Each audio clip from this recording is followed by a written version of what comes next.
Ah, there we go. Here's our container. Fine, but I have 2 more. That's okay. And we're taking here to the first fight with these reptiles.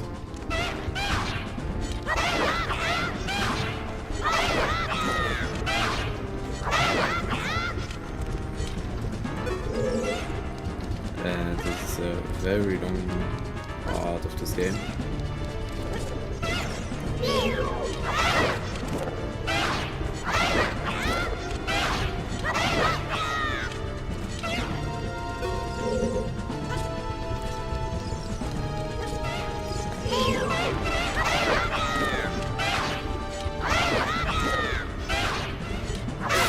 There we go, this is first. With no hard containers, but it's okay.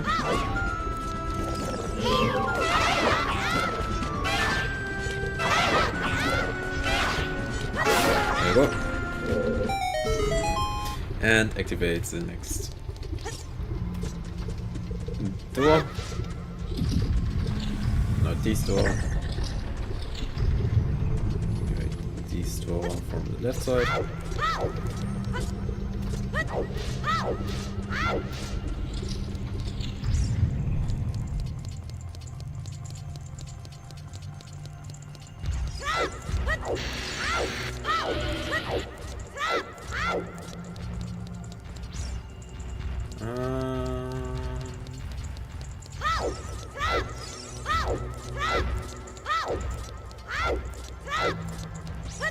Okay. We need 1 bomb here. Not bomb here. We need here 1 stick. Across here.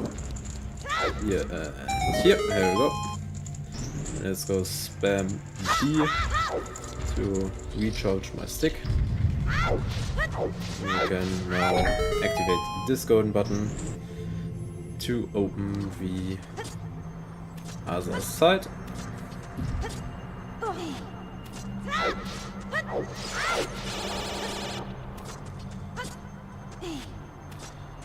I'm going to come back.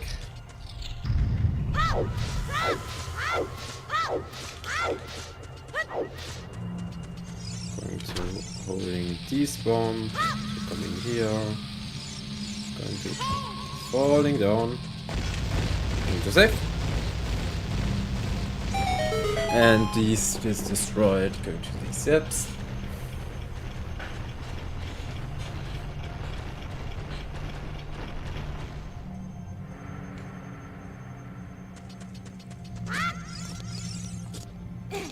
And now with back jump, this was better because we're jumping.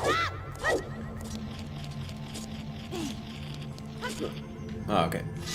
Wrong camera stands, it's okay.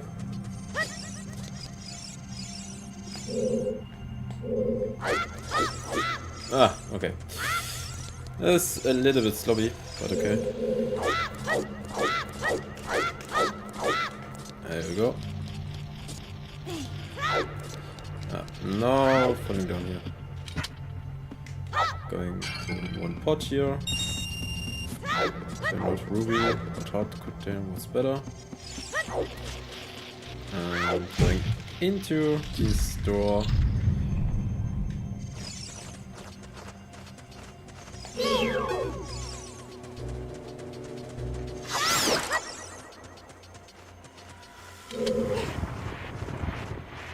There we go. Open this ladder.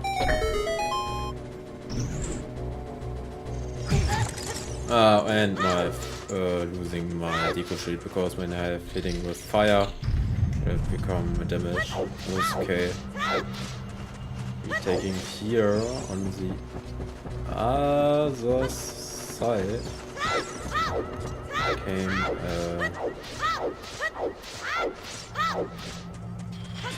another. That's interesting. We are falling down and it was saying to nothing was talking about me. It was very nice. Okay. Thank you. We are crossing here, going to the right side. Okay. There we go. And activate these chests for rupees, that's okay. There we go, we have activate these bomb.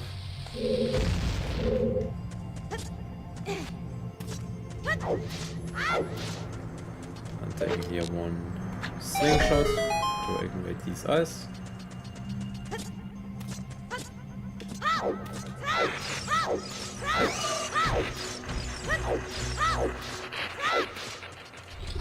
And with that we can going to next part from these red reptiles, but without shield is a little bit tricky. So yeah, it's taking here these three output dinners. I'm not falling down here.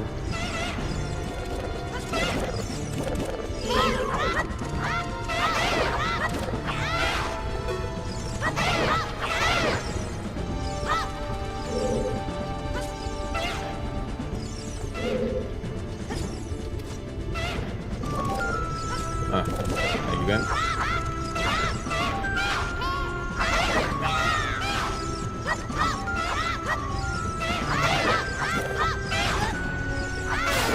Okay, there we go. Some more one. Give me a hard container. Nope. That's okay.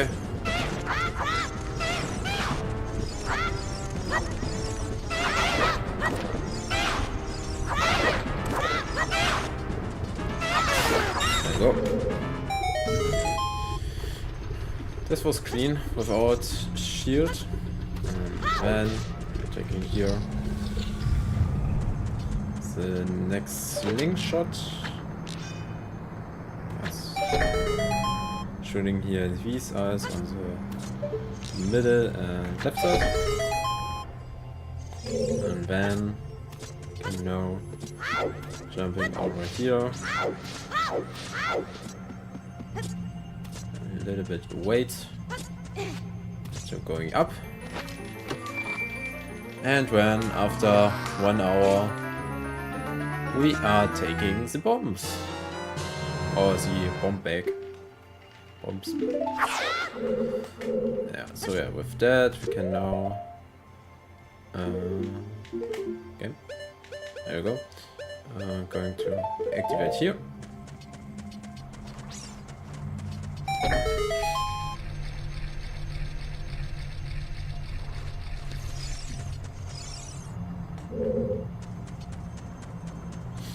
And activate here.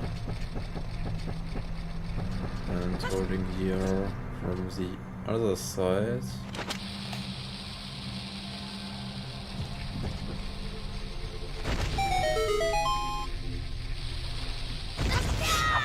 No. Thanks again.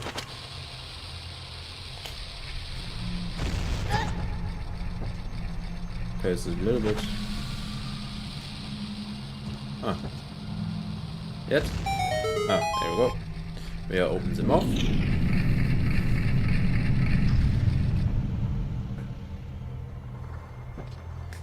But we're taking to save.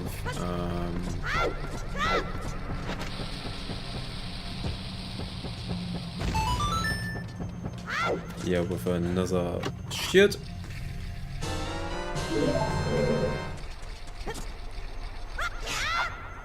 Ah, not on this ladder, but it's okay. We have here the ladder.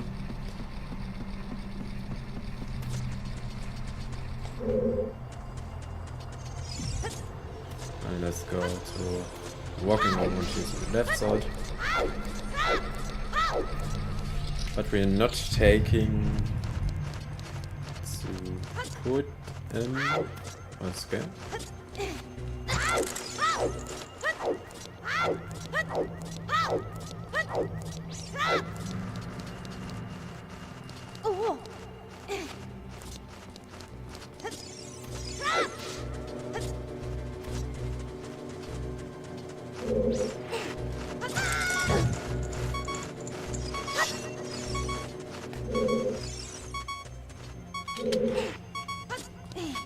There we go.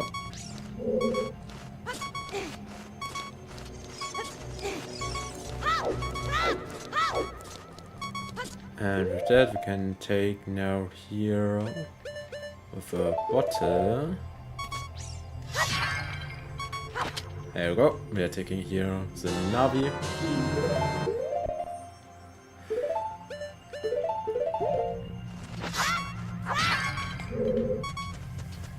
And seeds.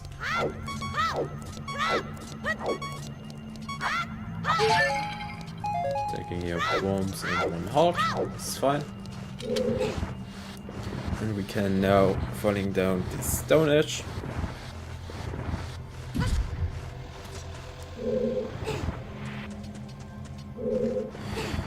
And then falling into the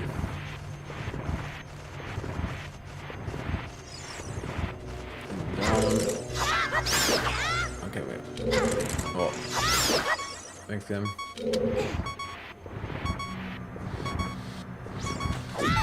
There we go. We're going to spring into the right side and going into the dungeon.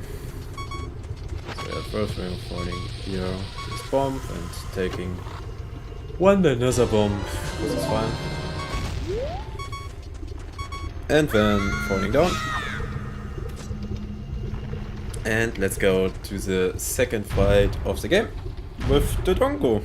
It's a Dodongo fight.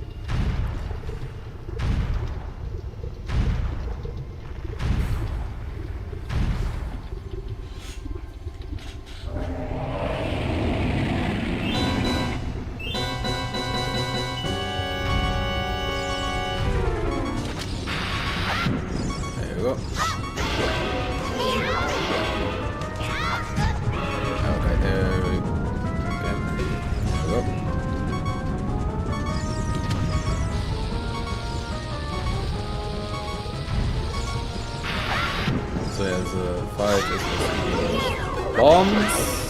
Okay, it's a okay.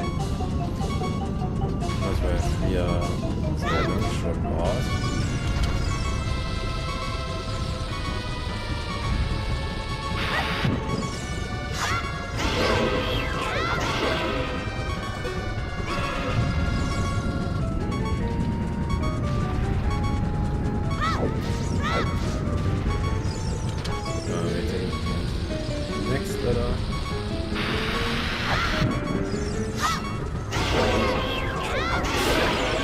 And taking down the next bomb.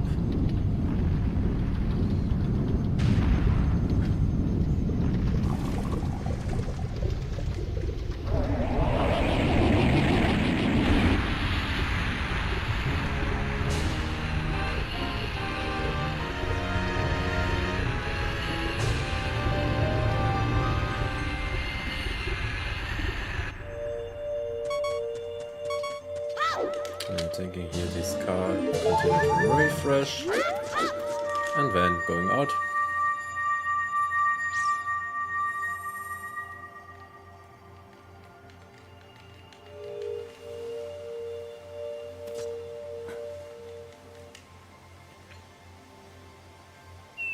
And yeah, we are saving the Dodongos.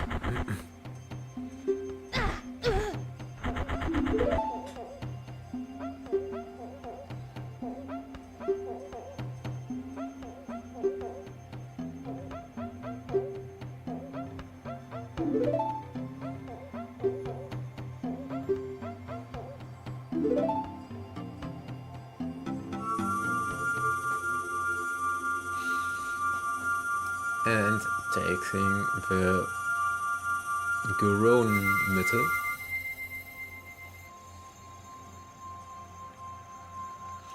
To the next dungeon.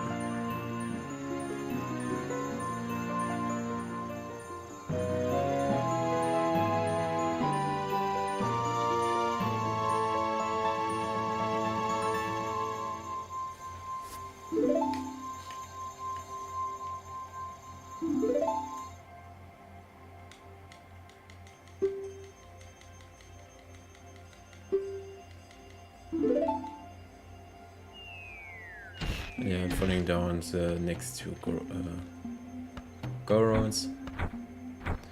I'm was wanting to follow me, but we are running right away now. But yeah, we're going to cross here, then falling down.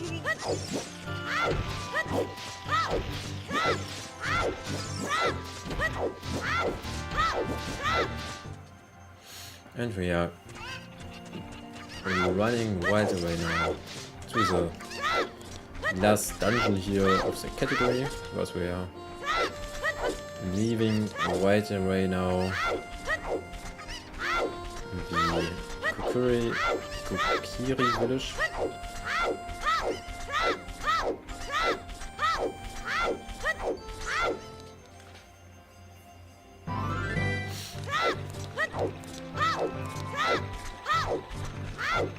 Going here to the left side.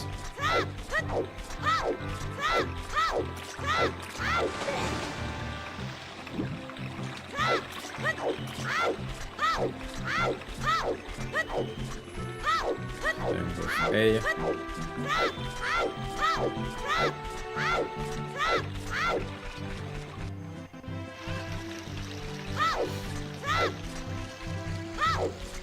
I'm talking about here with the tutorial, but again,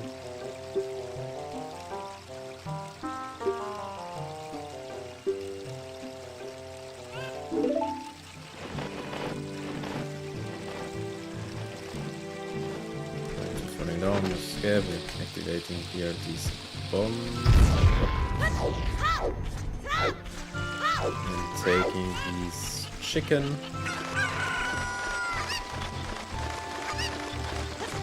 Across this sea.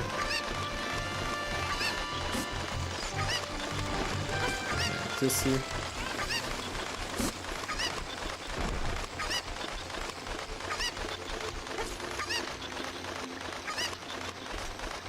Well. Yeah, we're falling across here.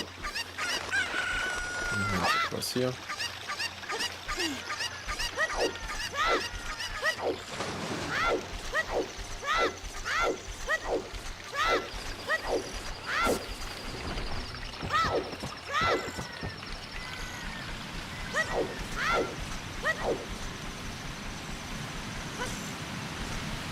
Let's go taking here the song and open this waterfall and going into the Zorba village.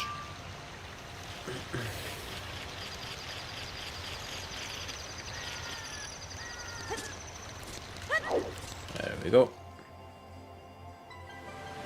Yeah, it's a Zorba village, a wonderful part of the game.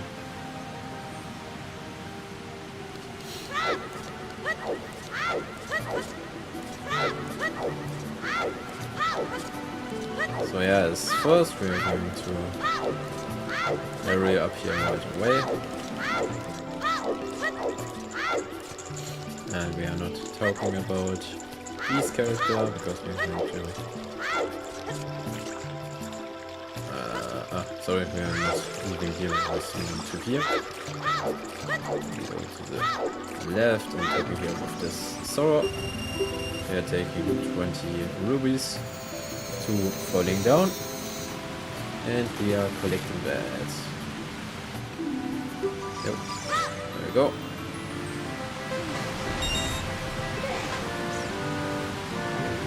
Okay, thank you.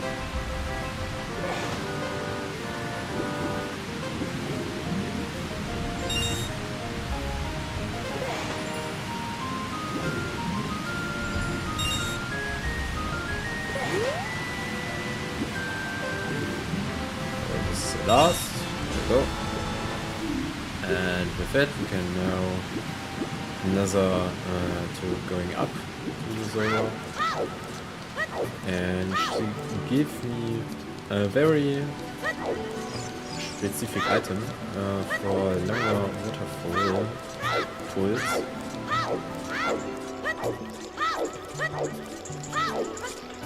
for under the water. I'm not talking about this shit. So yeah, talking another bag. And she give me the Zora pearl. Going to put him down.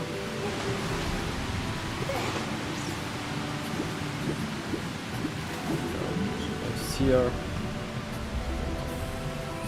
into this Zora hole. Going to hurry up. And another falling down to. There we go. We are becoming this ladder.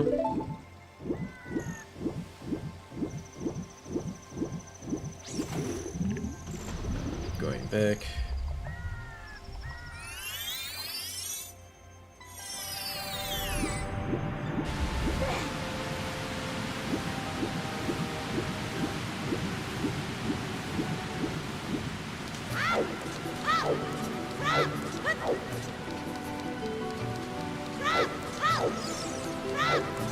Oh, okay, we're falling down again. It's okay, but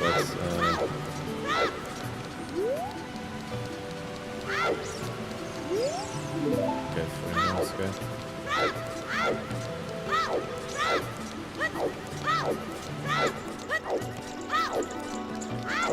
And we're taking here V's item.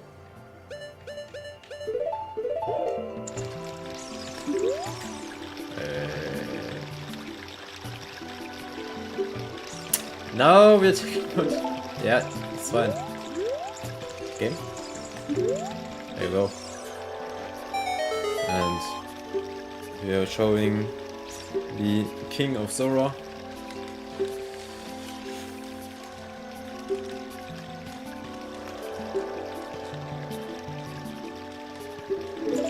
And with that, we're going to sling down right away. And we can now into the first dungeon.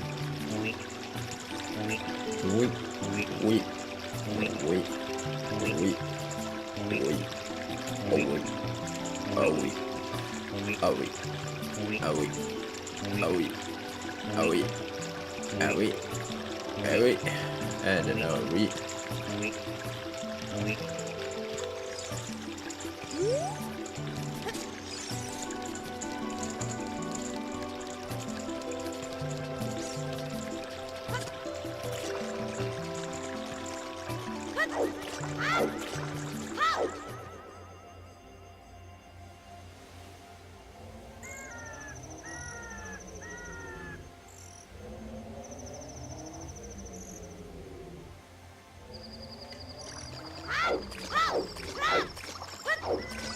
Yeah, this was very interesting, but okay.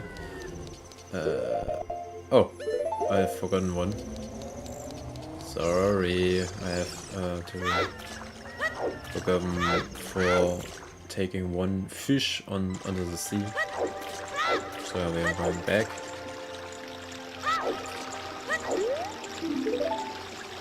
Taking the next little part. There we are falling down. Yeah, to this edge from the bridge.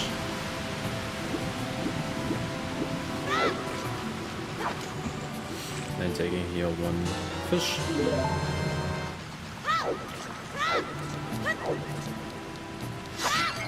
Here one heart, there we go. And with this weapon we can now to hurry up.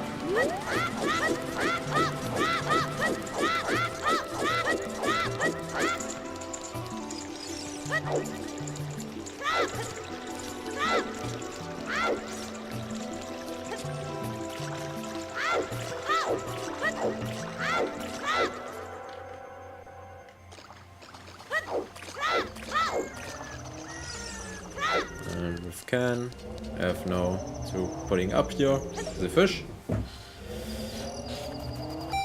And with that we can now open this mount.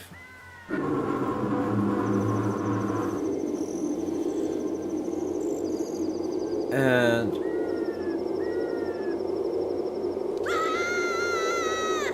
we are into run into remount. And we are in the third dungeon.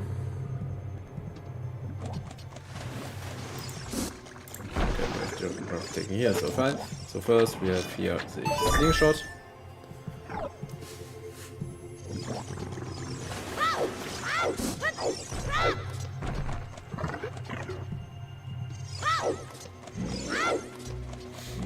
Going here right away now.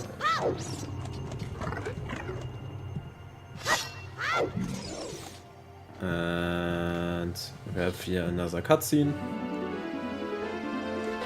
So we're talking with a Sarah children.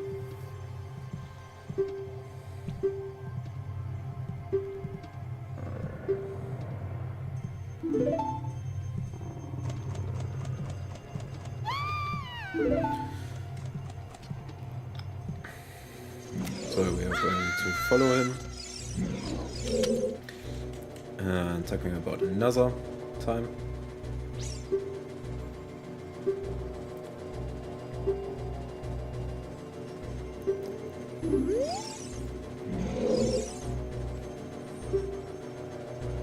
Okay. There we go. We are sitting now and putting Sora, and we are going to running that right away now.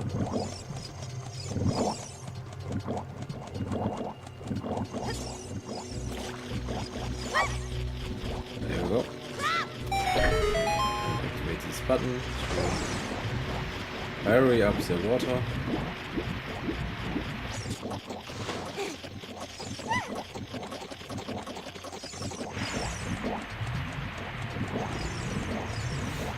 So we can now to shooting at the top.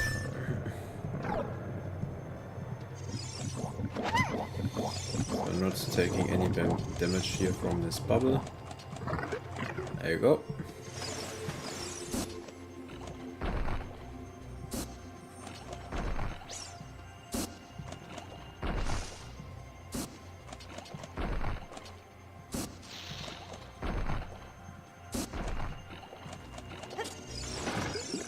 So we're falling down here and across now open up.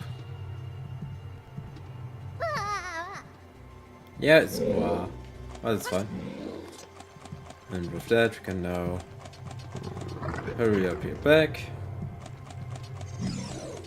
and now across here to the other side of the game.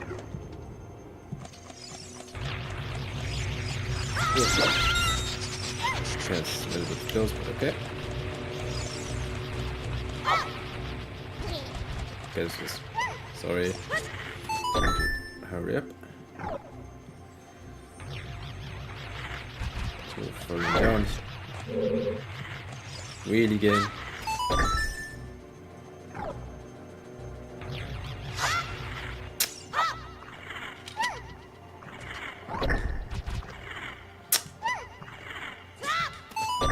Ah, there we go, please. Going to left. Ah, there we go. And let's go into the first fight here.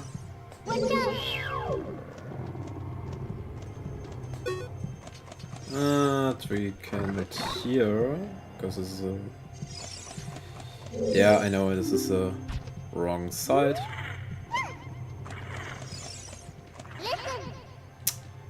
Navi.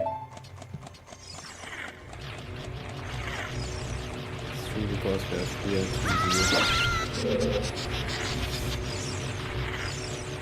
okay. Thank you. That's here to the right side and the left side. Okay, there we go. Yeah, listen, watch out. I know. There we go.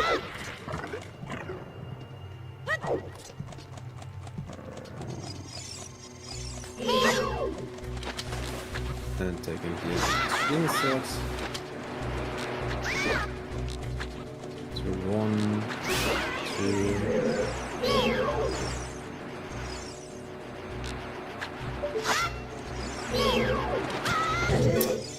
falling down. Let's go.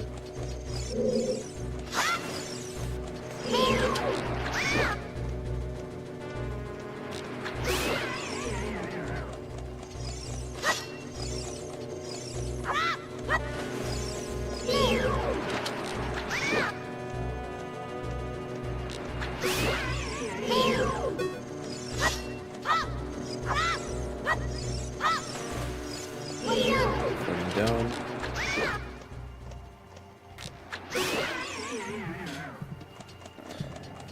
So another falling down, and we become the main item of this room is the boomerang here.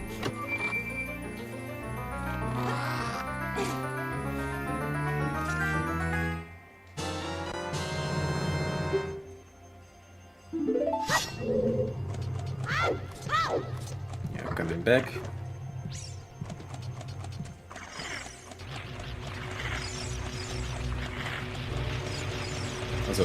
So again, going to back here, because on this middle side was standing back my Zora Queen. Let's go.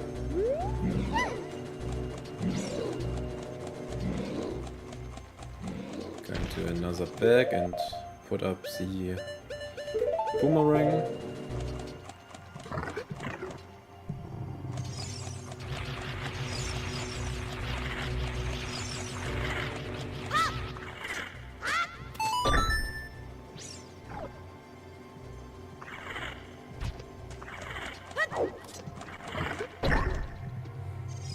There we can take now the boomerang.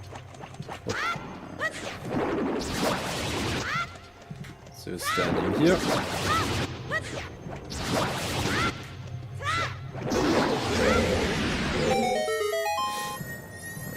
So to activate the card, but we don't need it.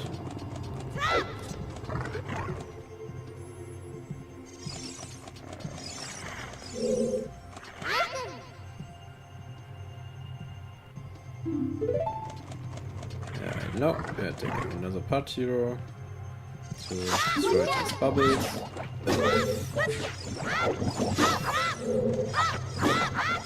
And better with Sync Shot, okay.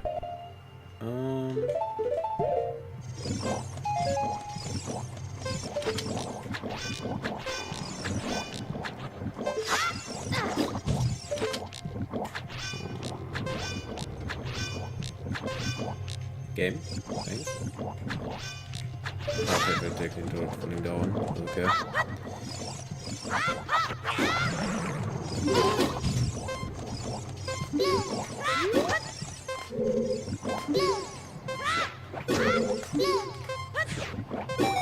Okay, here we go. Taking the compass in this room, but we don't not need it.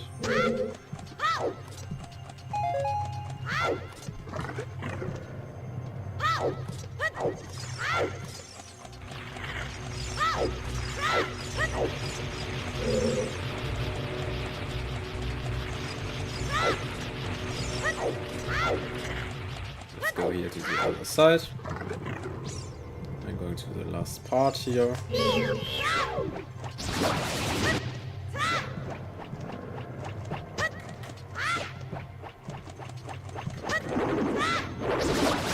we go.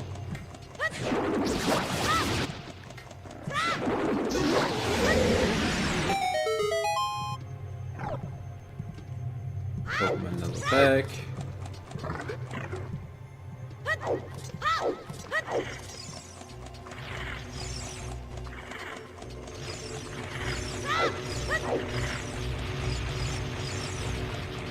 And let's go into this fight.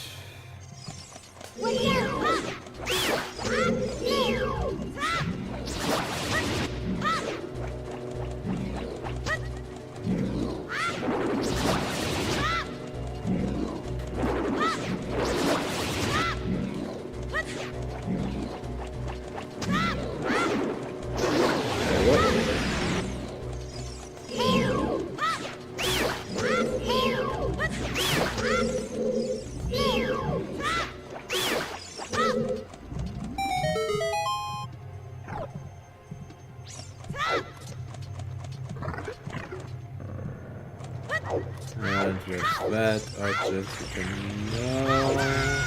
Oh man. It's fine.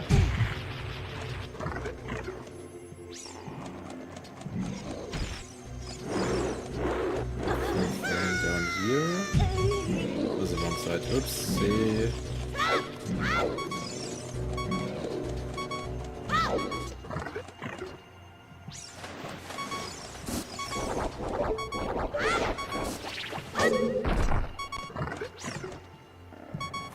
We're falling down to here.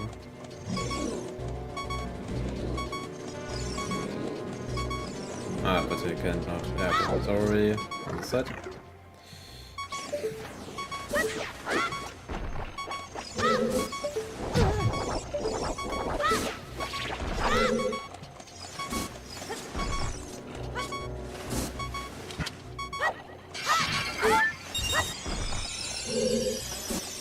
Ah, we're taking here. Okay, this was interesting.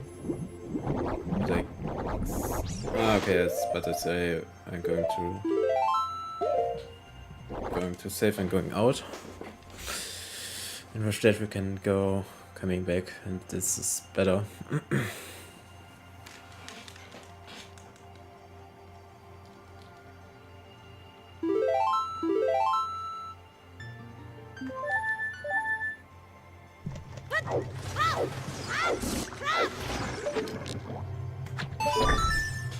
Where we are, these part.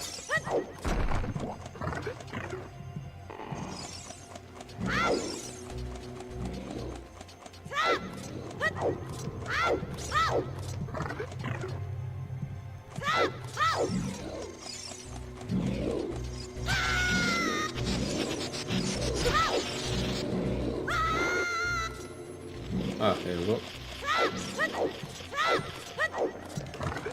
And we are going into this next.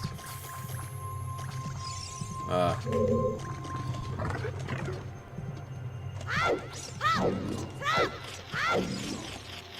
Okay, we have one problem. Yay. Okay, we have controlled the reset button. Because one problem here, we have not taking the Zora on the under because we're going to up and down.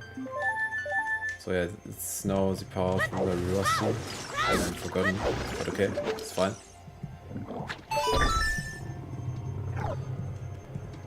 I think it's an estimate time. So we are going to now another pack of traveling.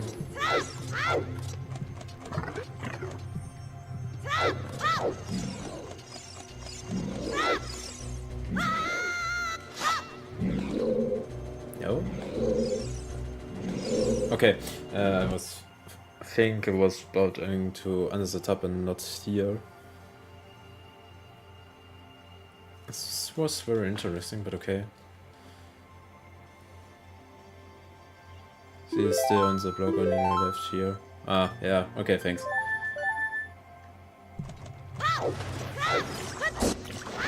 It's still sitting on the block.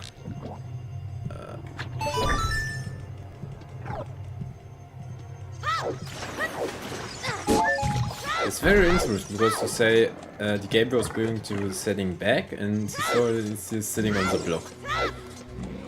That's very weird, but okay. So yeah, we are going here to the back.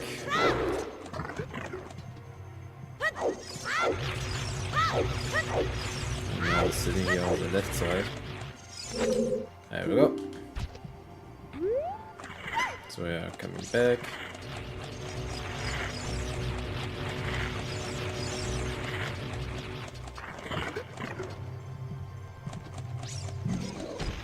Taking everything down here, we are turning from here. There we go. And we are going into the first boss fight here.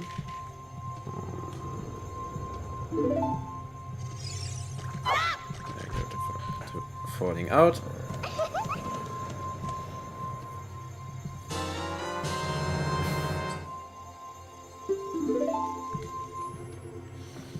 These are collecting him.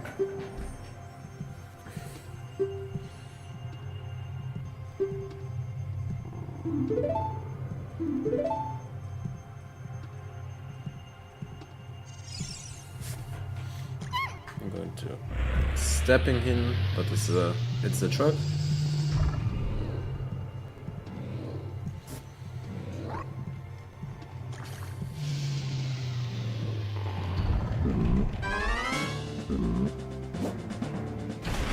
And let's go to fight.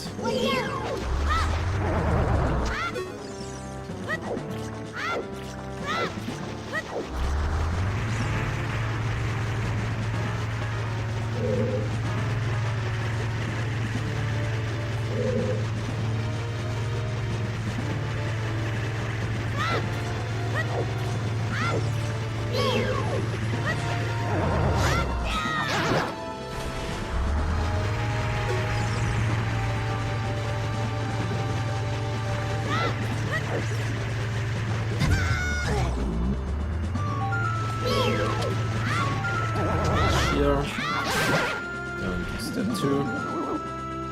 Oh, falling down. Oh, okay, falling down. There we go. Going to little up here.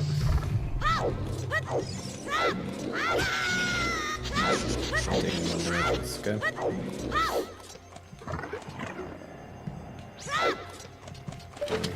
Boomerang. Oh, look, don't. This guy.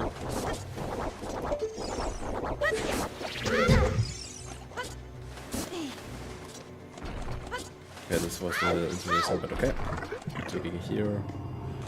This part and this part, and let's go falling down this line. Ah, okay, no, we're taking here these cartoons.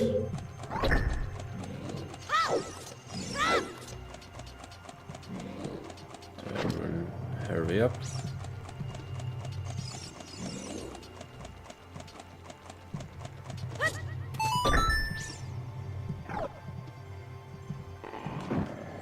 Falling down, open mat and down. So with that, and now to climbing here this side.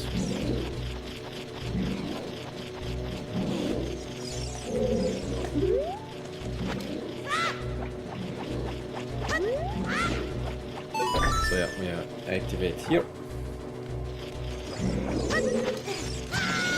Oh wait, can you don't? This guy? Oh, there we go. And with that, we can now to the right side. And let's go to the last boss fight of this category. And with that, a very big Wochen, I think. It's Manta Wochen? Manta Wochen is in German, but in English was say. So yeah, let's go to the big bubble. And that's where we fight with Boomerang, and first we'll take here.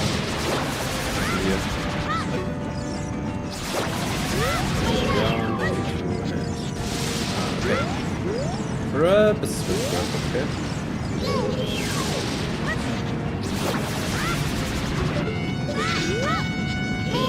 So no.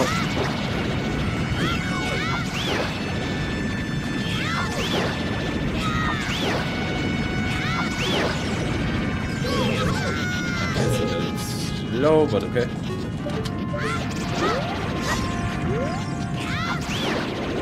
Okay, there we go.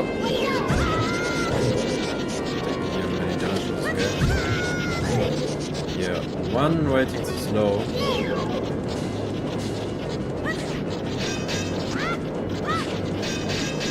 This guy.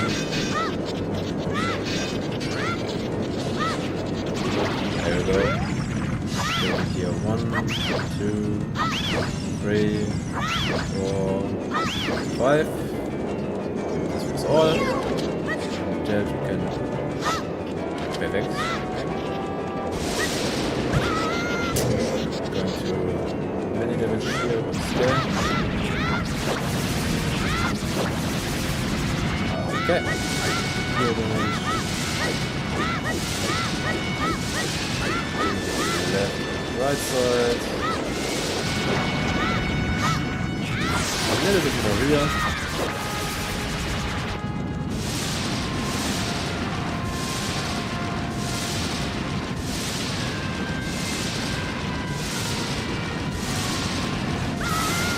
Okay. Thank you. And then we get down here. Now to the last hit.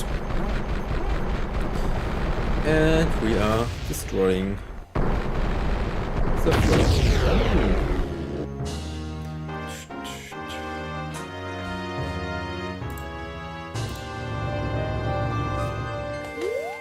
So we're not taking the hard container because we don't need it. Game, thanks.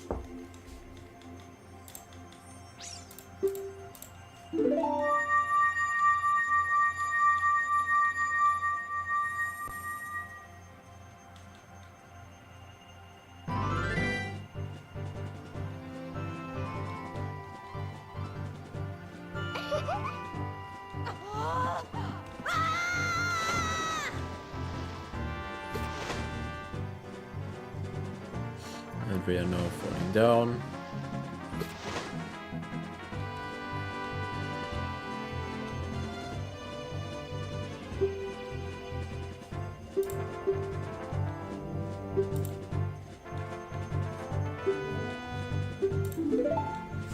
And we have now 8 minutes to breaking my PB. I don't know, but with that many long cutscene, I think I was not breaking it. But I see. But we have taken now the first item.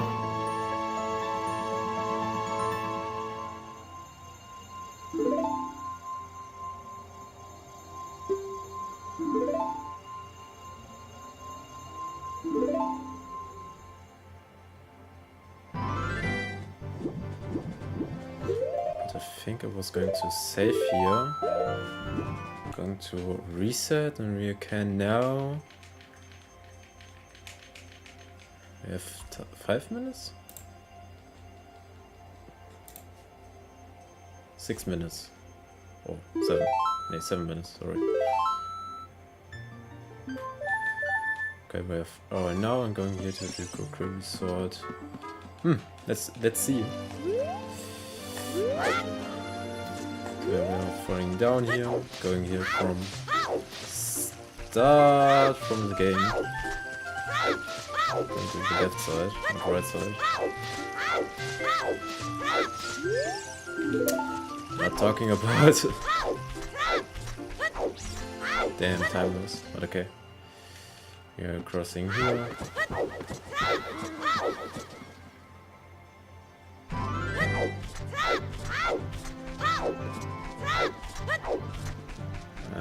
Going to here, going to back. And we have 6 minutes.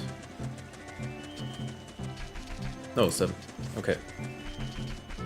Now yet 6 minutes.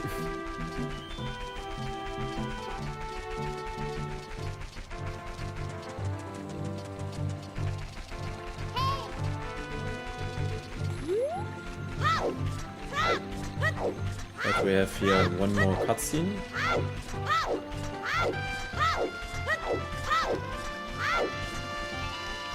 Ah, no. Okay.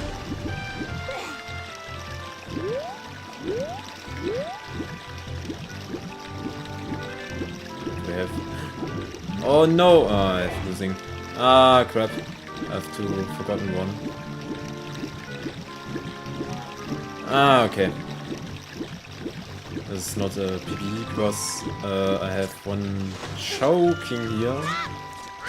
Because we are standing before the castle, I think, to activate the cutscene. Ah, here we go. Here's the cutscene. And with that cutscene taking 3 minutes or longer. Because in this cutscene we have here the night, and the castle was going to now open, and Ganon was going to running out.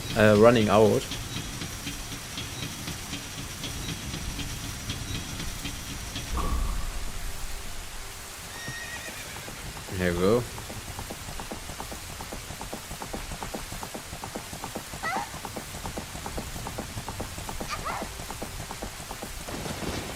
Was going to another sea. This was nice.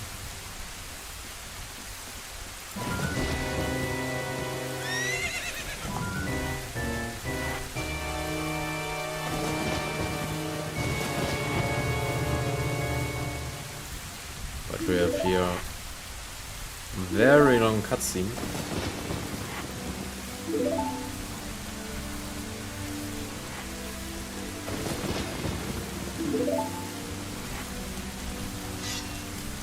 Taking here the shield, but it's okay.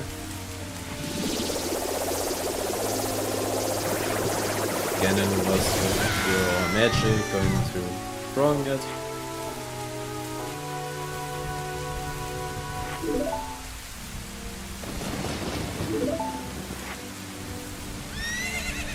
I'm going to throw, but I think when I was going to really close, but with a good frame we're going to PB with many mistakes, but it's okay. It's a showcase one. So Regie can ready to time was taking the ocarina here. So we're going to here, and time is in 3, 2, 1, and it's time. I taking the ocarina.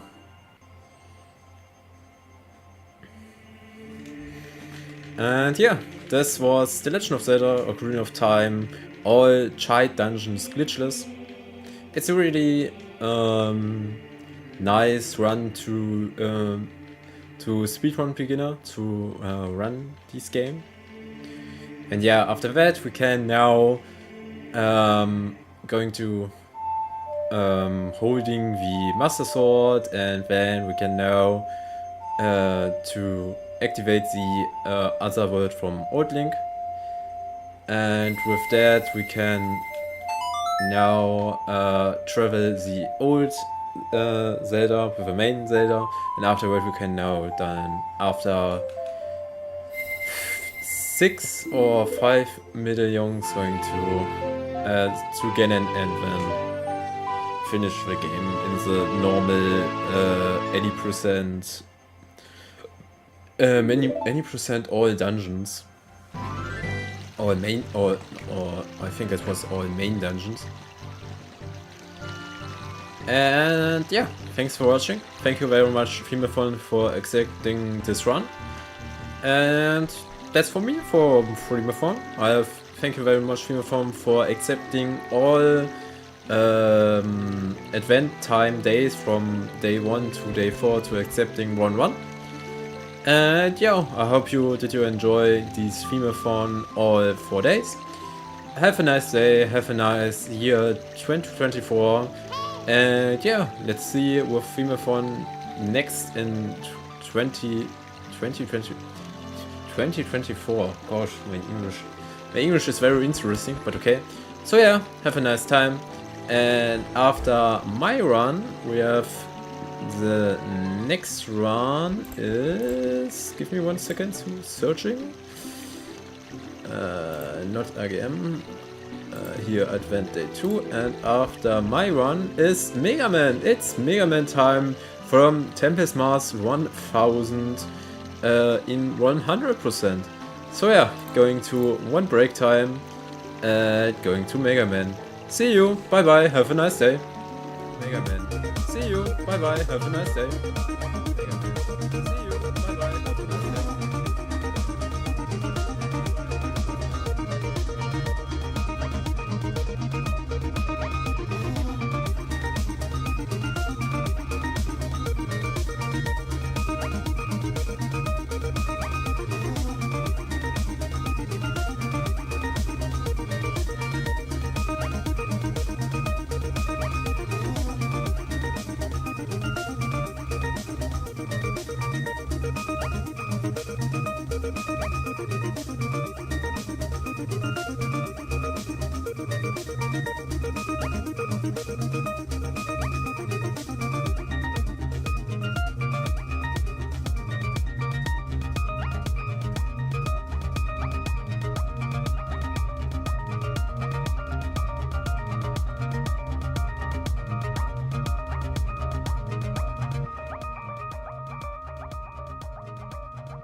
Hello, and welcome back to Themeathon. Thank you very much for the Ocarina of Time run. And we are currently preparing the Mega Man X run. So it's gonna be a very hype, very good gameplay. So we'll be right back. So get something to eat, get something to drink. And we also got a donation in the meantime, in the last run, which was from Patty. And he said, casual meme rum with a €12.34 donation. Thank you very much. And we are almost at 333, so maybe we can get another $5 so we can break that record, but reaching 350 would be amazing. So stay tuned. We will be setting up Mega Man X 4 right now, so we'll be right back.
Hello everyone, and welcome back to Themeathon.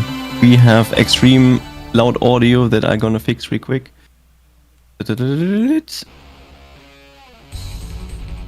Okay, that's fixed. Okay. Hello, and welcome to Themeathon. We have Tempest Mask here, who's going to show us Mega Man X4. So introduce yourself, and then let's begin whenever you want. Heck yeah. Hello friends and fellow gamers, my name is Tempest, some of you know me as Steve, and I am very happy to be presenting one of my favorite Mega Man X games for you all today in the form of gaming done fast. Being this will be my last event run for 2024, let's hope this all goes well and all that funky jazz. With me is my good pal Yatagami. Yato, how you doing? I'm doing alright, Hope y'all doing well, and we're ready for some Mega Man. We are ready for some Mega Man, and we will go ahead and skip this wonderful anime intro, which is a little unfortunate because I love the anime cutscenes that this game has to offer, but unfortunately that is not what we're here for. A couple of housekeeping rules before we get things started. I will be doing X 100%, which obviously means I have to collect all of the collectible items and upgrades in order to consider this a valid run. I'm also playing off of the Mega Man X Legacy Collection, which is timed on its own leaderboard as compared to the original PlayStation and Saturn release, as well as the later on Mega Man X Collection for North American GameCubes and PS2s. And that's basically it. So, time will begin once I select X on the character select screen, and this is a jam and bop if I do say so myself. But we'll hear plenty more wonderful music in 3, 2, 1, let's go. And starting us off, something to quickly make note of is that mashing through text is not as quick and simple as it can be as the Super Nintendo games, but it can be super fast as long as you know how to mash on your controller, because unlike where you can hold the start button to make the text scroll much quicker, the idea here is you just gotta mash a series of buttons and then the game will proceed. And you can also use the shoulder buttons in this case too, which is super convenient. It actually feels pretty nice if you're doing this on a PlayStation 5 DualSense controller, which I will be doing today for you all to see. And yeah, this is the intro stage. This is the Sky Lagoon, a floating paradise which is sadly about to collapse. And that guy right there was one of our fellow Maverick Hunters, Magma Dragoon. And now everything's looking pretty bad. So yeah, this is probably the first time we've actually seen a human casualty event in the X franchise. Imagine that. But I would also say Mega Man Maverick Hunter X for PSP certainly had an even worse calamity to show for the Day of Sigma OVA, which you can actually watch in the Legacy Collection. But with that, we are now past the intro stage and into the intro boss. This is going to be Eregion, which has my favorite intro boss theme, probably my favorite intro boss period of the X franchise. And here we go. I'm going to start with a charge shot and then start to nail him with half charge shots, because the moment that you start charging one is the moment you can immediately fire those, and they will deal extra damage to him. So to ensure that we can get some faster damage going, yep, there we go. That was a pretty good fight, actually. Let's go. You love to see it. You love to see it. And yeah, just another thing to make clear about the whole movement system. I will be holding down the dash button more often than initiating dashes, because there's a bit of a startup frame thing going here, and every time I do that, that's like just a little bit of time loss, but you know, it all adds up. The nice convenient thing about the PlayStation era X games is that holding the dash button, you can have that sort of speed go into your jumps. So that was kind of the start of things. You might also be familiar with that mechanic if you played the Mega Man Zero games. But yeah, So, Yato, we're going into Dragoon. What do you have to say about this guy? It's definitely not a Street Fighter character. Absolutely not. He's not wrong, you know. This character is kind of amazing. We saw him in the beginning. Now we're gonna see him in full action. Indeed. And you can see that they were like, you know what? We did something in Mega Man X1, Mega Man X2. We skipped in Mega Man X3. Let's do it back in Mega Man X4. But it's not your choice now, so it's not an upgrade for you. Yeah, How are you gonna deal with that? It's amazing. It is a little unfortunate that we never got a Tatsumaki Senpukyaku upgrade in X3. In X3, that would be insane. Yeah, man. I can imagine some fan game creators probably wanting to eventually get on that jazz, though. Who knows? I can probably speak for one of my friends anyhow. But with all that in mind, yeah, we have stages that are played in 2 parts. This game is essentially a companion, a sibling, if you will, to that of Mega Man 8 for the same system.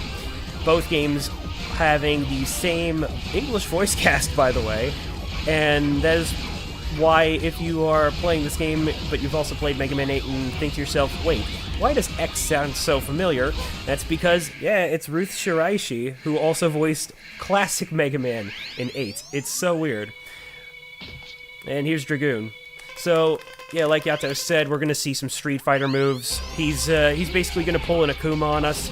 And yeah, I'm immediately jumping into the armor. It's only because I think a little bit of time loss would be just a bit inconvenient. The strategy that we normally try to employ against him is just similar to what I had going for Irigian, where Dragoon's iframes are actually some of the fastest that the game's bosses have to offer.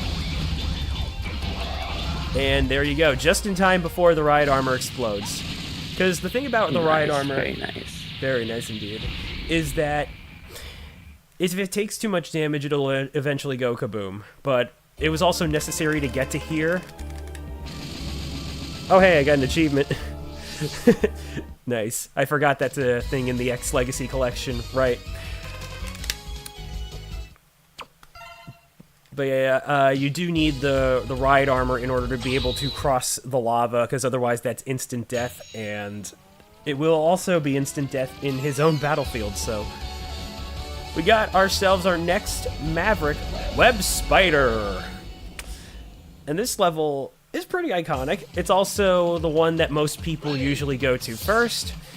It also has the easiest to find armor capsule.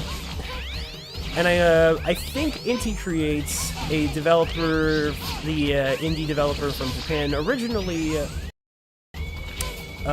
responsible for helping out with a lot of Capcom projects like the aforementioned Mega Man Zero. I believe they might have taken this stage as inspiration for their jungle level in, was it Gunvolt Chronicles, Luminous Avenger X2, I believe? Yeah, pretty sure that one anyway. But, yeah, here we are.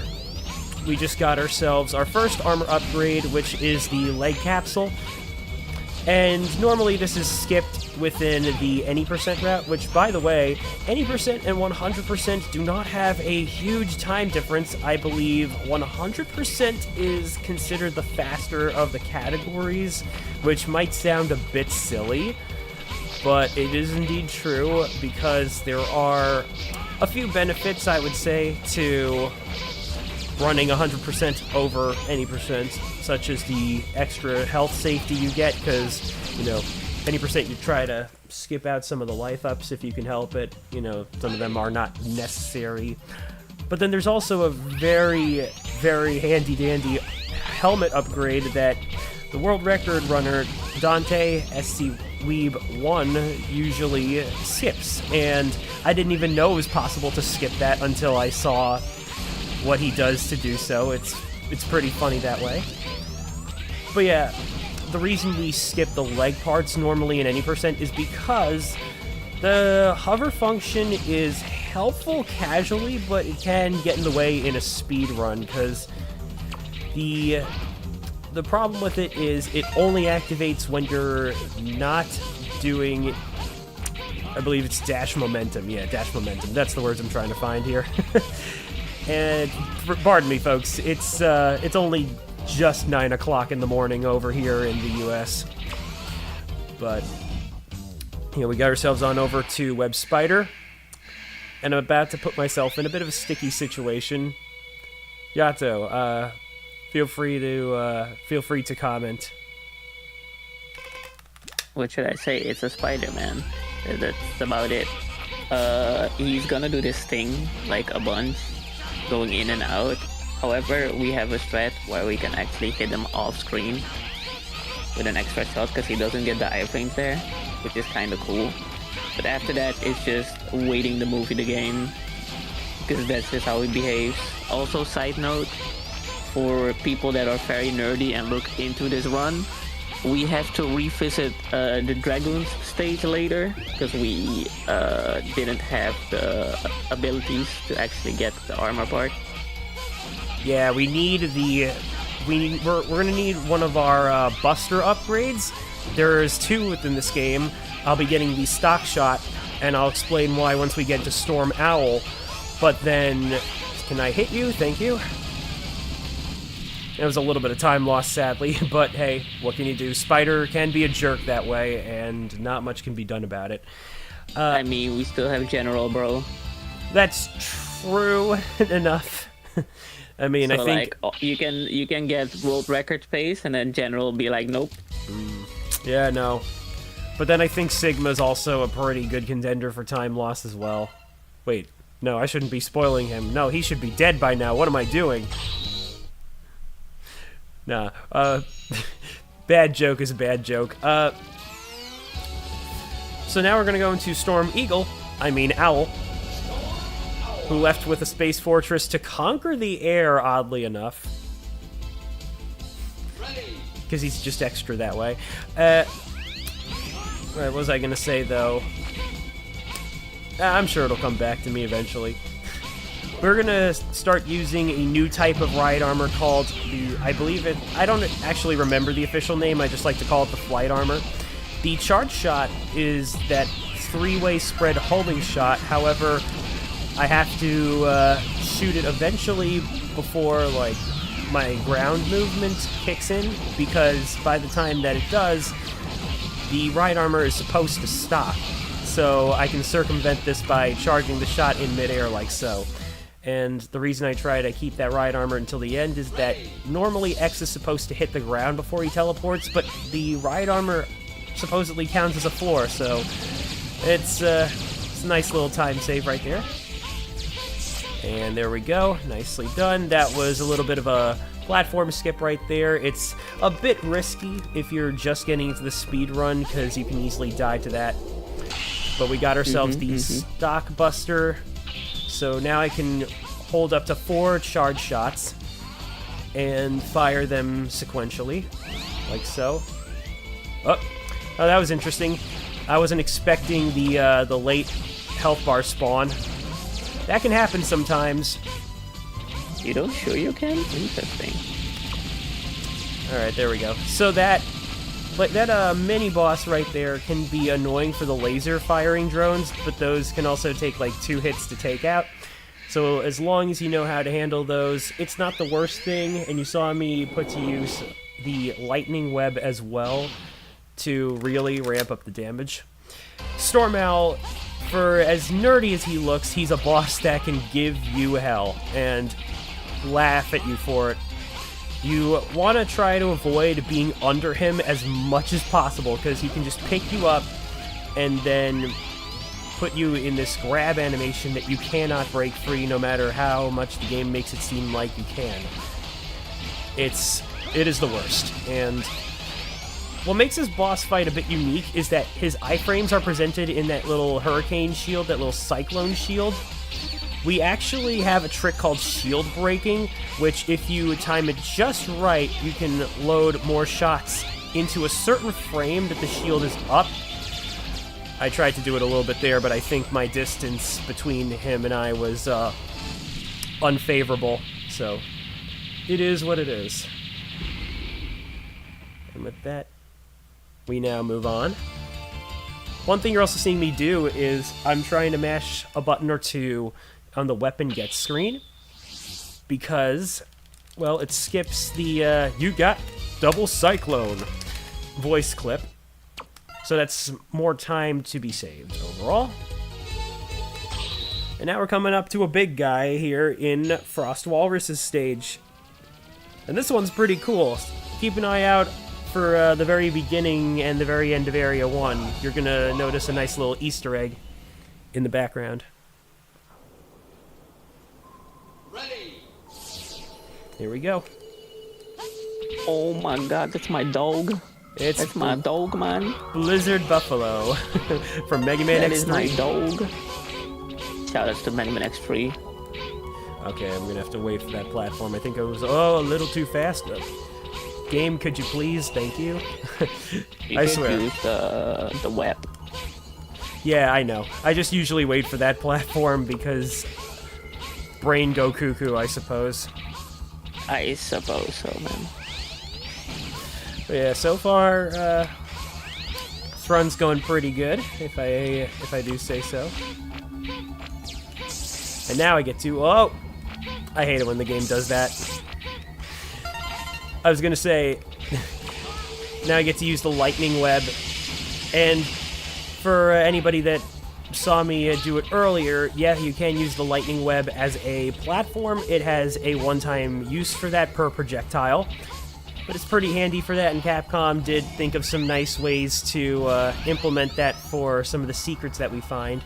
That item in particular was the EX tank, which gives you a whopping 4 lives to start things off for the next time you game over, and that was a little unfortunate because this mid-boss is everyone's favorite for the RNG that you can get slammed with.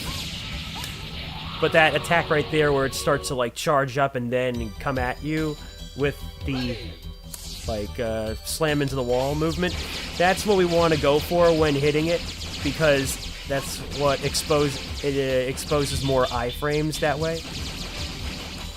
And Rising Fire with the charge shot variant is especially handy for that. It's also really handy for this section right here, Area 2, which is the only Area 2 in the game to have its own unique stage theme. So shout out to Frost Walrus for that. But I should have been saying that little ditty when we get to the boss chamber. So that was a little early right there. I guess my... oh no, that's no good.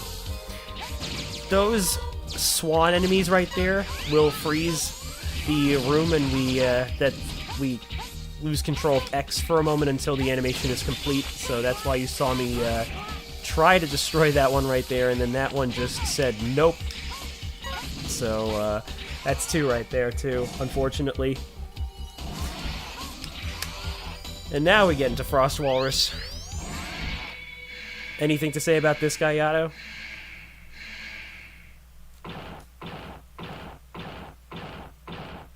What can I say, man? It's finally Christmas time, bro. He's here. He's That's finally true. Here. That's true. He brought the snow. He's in a winter wonderland of his own. As he's slippy sliding. Yup. Slip sliding away. And he is also very much weak to fire. Another instance of Which ice. makes sense. Yeah, well, of course it makes sense, but then let's not forget that the Mega Man franchise sometimes likes to get the fire is weak to ice, ice is weak to fire chain always mixed up, so you know how it is. And with that, we have defeated 4 Mavericks. We are now going to go into a mid-stage, which is exclusive to X, because you notice that you can play as Zero in this game. There are 2 separate campaigns, and Zero, instead of having to go to the Memorial Hall as a stage, instead gets the anime cutscene where he and Colonel just fight that way. It's nicely animated, but you know, it also makes his speed run much faster, which is absolutely an unfair advantage, but hey, at least I get to show off what makes Colonel such an interesting fight so that you can all remember for the quiz later on. And let's quickly talk about his iframes, because you're noticing that they reset whenever he finishes that little warp from one side to the next. That was a close one, by the way. I noticed how low my health was. But yeah.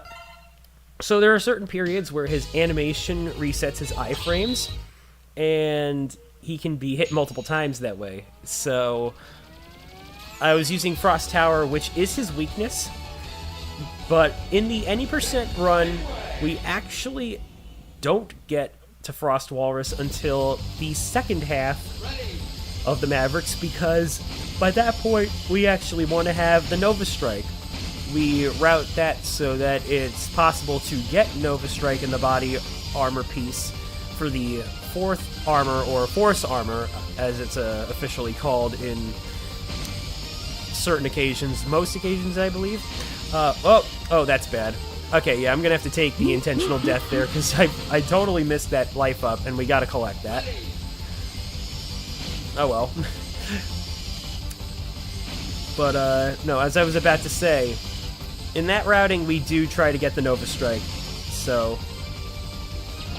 yeah, I'm gonna focus this time, not forget.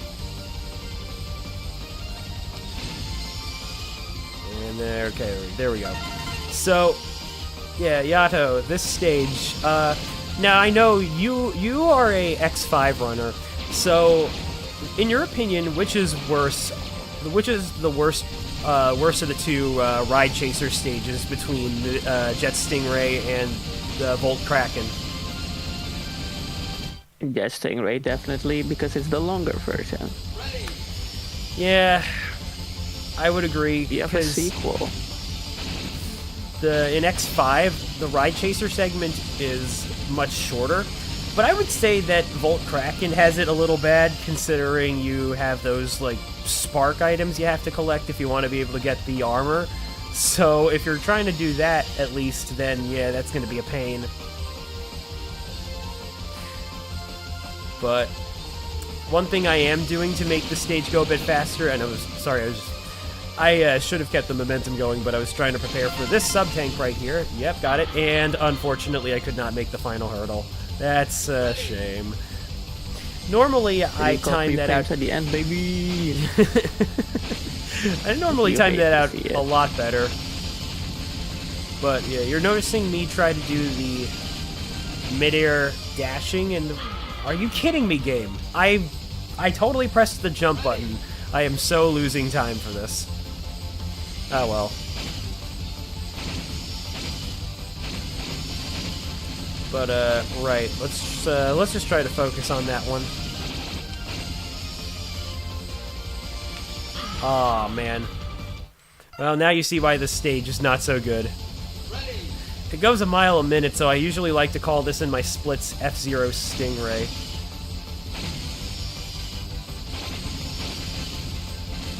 See, if this was X5, it would already been over.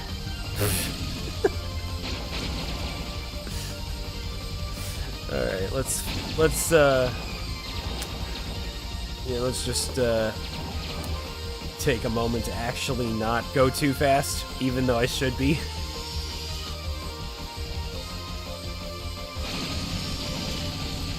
Alright. There we go. That's more like it. Right. So, interesting thing about that stage, by the way, you notice that Jet Stingray was actually chasing us. If you revisit the stage after defeating him, he won't. So, nice attention to detail there, Capcom.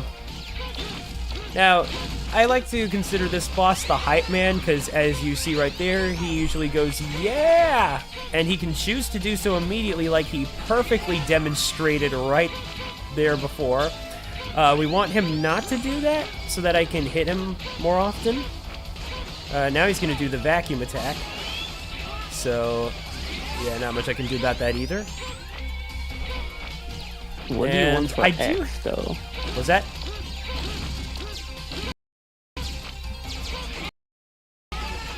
I accidentally spoke over you, my guy. What was that? What do you want for X? Because for Cheryl, you want that vacuum, so you can do your Oh, SADCs, true. of Yeah. course. There's not really an optimal move for him as X. The thing that we try to avoid doing, though, is hitting him with Frost Tower, which, while it's his weakness, it has the iframes that, you know, when he's stuck in ice, when he's encased in ice as part of that little special animation, we can't hit him again that way. So it's the same reason why you don't see X1 speedrunners try to hit. It's why you see them try to avoid hitting Chill Penguin with Fire Wave in the boss refights, because it's the same sort of spiel. And that right there was a little demonstration of the hover feature right there, which also shows that you can hover backward, which is kind of neat that they threw in a nice little animation for X doing that instead of just potentially being lazy and have him instantly turn around. No, they instead have like an actual back pose for how he hovers that way, and you can also your buster will still fire the way he's facing forward. So thank you for keeping it real that way, Capcom. I appreciate that. And yeah, we're gonna be fighting a mini boss pretty shortly. And I'm going to be using the Charged Rising Fire for this one, because there are 3 weak points to hit, like that. And this stage has... Oh, game, could you let me do that, please? Okay, that was a little unplanned. Are you serious? Oh my. A pixel, man. Yeah, I'm just going to switch to my usual strat. I would say I did see Victory Cannon, whose run I commentated for Sacer events, do this, and I was like, wait, that actually works, but then apparently I'm just bad. This first part of the stage has a bit of a cycle timer, where once you defeat the mini-boss, it determines how long it takes in order to get into the tunnel, which then queues up Area 2. And that's about it. So... yeah, you know. Oh, I almost forgot to ask. Yato, do you like trains? Since I live in the Denlands, no, not really. Aww. Unfortunately. Unfortunate. Oh no, sorry, screen flashing warning. That's never fun. So, when you take the ride armor in this particular section, you can destroy the train carts like that, but really it serves no purpose. Most people think it's to pick up the life up that's atop, that's in actuality atop that train cart. But yeah, no, you don't have to destroy it, and it's better that way too, because that little red screen flashing is I imagine it's not wow knockback. It's not egregious, but it's not good. It's not good either. It's not good for the eyes if you look at it for too long, I imagine. But yeah, no, case in point, folks, I like trains.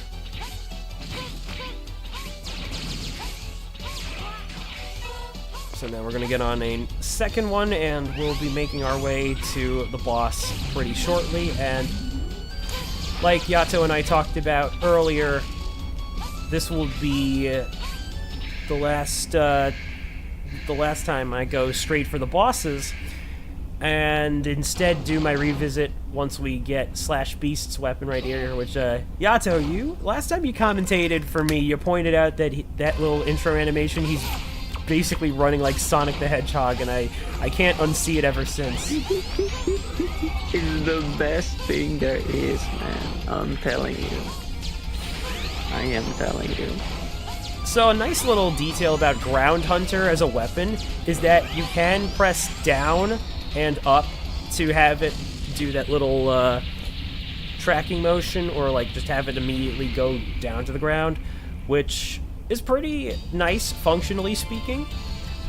I would say that Slash Beast, well, a tale of two different X1 tunes. The first being, it's a reference to Flame Mammoth and Launch Octopus, where Flame Mammoth and Launch Octopus both lose their trunk and their tentacles, respectively, to Boomer Kawanger's Boomerang Cutter.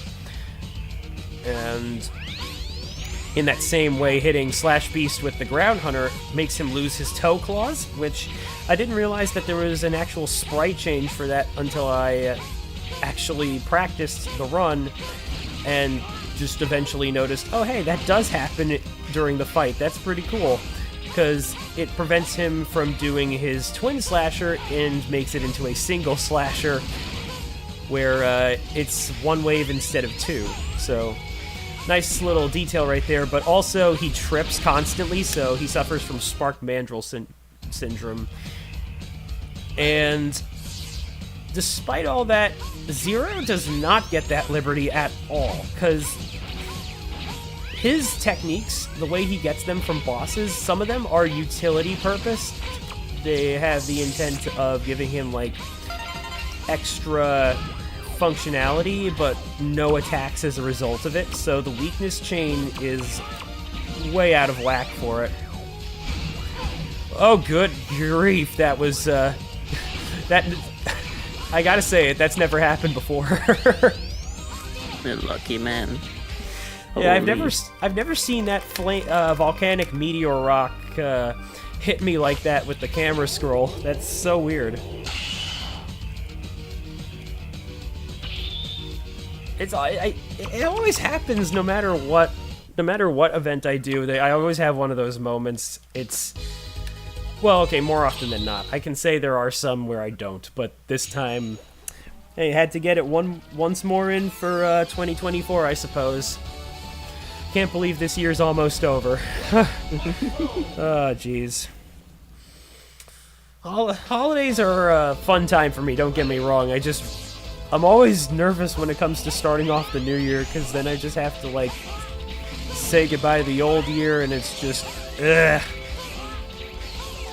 Those are me problems, by the way, folks. So now we're in Split Mushroom stage.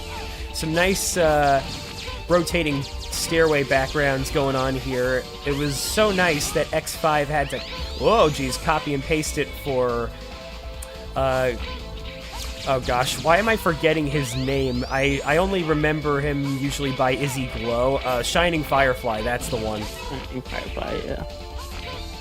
Right. Also, I don't know what you talk about with the copy-paste. It's very original. You say See, that. The difference is we have a mini boss. Ooh. That's fair, I suppose. I mean, we do have a mini-boss here, yeah, but, like, not on the staircase, so that is kind of original. I'll give it that. Anyway, I did a nice little skip right there using Rising Upper. It's using the momentum of the charge variant while placing X just right on a platform, and then using the Nova Strike that the body armor grants you to skip over the mini-boss and the camera trigger for the boss arena, because that's a very I'm gonna do the Nova Strike on the stairs, by the way, because that's actually faster and something you consistently get to do if you are playing the Ultimate Armor any percent category. But you know, as I was saying, the overall, yeah, so the mini boss fight just goes, you have a bunch of instant death spikes on the floor, and you have to wait it out for the mini boss to break one of your limited platforms in order to even damage the darn thing. And Zero actually has to fight him, but his version of what he gets from Magma Dragoon does allow him to deal a lot more damage much, much faster, so at least he has that going for him. That, let's go ahead and boom up here. And there we go. Now I'm just going to mosey on along. And yeah, there you have it. So that's a nice little trick where by going past the elevator, I can make my way up to the boss chamber just like that. It's a little bit of a blind walk the rest of the way through, but once you get there, you can just put yourself right next to Split Mushroom. It's the funniest thing ever.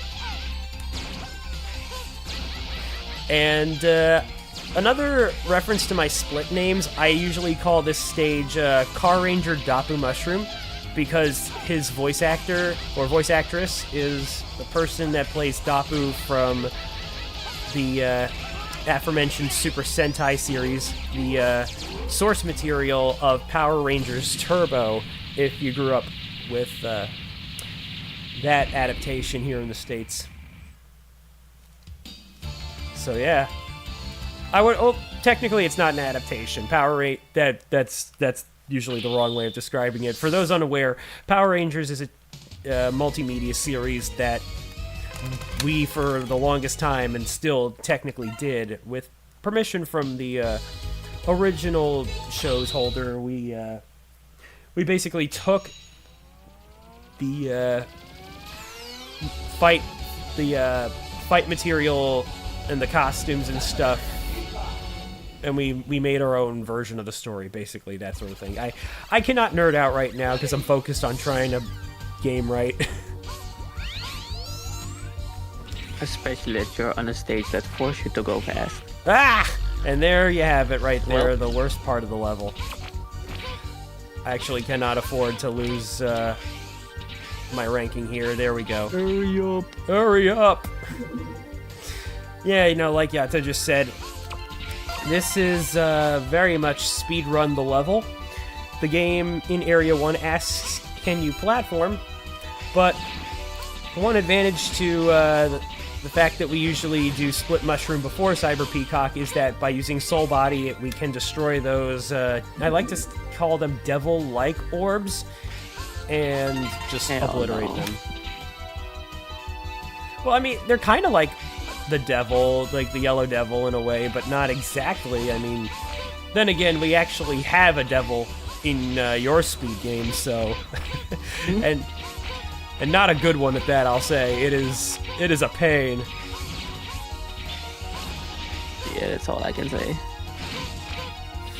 So yeah, that's we do want to get those S ranks, because that's what gets us the collectible items, as well as the final piece to our armor set, the head module, which is by far one of the most broken-ish things in any kind of Mega Man X game, because from here on out, we can use unlimited ammo of the uncharged variants for our special weapons. It's that good. And so now we go into Area 2, where the name of the game is Flipping Buttons to Switch Gravity. And I'm actually going to want to keep this flipped. I'm going to want to ignore this next button coming up to let the ball immediately drop, because we now need to guide it into those polygonal platforms. I don't really know the proper name for the shape. I wanted to say rhombus, but that's not it either.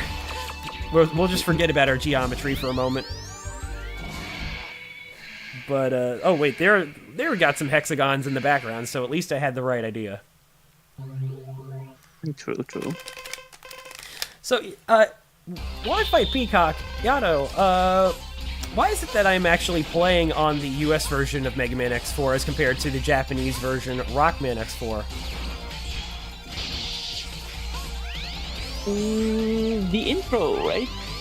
Actually, no. It's the bosses, because in this they game... have an intro. They have like a dialogue for every boss fight, or most of the boss fights. That's what I meant. Yeah. Okay, so then you were right. But, yes.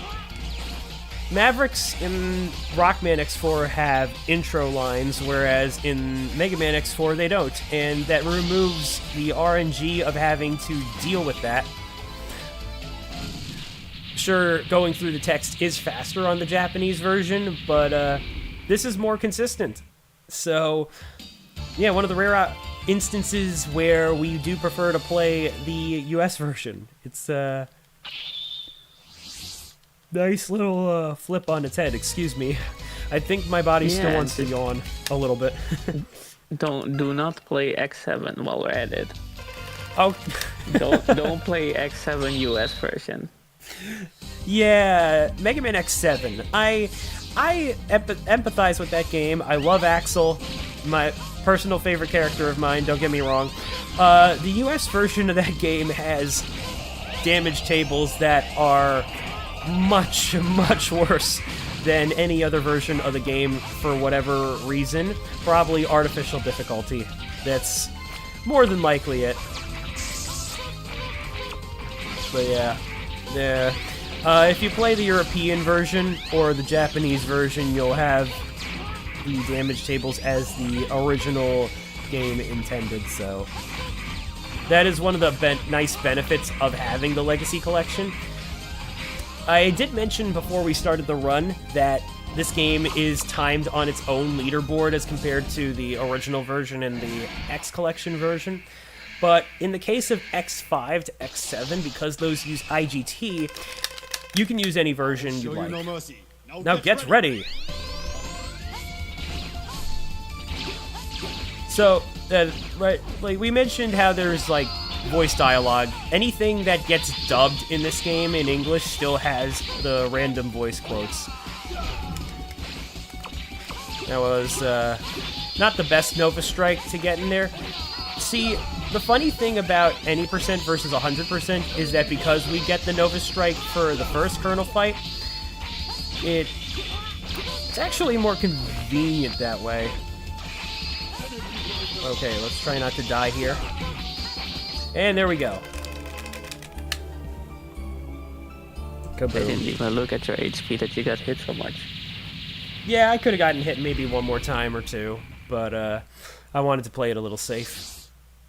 Fair.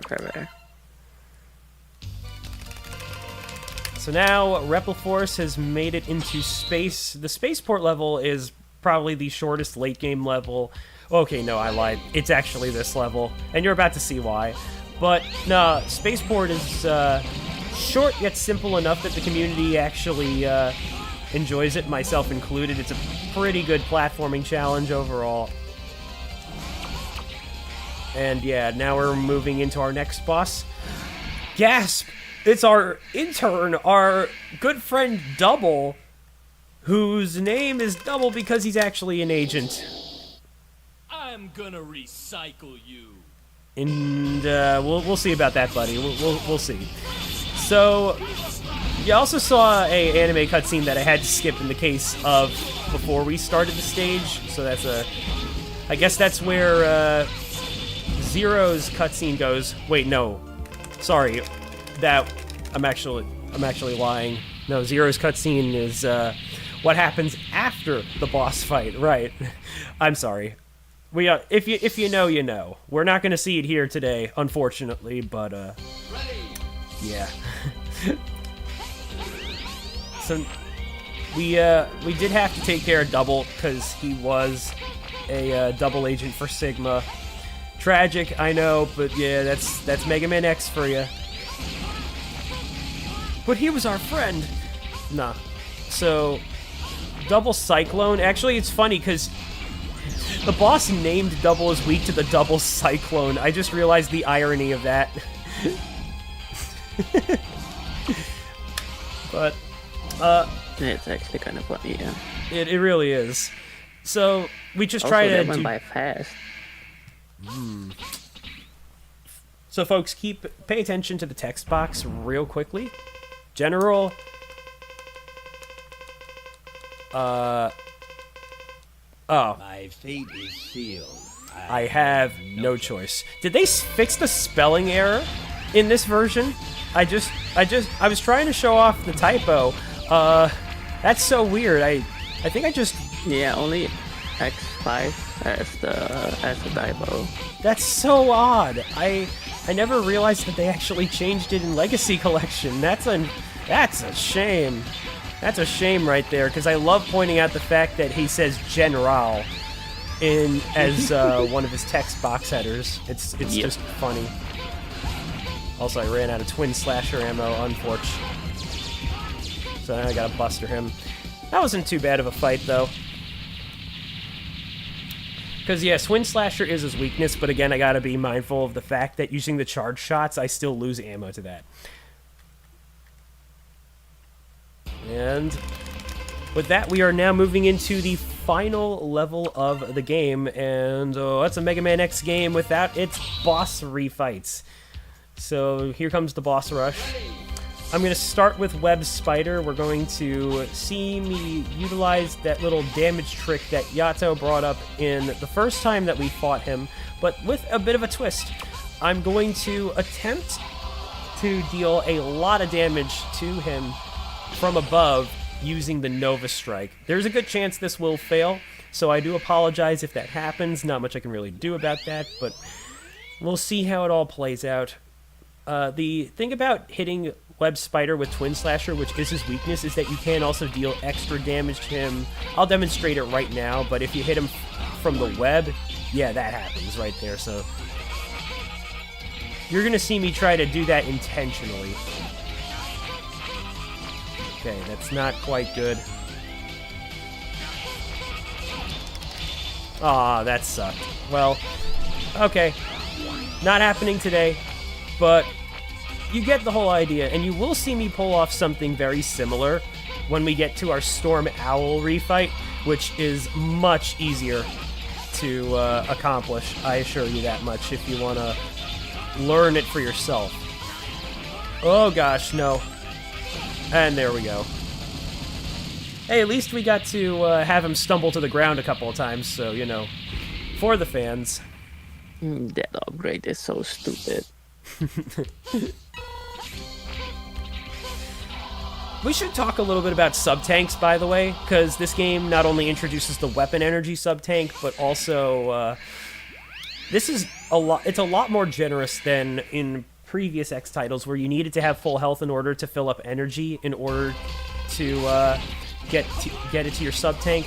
But here, you can, no matter what, whenever you pick up a health recovery, it'll still go to the sub-tank, which is really helpful too, because there's a very good chance that I will need the refill for the Sigma fight coming up pretty soon.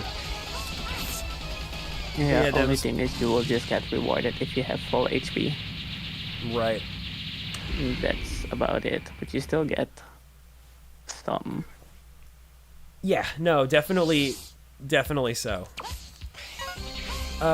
Nice thing about the Nova Strike, by the way, is that, you know, similar to the Giga Crush prior, you take damage and it refills the ammo, but in here it will also refill for weapon refills as well, so that's another benefit to having that weapon sub-tank. Alright, I'm gonna take a little bit of time to focus up here. I'm not gonna do it right now, but we need Owl to come upstairs a little bit. Alright, I'm just gonna hit him with another aiming laser. He doesn't want to behave. There we go. So yeah, that right there was a good example of how, as you saw right there, I did the shield break, except with the Nova Strike. Pretty simple, really. Just get the timing right, and you're good to go. So now we're going to go Cyber Peacock. Normally I do Frost Walrus next, but I felt like picking up the refills in this case. And a fun fact about a difference that you will notice between the Rockman X4 boss fight and the Mega Man X4 boss fight is that Peacock has all of his voice lines removed. He is speechless here in this one. There are no voice quotes per se. And if you do hear what he sounds like in Rockman X4, you'll notice he shares a voice actor with Web Spider. That's the only time in the casting that this was ever done.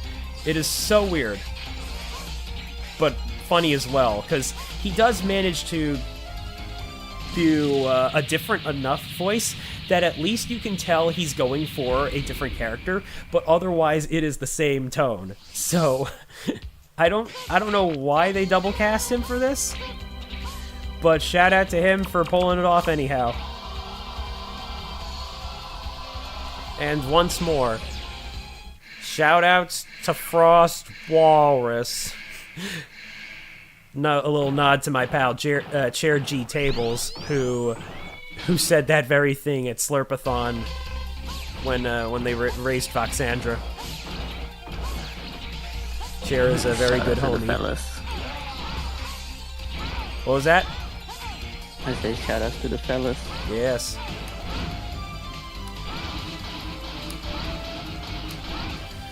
So, not this really. boss fight was so hard. Yeah. No, it was absolutely hard. What are you talking about? And we're gonna go back into Slash Beast.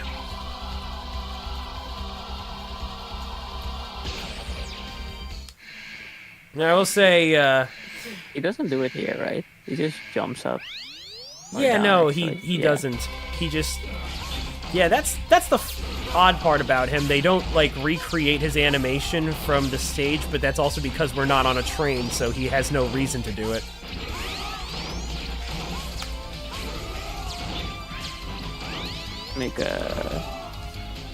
Just make a Sigma train or something.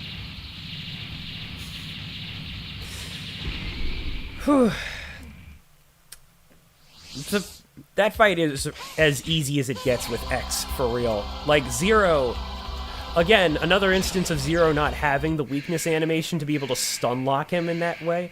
So, and that's also the weird part about Slash Beast. What he gives Zero is supposedly weak, like the weakness of Web Spider, but as far as I can tell, there's really no way to use it, because there's no known way to make him drop from the web, and the technique that Zero gets is purely ground-based, so it's almost as if he has no weakness.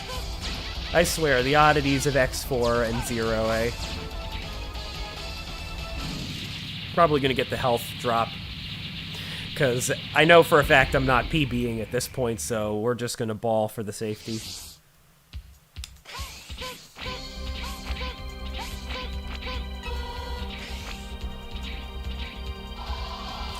Yeah, because apparently my live split timer says that my PB is 51 minutes and 19 seconds. I'm actually trying to remember when I got that, but I'll take its word, because I probably did it either on my own stream or for some other event. But yeah, I have done a decent amount of event runs with X4, and it's one of those games that I always think of as a crowd pleaser. So I certainly hope it won't be the last time that I get to speedrun X4 for you all, for opportunities like this. And by the way, folks, I do want to say keep on donating to raise money for the animal shelter that we are raising money for here. Themeathon, I want to say thank you all for having me. Oh, he's actually pulling off his desperation move. We don't usually want to see that. Oh, I thought he was going to do one more dive. Come on, can you hit him, X? Thank you. Sheesh. We can use Frost Tower on the final hit if we guarantee that it is the final hit. But yeah, no, shoutouts to everybody that's donating, and shout out to all my homies in the chat. I see you there, Omega Wyvern Gaming, good pal of mine. We got Haxum, Ipe Hopue, we got Annie Aaron, we got Gex, and shout out, of course, to all the event organizers as well. And with that, let's take care of Sigma. Because, yeah, it turns out he was alive this whole time. This game literally shows you Sigma within the first anime cutscene for X. Prepare to become Space Dust! There you go, Yato. You got your Space Dust. He did not even exist, and he's already going to round 2. That's crazy. Yeah, are you ready for round 2? This game's voice lines in English are just fun. I know we like to think of it for all the wrong reasons, but to me it's all the right reasons. Because, you know, Capcom games in this day and from this era and stuff. Voice acting was always one of the funny highlights of it. You know, there was never a doubt about that. You know, you had it for Resident Evil and stuff like that. Oh, I forgot to split, by the way. Oops.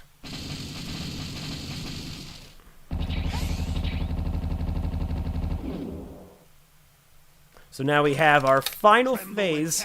You are finished. We have Sigma Gunner and Earth Sigma, or Ugly Head Sigma, coming up. And I'm going to employ a couple of different strategies for this one. Particularly here, we want to hope for him using the, that move right there. I know he did it because the wall spikes that generated right there. That's good. He has the exhale attack and the inhale attack. I want him to use the inhale attack more often than not. Oh, he had to. Oh, come on, really? So, that attack right there, where he says the end, or owarida in the Japanese voice clips, yeah, it's much shorter of an appearance. You know, he's weak, he's vulnerable for a much shorter amount of time, and so we're gonna pop our safety first off. And then we're going to Nova Strike in order to get rid of the heads early. Let's see if he does it this time. Oh, really? You're going to do that to me? Come on, man. It's almost Christmas. You got to be such a grouch. Bro said the Grinch came early. That's crazy. Too true, Yato. Too true. Yeah. Grinch. Oh, just before he disappeared. Let's go. I'm gonna pop the weapon tank so that we can Nova Strike right away. Good job. One more. Yeah, I had a feeling he was gonna do it, because why not? That's okay. Delayed, chat.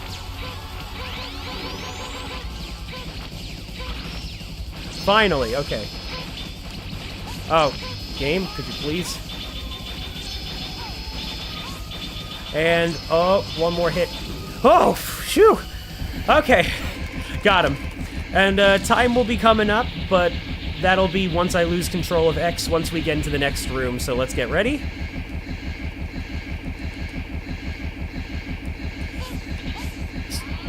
So not right now, but in 3, 2, 1, time. 55-27 on my end. Not a bad time at all. Still very much underestimate. And yeah, that's Mega Man X4, X 100%. I gotta say, very fun run. Now, somebody that started with any percent, I definitely think you can learn either category, whatever you so choose to. And all that good jazz. Let's listen to this cutscene, though. It's my pal Ultra Uberness's favorite.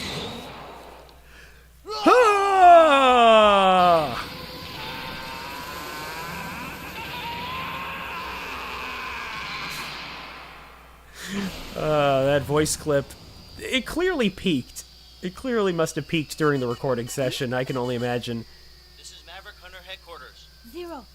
It's good to see you're safe, X. I was really worried about you. Zero's voice actor is Duo, by the way, from Mega Man 8. Go home and rest. You've earned it. But It's Zero, not a bad choice, but What if I become the voice one of direction them? lacks so much. Don't ask such silly question. I'm breaking contact now. Wait, Zero! I'm serious. Zero, if I become a Maverick, you have to take care of me. Oh god, the drama. Hurry on back. Promise me. Zero. I will say, though, Zero has it much worse than X does. For real. Poor guy. So, yeah, that was, again, that was Mega Man X4. And once more, thank you to Themeathon for accepting this run. I'm glad I was able to do a little something for the final day. And with that said, if you would like to learn the speedrun for yourself, please feel free to go ahead and join the Mega Man X speedrunning community Discord. We have a lot of people that would very much be down to get you situated with the game's mechanics, the tricks, and all that jazz. And it is a very, very easy X game to learn. Probably the easiest outside of, in my biased opinion, Mega Man Extreme 2. And with the X Legacy Collection, it is super easy to get. In fact, I would definitely recommend considering it while the Steam Winter Sale is going on. You can also get it through consoles as well for Nintendo Switch, Xbox, and PlayStation. There's really no wrong way to get it, although I suppose if you want to speedrun X7, I would probably recommend not getting the Switch version for that, unless you want to practice on a long plane ride or something like that. One shout out to Studio Jebek. I think that's how you pronounce it anyway. I never really picked up on how. But they are the anime team for this game, Mega Man 8, as well as the Mega Man Battle Network anime, which was actually how I got into Mega Man in the first place when growing up. And if it wasn't for that, I don't think I would have discovered this series and my love for it as early as I did. Unfortunately, the studio has been defunct since 2019, but their work will always live on in my heart, because they were very committed to doing a lot of Mega Man anime-related stuff. And, shout out to the English cast also being the Mega Man 8 cast. It's one of the weirdest things about both games, but if it wasn't for that, we wouldn't have had the meme-worthy stuff as well. So, Yato, where can these wonderful people follow you? And nowhere. I'm just a guy, man. Be sure to follow Tempest Mask, though. I will say I have not done a whole lot of streaming as of late because I have been trying to focus on voice acting, but I will slowly ease myself back into speedrunning because you gotta do something every now and then, especially for charity events, because this has always been a fun, beloved hobby of mine. Just shout out to everybody that I've met along the way. I've been doing this for 4 years, nearly going on 5 next year. Maybe, or has it actually been 5 years? No, it's probably been 4. So yeah, that'll do it for me. I'm Tempest Mask 1000 here on Twitch, YouTube, and you can also follow me on Blue Sky at Tempest Mask, and check out my Twitter at It's Tempest Steve, where you can also find my voice acting Twitter in my bio if you wish to. And with that, we'll pass it on back to Themeathon for the final run. So good luck to my pal Linkameister, and with that, till we next meet, ciao amici.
Hello, Themeathon, and welcome back. We have Sin and Punishment coming up from Linkameister, so get something to eat, get something to drink, while we are setting up the next runner. So thank you very much for the awesome Mega Man run, and I want to remind you guys that you can support these lovely animals that you can see here on stream. With just a €5 donation, you can help lovely animals like cat, dogs, and small animals like rabbits and co. So feel free to pass on a donation. It is very much appreciated, but not needed. And if you're just here to enjoy some speed gaming, we have Sin and Punishment coming up. And the next one after that will be Spyro. So that will also be our finale. So prepare yourself and see you in a bit.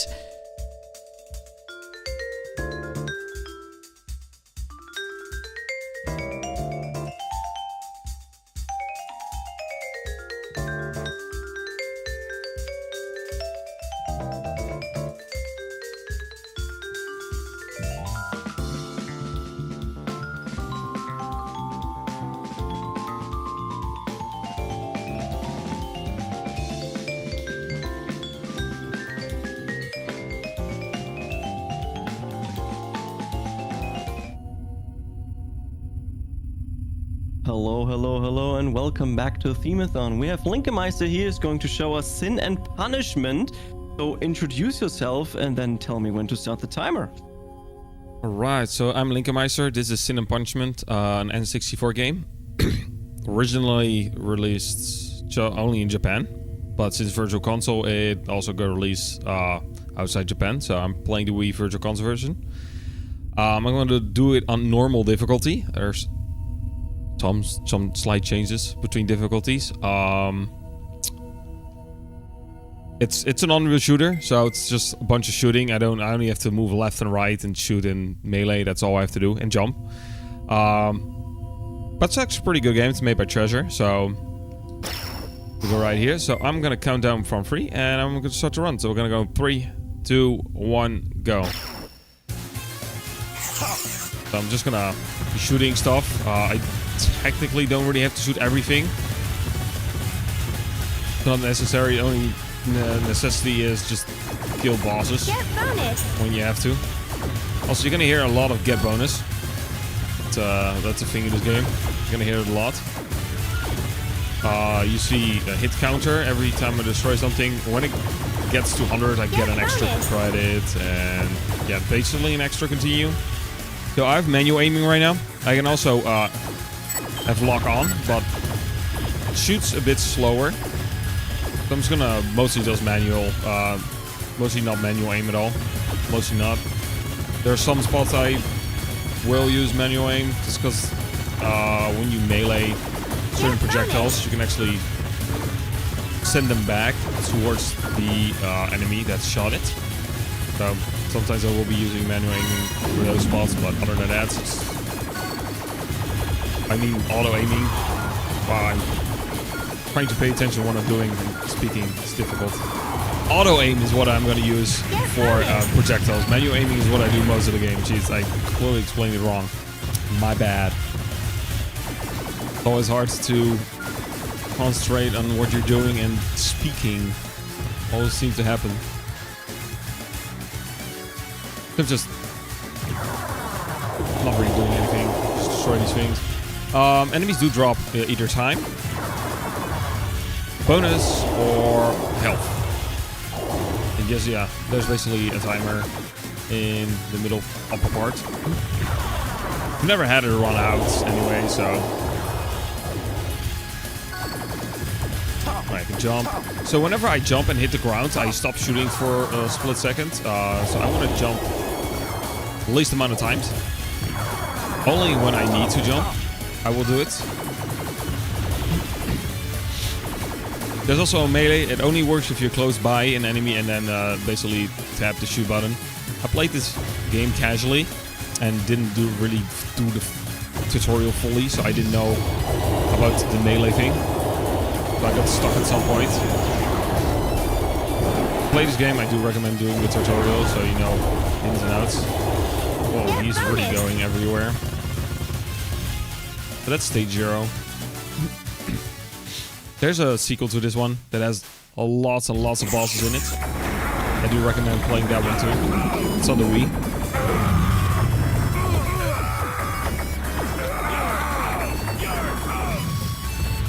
They saying you're toast to me. Well, I beg the difference.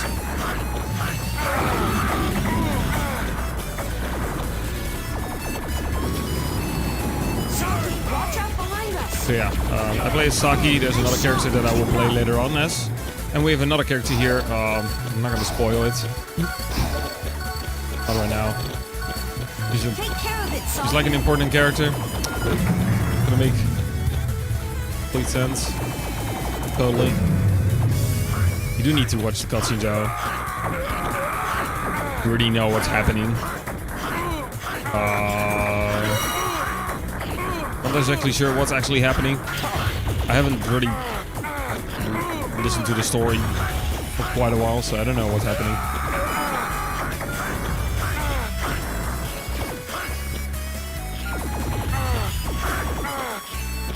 There we go. That was finally open. Oh yeah, differences between difficulty. The normal and hard difficulty has an extra small part that's not in the easy difficulty. It doesn't really add that much to the game. So normal difficulty, these enemies do stop in front of me, some of them, to hit me, and easy it doesn't. Bosses have more health. This one's trying to hit me, that doesn't happen on easy difficulty. And I think damage is higher on higher difficulties.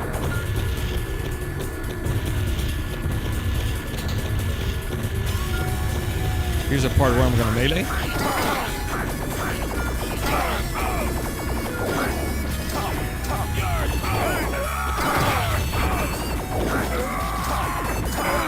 There we go.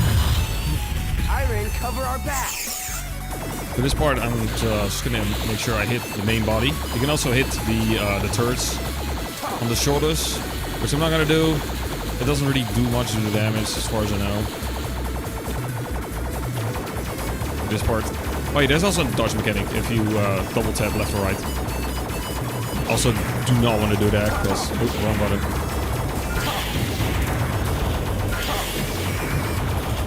There we go.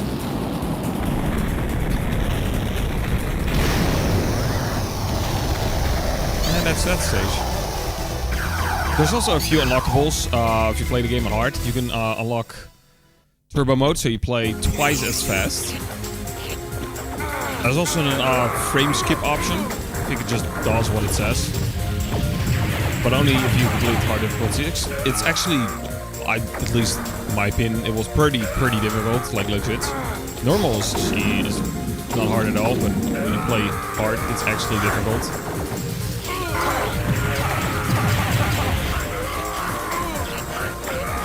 You can play the game in twice the speed.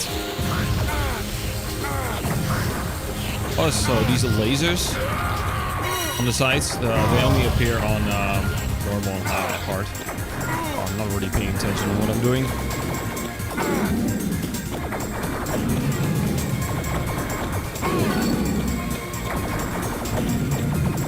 Also, there's elevators coming down.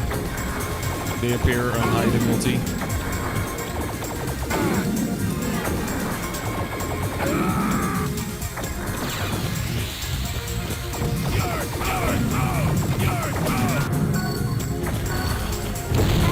I'm gonna manual aim to this guy.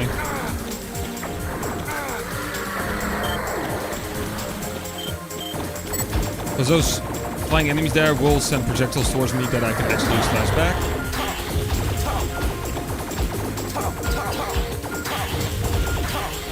There we go.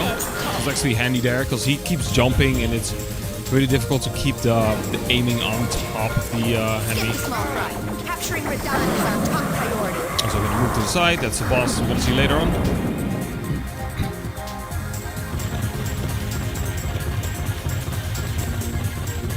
Health. Yeah, technically don't have to kill these, as I said earlier. You don't really. There are some necessary enemies you actually need to defeat to get further. Bonus. Here's the dodge. Here's the big. Doggo. I can actually hit her in the back. melee. So when he falls off, it does more damage. So I'm gonna shoot her. Let's get rid of her. But we can.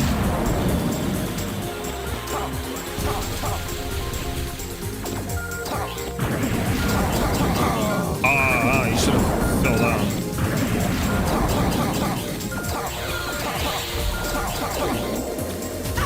I actually managed to still shoot her. Yeah, she's down.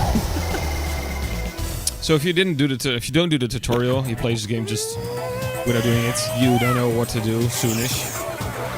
So she's now throwing a bunch of around people, around men towards me. Which we're just gonna flat on murder.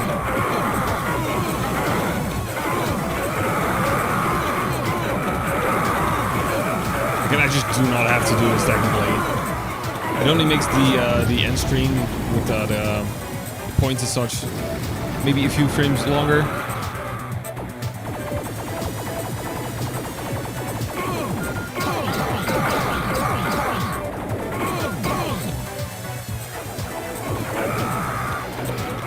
But this one is gonna just fly in the middle, but he's already dead.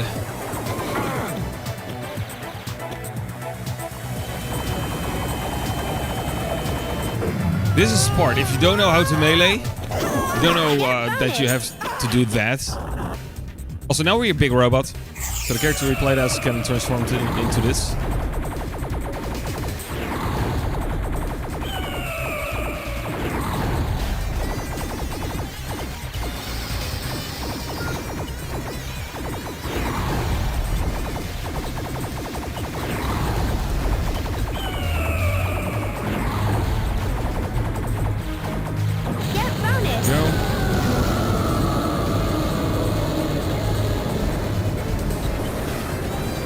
Also, those things that shoot towards me now, the background, that is not on easy difficulty.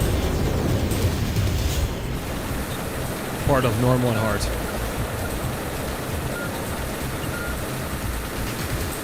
There we go. Now this is the easiest part. I will only have to slide to the left and slide to the right. That's it. There you go.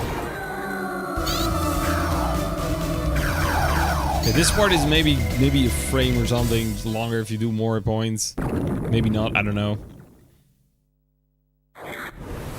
Switch the text or some cutscenes. And now we play as the other character. I have no idea what the character's name is. Also, we get this little annoying thing making noises. Like actual annoying noises. Gonna destroy the thing in the middle, in the back. Right away. Okay, now we're gonna hear more of the noises. We're gonna actually hit it though.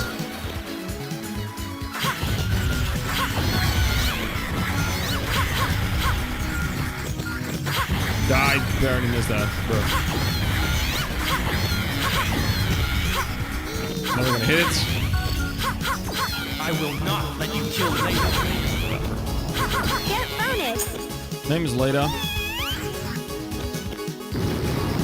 We'll make more annoying sounds soon.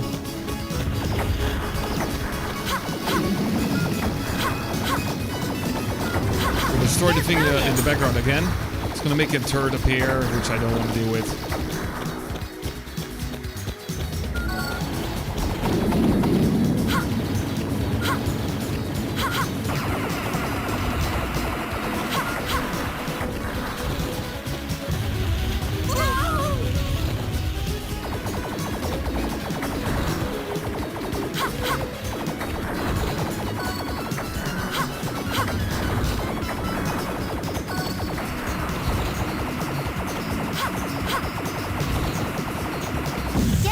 Go.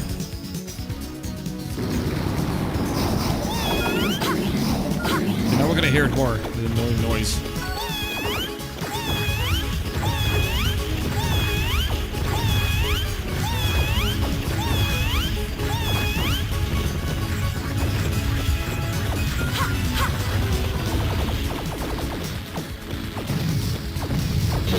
Now we get this thing.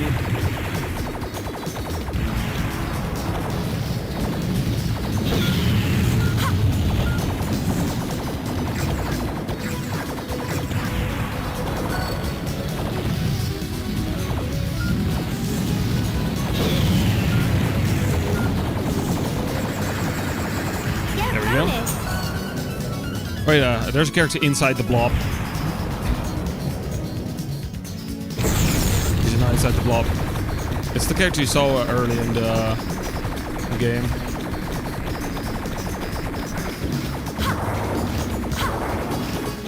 I'm gonna slash these things towards it. On easy difficulty, he really doesn't do anything.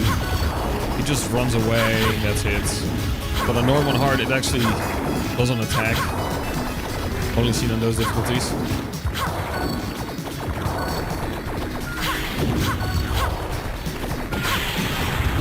That took a long time before it actually did the attack. Normally it would have already shown the attack. That took a long time for it actually to do that attack. There we go.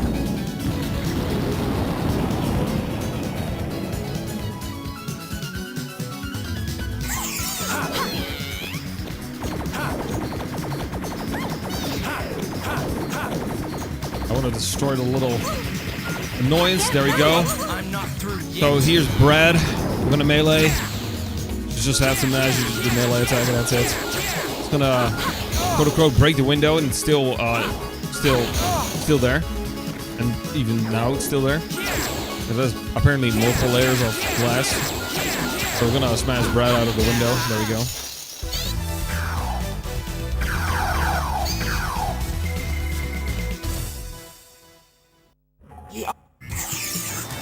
And now we are on top of a platform. The other character is making this fly and we're just basically magnetically stuck to it. Doesn't matter how it flies. Also, these planes that shoot towards me, I've never ever been hit by them. Probably would never happen at all. Not sure. Like, I think the Wii U Virtual Console version actually has less lag, but I'm not 100% sure.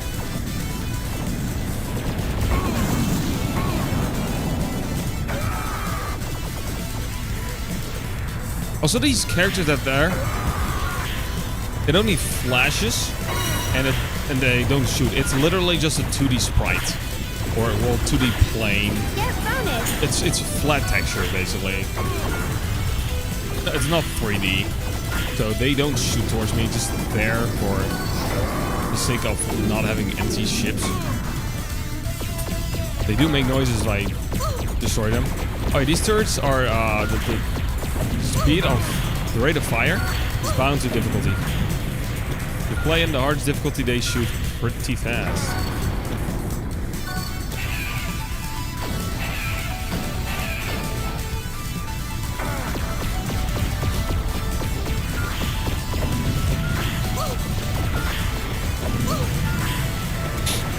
Yeah, we can also just melee missiles back.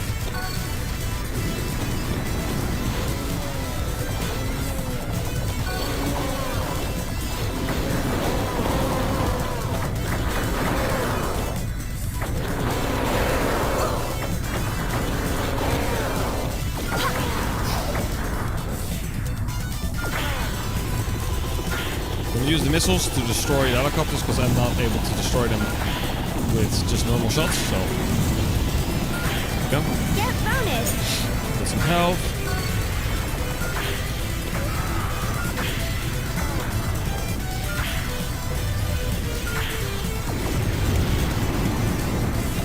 So this plane, I'm not able to hit it right now compared to the other one. Oh, I dare you. Fast. This one I also want to just hit the middle part.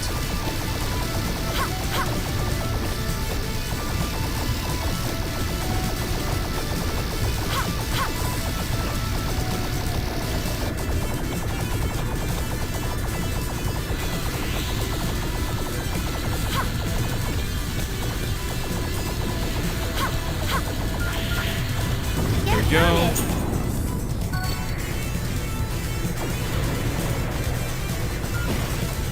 Ah, there.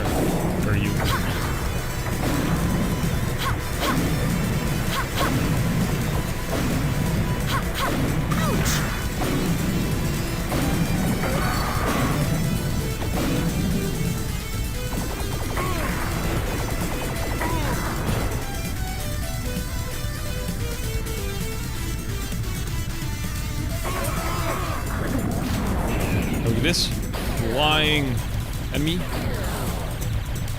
Not difficult.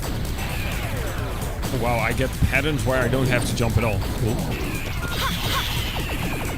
Technically, I don't have to destroy this one. It's gonna fly away anyway. Eventually. If you kill it, you just get extra points. I barely. Probably didn't get the dodge. Yes, now flies off. So basically, you just get points for it. That's it. Just for points. Good, I got some extra time. So I destroyed those helicopters earlier, right there. Now they don't gonna go up at all. If you don't destroy them, they're gonna go in the air.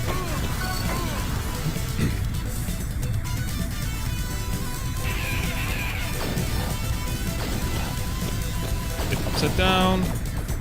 Later on, we're gonna be far away from the ship, and the turret's gonna shoot. So I'm gonna change to auto aim at that point. If I can actually hit them, because hitting a target from far away is not easy.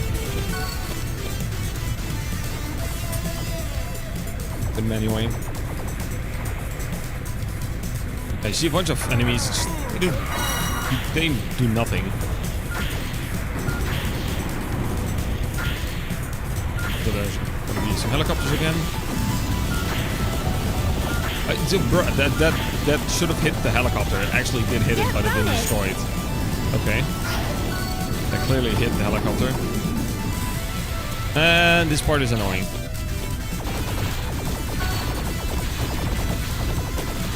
It's RNG which way they jump towards, so here's actually a bit of RNG in the game. Most things are actually, like, most things are set. Like this part, I have to pay attention to where I am standing, where I'm aiming at, and where the boss is. I have to pay attention to multiple things at the same time. I'm gonna melee in here. There we go.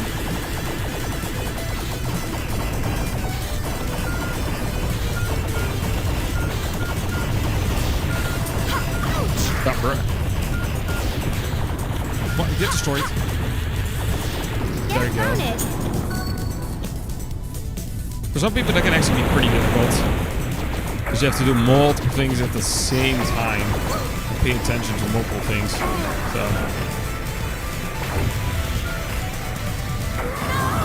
Targeting is perfectly fine. Yeah, again, the planes actually shoot. You can just stand still and you won't get hit at all. Okay, we're gonna auto aim on the turrets, please. There we go. Nice, the explosions get in my way.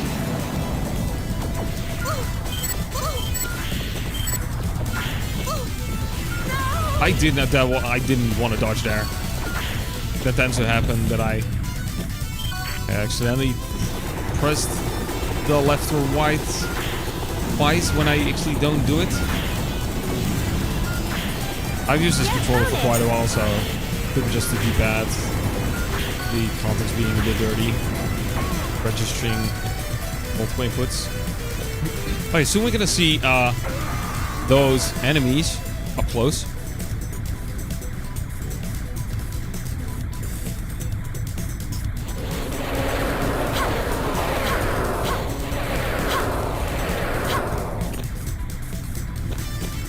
You're gonna see them up close right now.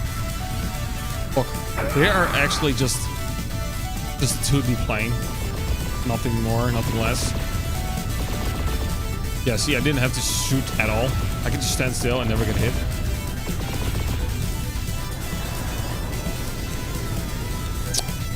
Soon we're gonna see the extra part. That's a normal and hard difficulty. Here it is. This is the extra part. This little part is not on easy difficulty. I just had to stand still and shoot. It's pooping out a bunch of airplanes we will not see. This is the Mother Crow. There we go. And we get more of these guys. Again, not really difficult or anything. There we go. Yeah, that's literally the extra part.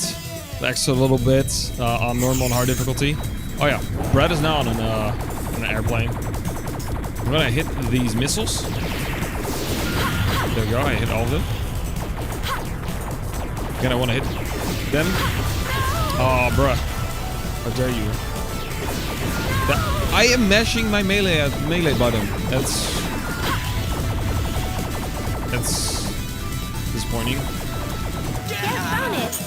I was mashing it, so... And the game was like, nope, we're not going to accept that input. Sorry. Great, it would have been dead earlier. Let's destroy these things in advance. They don't get in my way.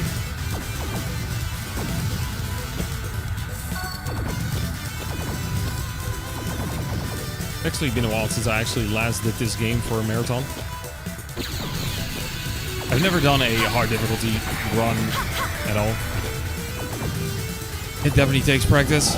It's actually difficult. You can die pretty easily.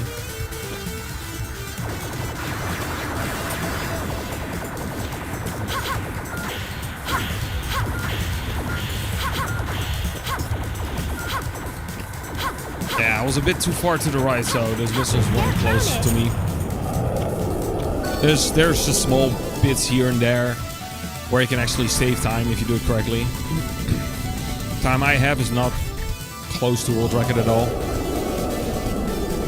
I used to have world record and then someone came who was better at the game than me. Never really bothered trying to get a better time. Fine, I'll get these lasers. They're annoying.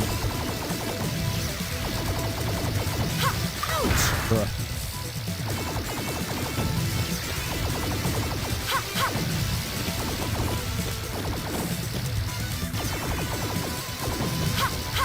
I also speedrun the sequel, which is quite longer. It's like 2 hours long. That game really has a lot of bosses in it. And lots of shooting, of course. I recommend playing this one and then the sequel. They're both really good, in my opinion. They're pretty good. Enjoy them. I actually don't have to do anything right now, I just stand still. There we go.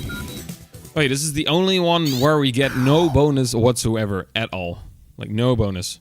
Oh, wait, this part. If you don't know, plays for the first time, probably will die here. So I need to destroy this huge bullet that got shot out of the big cannon we just trying to destroy. Yeah, if you don't destroy this in time, that big guy right there, who is Sasaki, is gonna slash through this bullet. And it's gonna kill us too. If you don't destroy it on time, you are going to die. There we go. Even though the explosion was really, really close, we're perfectly fine. And now we're in the subway. We're like, I think in the consciousness of Saki or something. I don't know. I haven't really looked at the story and the cutscenes in a long time, so I'm not exactly sure what's happening. Oh, we're gonna see this guy right here. We're gonna see him a couple times. He's gonna just stretch his arms and puke on me.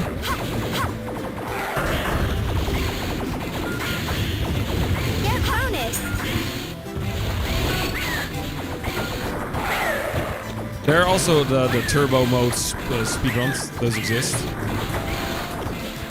Not sure about the whole frame skip option, if that's a thing you can, if you're allowed to turn on or not. Okay, just, if you've noticed, there's a little kid behind us. I'm not gonna spoil it, who the character is at all, so I'm just not gonna tell anything about it. I kind of know who it is. So, if you wanna find out, play this game for yourself. It's better than me explaining what the game is about. We're gonna get lots of lag. The game is slow right now. Look at this parrot right there. You can really see the game slowing down with the melee. Slow really slash, and then at some points, later on, at some points, it's gonna slash like really fast. Like, it's gonna have manual aiming here, or I mean, auto aim. Keep switching it. Oh yeah. I'll put it on auto aim so I can actually slash those bombs back. Oh, yeah, this thing. It moves with where you move. I hate this thing. My brain is like, which way am I supposed to go to dodge it?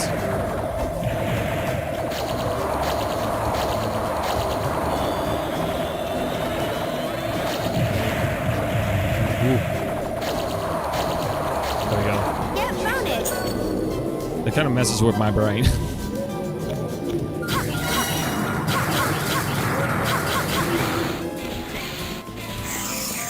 Now we get rock turtles. At some point, I'm gonna really slash fast. Right here. There's actually no slowdown there.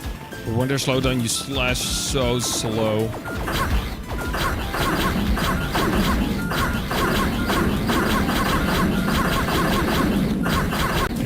Oh yeah. Get more. And they don't stop coming for a while. Just get the squash. Yeah, there he is again. He's a bit shy, so he's gonna hide his face for now. Damn you. Get lost. Oh, there's the slowdown again. He's a bit shy. Come on, gee, he has 1 health, please.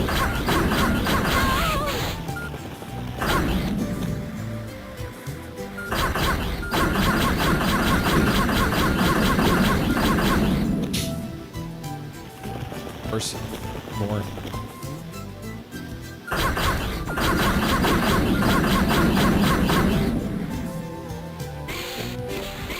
And then we get some incredible dogs hiding behind the benches. Or the seats, whatever you want to call them. I can destroy all of them, all the benches. Just points, I guess. We really want to go for a high score.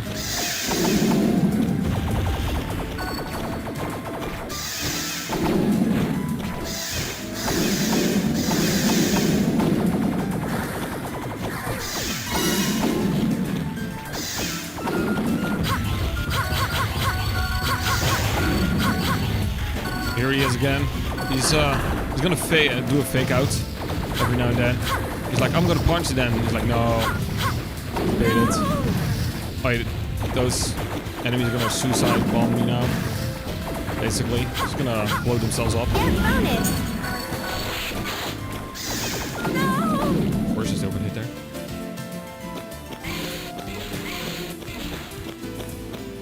Oh yeah, this is annoying. This part, I hate this part. On easy, it's actually not it's not really that annoying, but on normal and hard, it actually does an extra thing. I need to hit that. Of course, I missed twice. This is the extra part. If I destroy that with a projectile, it does like a plus explosion, and this tentacle is not on easy difficulty, which is quite annoying.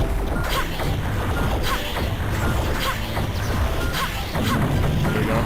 Also, that thing actually dies instantly on easy difficulty. Now I just need to make him swing and hit the ground and the wall at this, both. That does more damage. So it's just gonna do this over and over.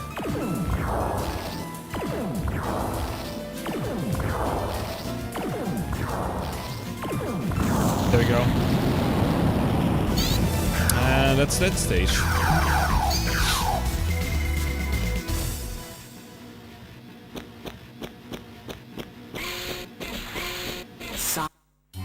And we are Saki now. We look a little bit different now. And we have the beats. Oh, it's an advertisement for Ace Sonic. Obviously a real advertisement, right? And we get this sand monster. This giant. I don't know what it's supposed to be. Of course, I got a hit there. Cool. We got some other things. Here, something. Oh yeah, that big mechanical monster is not the only mechanical thing. I'm gonna destroy one of the tentacles. It's gonna do an attack. I can stand right here because I destroyed that tentacle. I'm gonna destroy it again so I don't have to hit. This is the octopus steamer. Okay, legit have not seen that attack before. He just did. Maybe because I slash him back all the time. Legit never seen that attack before. Or at least I don't remember it. Alright, there's multiple of these. This is a really safe beach. Oh, nice, I got hit again. For the help. Saki, there's a building Yeah, she's gonna state the obvious. There's a building over there.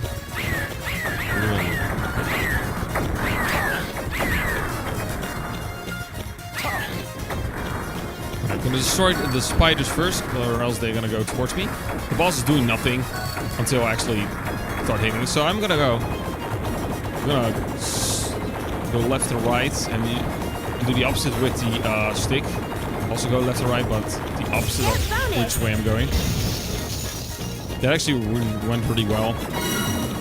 Sometimes I have a little bit of issue with that one. Get these more spooters. I need to destroy that. They're gonna jump towards me, the spiders.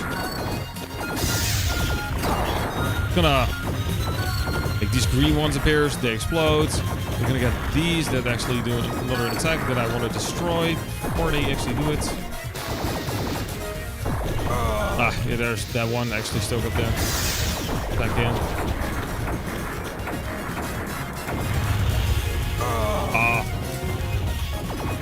For this big one.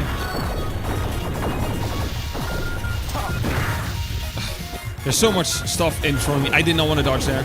There's so much stuff in front of me that I couldn't see where I was aiming at. Oh my god, please don't kill me. So much going on. Probably even worse than hard difficulty. Oh, yeah, this part. He's in the trash can. So I'm on a manual auto aim on this. So I can slash back all these projectiles. Oh, that's not good.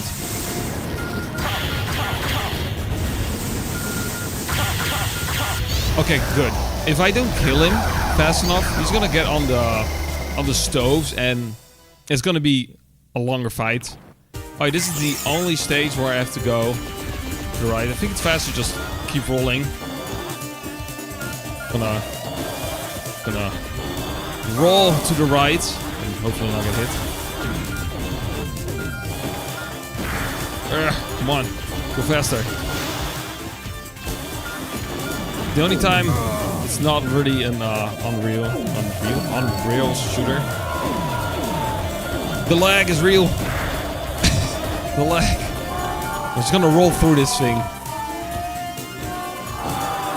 Alright, now I'm getting chased by a T-Rex.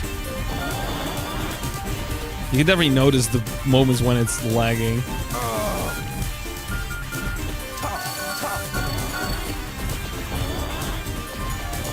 Gonna keep rolling fast enough.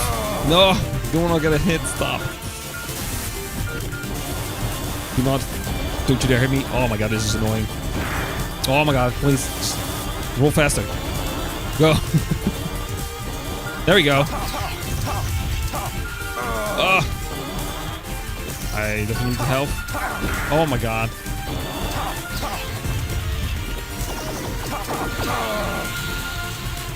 Please don't kill me.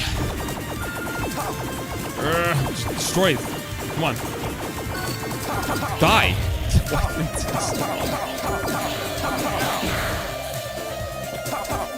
I'm gonna use this thing when I hit it. It sends projectiles. There we go. I'm close to death, so gonna take the hit. Nope, don't you dare grab me. Gonna shoot this one. Gonna grab the health. Should be here, right? Yeah, there we go. Not that much, but if the thing is following me, I can destroy it if I want to. Again, it's just for points.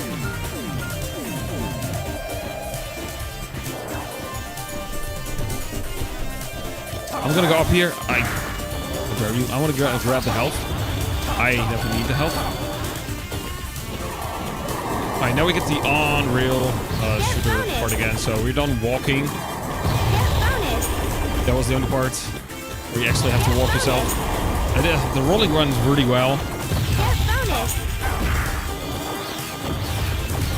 Can be really annoying in my hands, not gonna lie. A bunch of get bonuses now. Gonna see centaurs too. Appearing soonish. These enemies are really annoying. I want to kill them as fast as possible. Alright, got some dragon-like enemies. Do not want to get hit by the fire, because it actually does damage. Actually struggled getting through hard difficulty. Some parts were actually not that bad, but some parts were annoying, at least for me. I want to destroy the center right now. It's gonna throw a projectile at me. Don't want to deal with it, so... This one's probably gonna do it. Yep, he did. Oh yeah, lots of get bonus again. Getting close to the end of the game.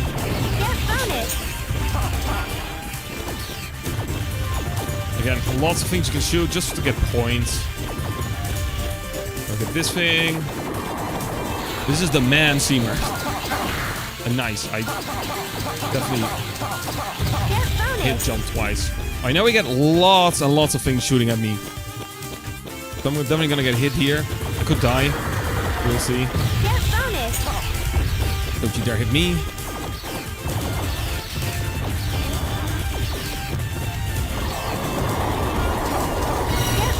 Oh, the lag is real. Oh my god, don't you dare. No. Oh my god. And then everyone is like, yeah, we're gonna kneel down before our master. I can just flat out murder them all. But who's the villain? Well, it's the girl from the beginning of the game. Oh yeah, we're gonna hit this guy too. There you go. She's the villain. And now we're gonna fight a fake Earth. We are on top of the real Earth and we're gonna protect it by destroying fake Earth.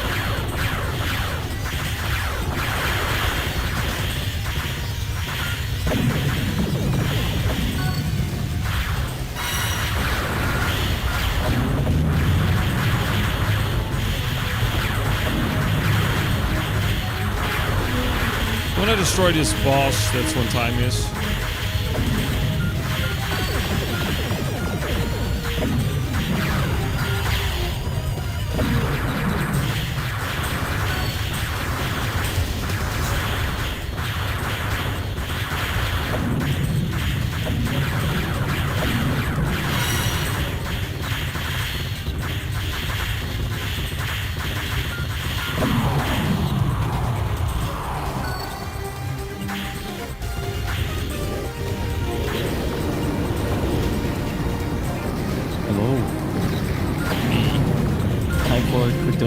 Yeah, sure, go ahead. Yeah, we have 5 viewers from Tempest Glass who says, thanks once again for having me, Themeathon. Here's a small donation as a token of my gratitude for you hosting this event. Just a quick shout out, but I forgot to make to anime, especially Dragon Ball and Fairy Tail. And with that, let's wrap this up. Do it for bang, get bonus, Winky Meister. Oh yes. Oh yeah, now the boss is doing the exact same thing he did earlier. It's basically just goes in the loop until either I die, or the planet dies, or the fake Earth dies. Time is coming up. And time. It actually went pretty well, not gonna lie. And there we go. That's Sin and Punishment, normal difficulty. Again, I definitely recommend playing this one and then playing the sequel, Sin and Punishment Stark's successor. They're really great games. And yeah, there we go. Hope everyone enjoyed this run. Oh yeah, original title, Class Soldier.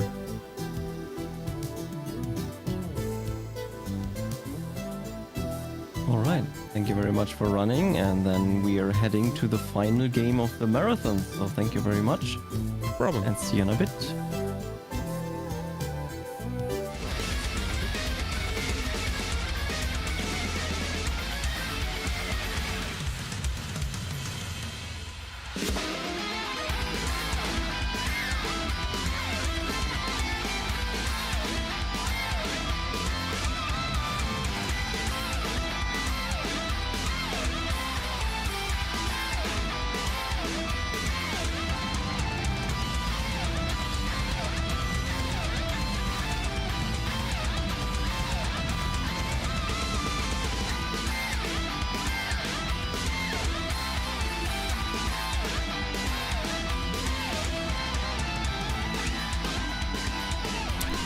Hello, hello, hello, and welcome to Themeathon! This will be the last game of the entire event. So we're gonna have Infinity Gene showing us Spyro Year of the Dragon with the 100 Act category. And I want to thank every single person that have donated so far to the charity. Every single little bit helped, and I hope that all of your all of the speedruns and everything that you've seen during the entire event was good and you had fun. So if you want to keep donating, because we are still looking for the €12.66 to get the €350 goal done, that would be massively appreciated. And oh, we have an echo? Yeah, because I have a big skill issue. There we go. Easy fix. Thank you very much for saying that. But yeah, all donations will have these lovely animals that you can see here.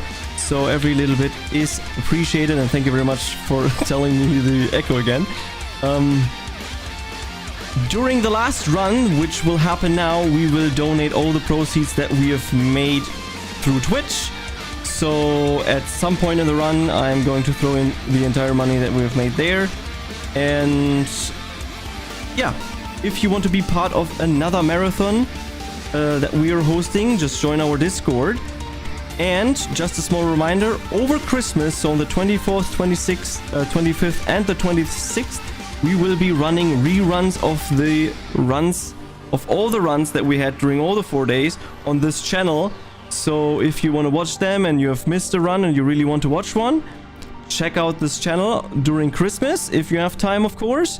And if not, we have all the videos available on YouTube, so follow us there as well.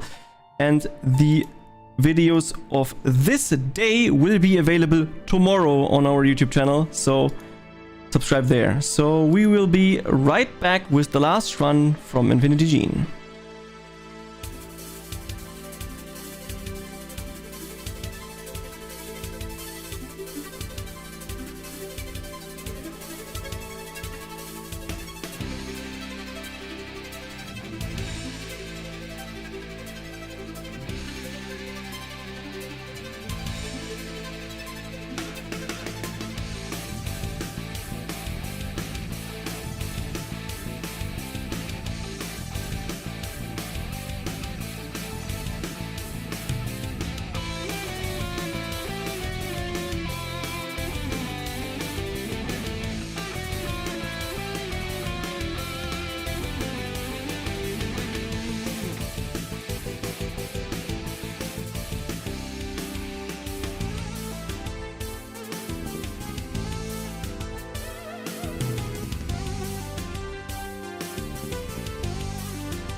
Hello, and welcome back to Themeathon, to our final run of the entire marathon from the Advent Time event. We have Infinity Gene here, who is going to speedrun Spyro Year of the Dragon 100 Egg. And introduce yourself and tell me when to start the timer. Thank you. Yes, I'm Infinity Gene. Welcome to Spyro 3 Year of the Dragon. Also known as just Spyro Year of the Dragon. You don't need to put the 3 in. But yeah, I'm going to crack out a 100 egg run to finish off Themeathon Advent D4. The final day. Ooh. And then it'll be Christmas on Wednesday. Bit weird having Christmas on a Wednesday. But yeah, I'm going to start the intro. Time will be when I shout it out. Just going to have to skip through these 3 cutscenes here. Unfortunately, we're not going to be watching any cutscenes. Maybe the last cutscene, of course, when the final boss is defeated. But yeah. So, Spyro 3, as people are probably familiar with at this point, It's about Spyro the Dragon. Spyro tends to be saving the world from an evil villain. In this case, the sorceress, who has stolen all of the dragon eggs. And Spyro/Hunter as well. Hunter sometimes helps us, sometimes we waste our time. We have to go find all the eggs again and stop the sorceress. The holes came out on. So time is about to start, and I will shout it out in 3, 2, 1, go. So, I'm going to start off by getting a few gems along the way, but first we're going to collect egg number 1, which is Isabel, which is just round the corner from where we start. Then we're going to jump up these ledges here. We're going to have a brief little talk with Bianca. Bianca's probably going to just say one word, which is like, okay. So we're going to skip through this text box here. So, Oh, never mind, wrong one. She says so. The other one she says okay. But we're going to go into Sunny Villa first, and we're going to try and do a proxy to gain an amount of height from some enemies. Sometimes we get it, sometimes we don't. Let's see what happens. So we're going to try on this one here. Oh, we got a little bit of a proxy. Going to try it on this one instead. Nope. Going to try it on the third one. Otherwise, we're going to have to go around and do it the long way. Nope. That's fine. We'll just go get the egg over here. And then we'll have to go on the pillars to go get it.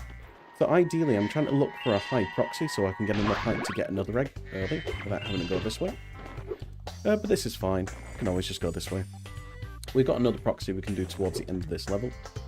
So obviously the main objective of this category is to get 100 eggs and then defeat the sorceress. Unfortunately, you can't just end the run the moment you get the 100th egg. That is a little bit unfair in my opinion, because it's called 100 egg, you know, just saying. If you get 100 eggs, why should I do the sorceress? I mean, I've done my job. Who cares? Sorceress can't do much. But yeah, so get 100 eggs, defeat the sorceress, and everyone's happy at the end. I'm going to jump over Zoe so she doesn't automatically talk to us. I'm going to try and get a proxy on one of these if we can. Nope. Unfortunately, no proxies on Sunny Villa, which usually results in us resetting a run, pretty much. But for the marathon, we don't mind. But we're pretty much done with this level. I'm going to have to head to the end of the level egg, because at the end of the level, there is an NPC that we have to speak to.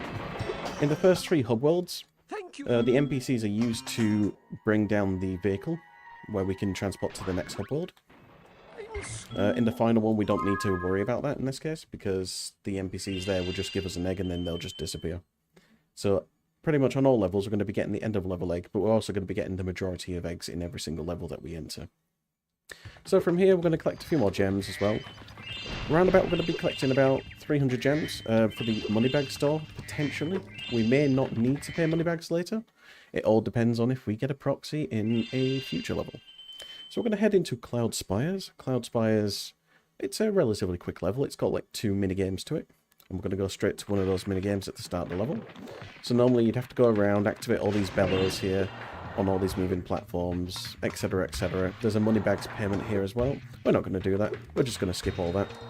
We're going to go around this corner, and we're going to hit the entrance to the side area behind this wall, because those hitboxes are pretty big.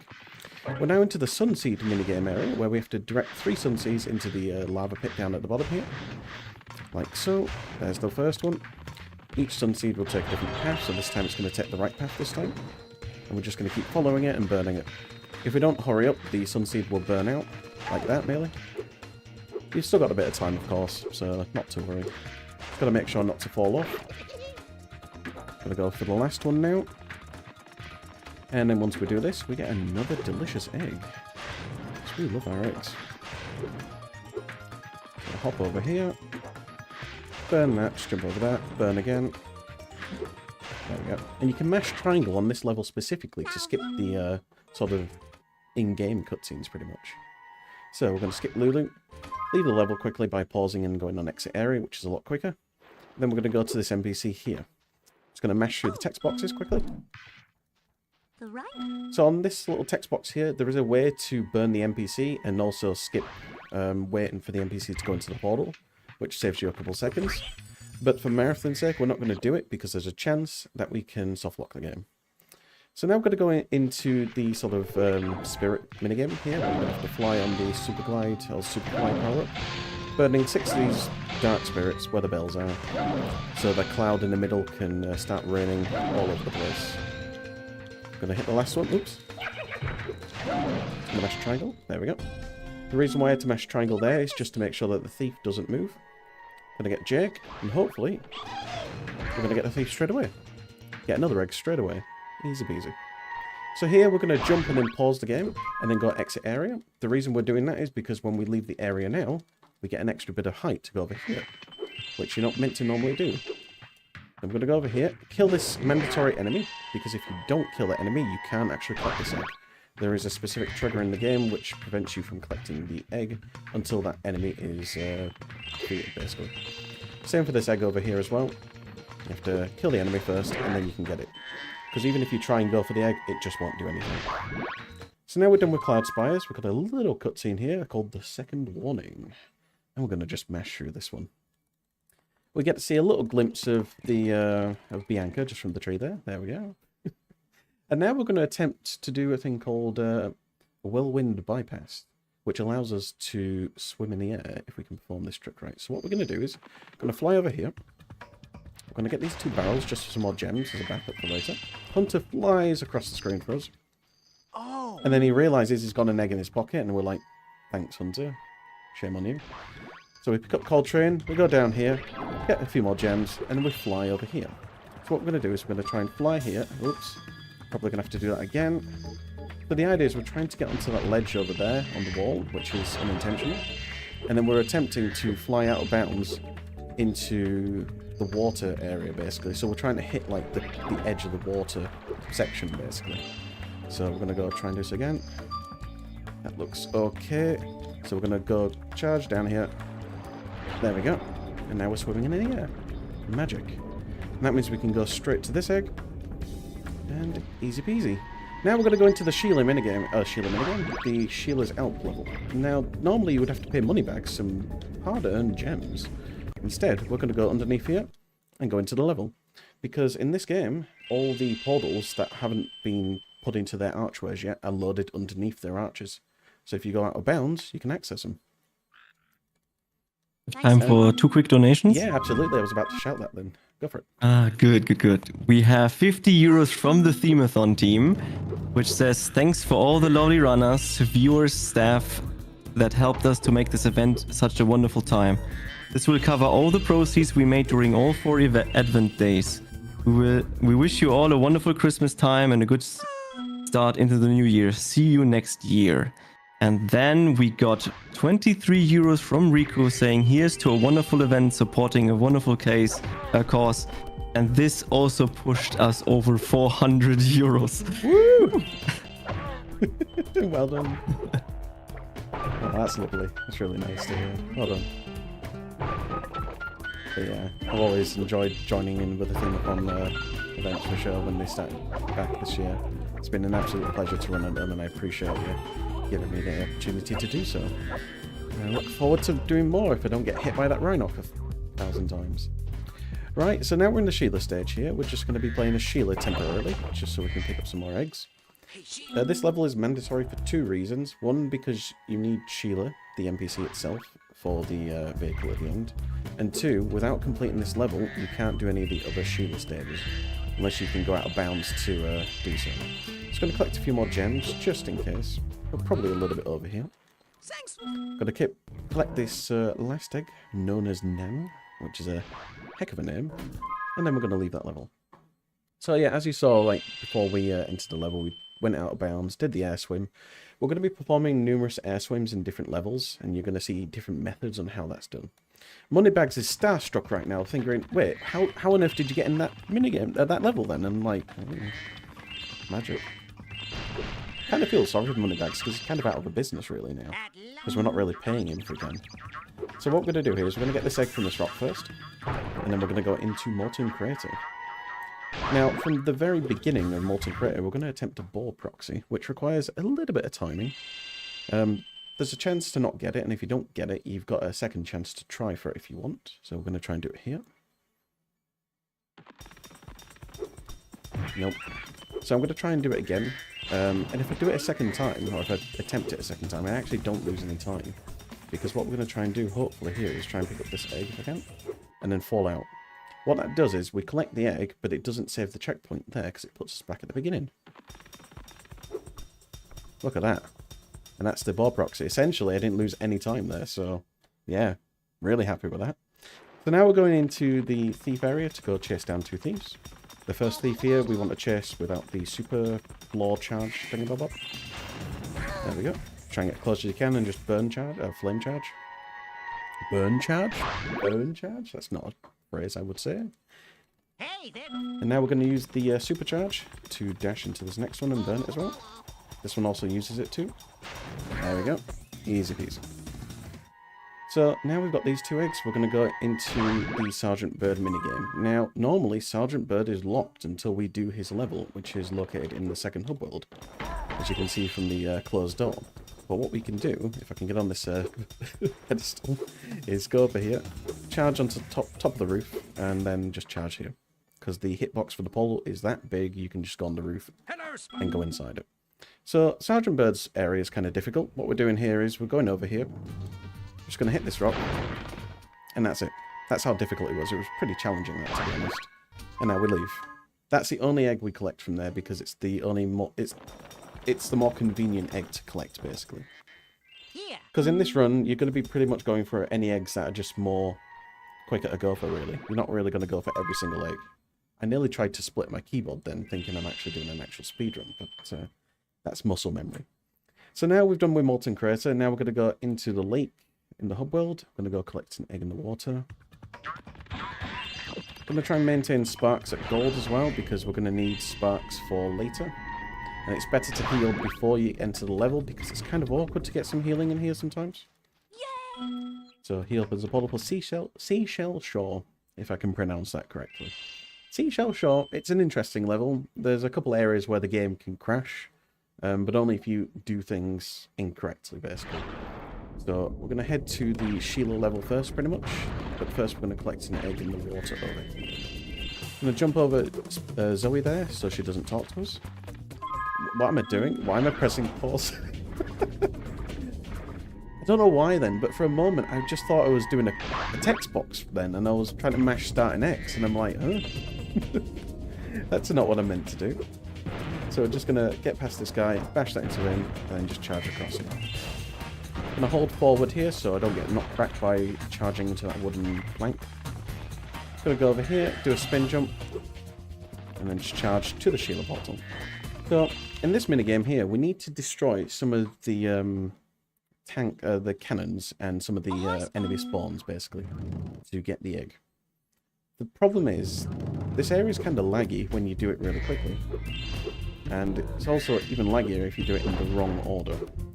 To the point where I think some of that lag and also some of the things happening at the same time crashes the game pretty much. I don't know the proper explanation for it, but that's my understanding of it. So we're going to jump over here, ignoring the NPC that we normally would talk to. We're going to hit this one here first.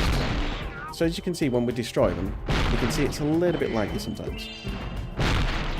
You might even notice it with the frame counter in the top right, sometimes dropping a little bit. So normally it would be at 30, it's going down to like 27. So we're just going to have to be careful here and make sure that we're actually destroying all these, because if we don't, then the game might crash. So I'm going to be careful here. Okay. So basically what I'm hoping that wasn't going to happen there was the cannon hitting an enemy at the same time of me doing a slam.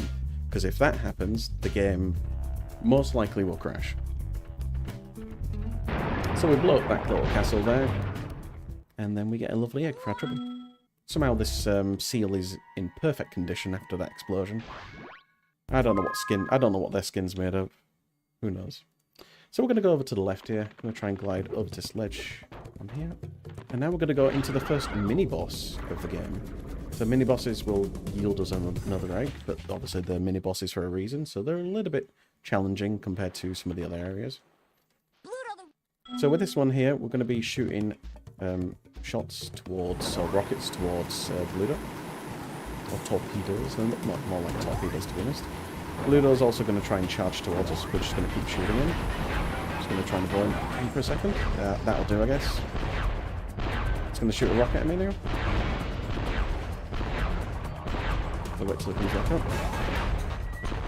So unfortunately I've got no sparks at this point, so for the actual boss coming up soon, I'm going to have to be a little bit careful, because I've got no HP now, so if I get knocked into the lava on that boss, then I'm dead. But that's not a problem, because this is a marathon run. I'm not looking to do any PBs or anything right now. So now we're going to go into one of my most hated minigames, I call the Egg Tunnel, where we have to charge through this. Basically, it's like an auto-scroller tunnel, while hitting all the enemies in the tunnel. If you miss one, you have to do the whole tunnel again. If you hit a mine, you also have to do it again, so gotta be a little bit careful. For the most part, it's I was about to say for the most part it's easy, but as you can see there, sometimes you can slip between them, and then, yeah, you have to do it all over again. What adds insult to injury as well is the little chuckle that the Rhinox do when you miss as well.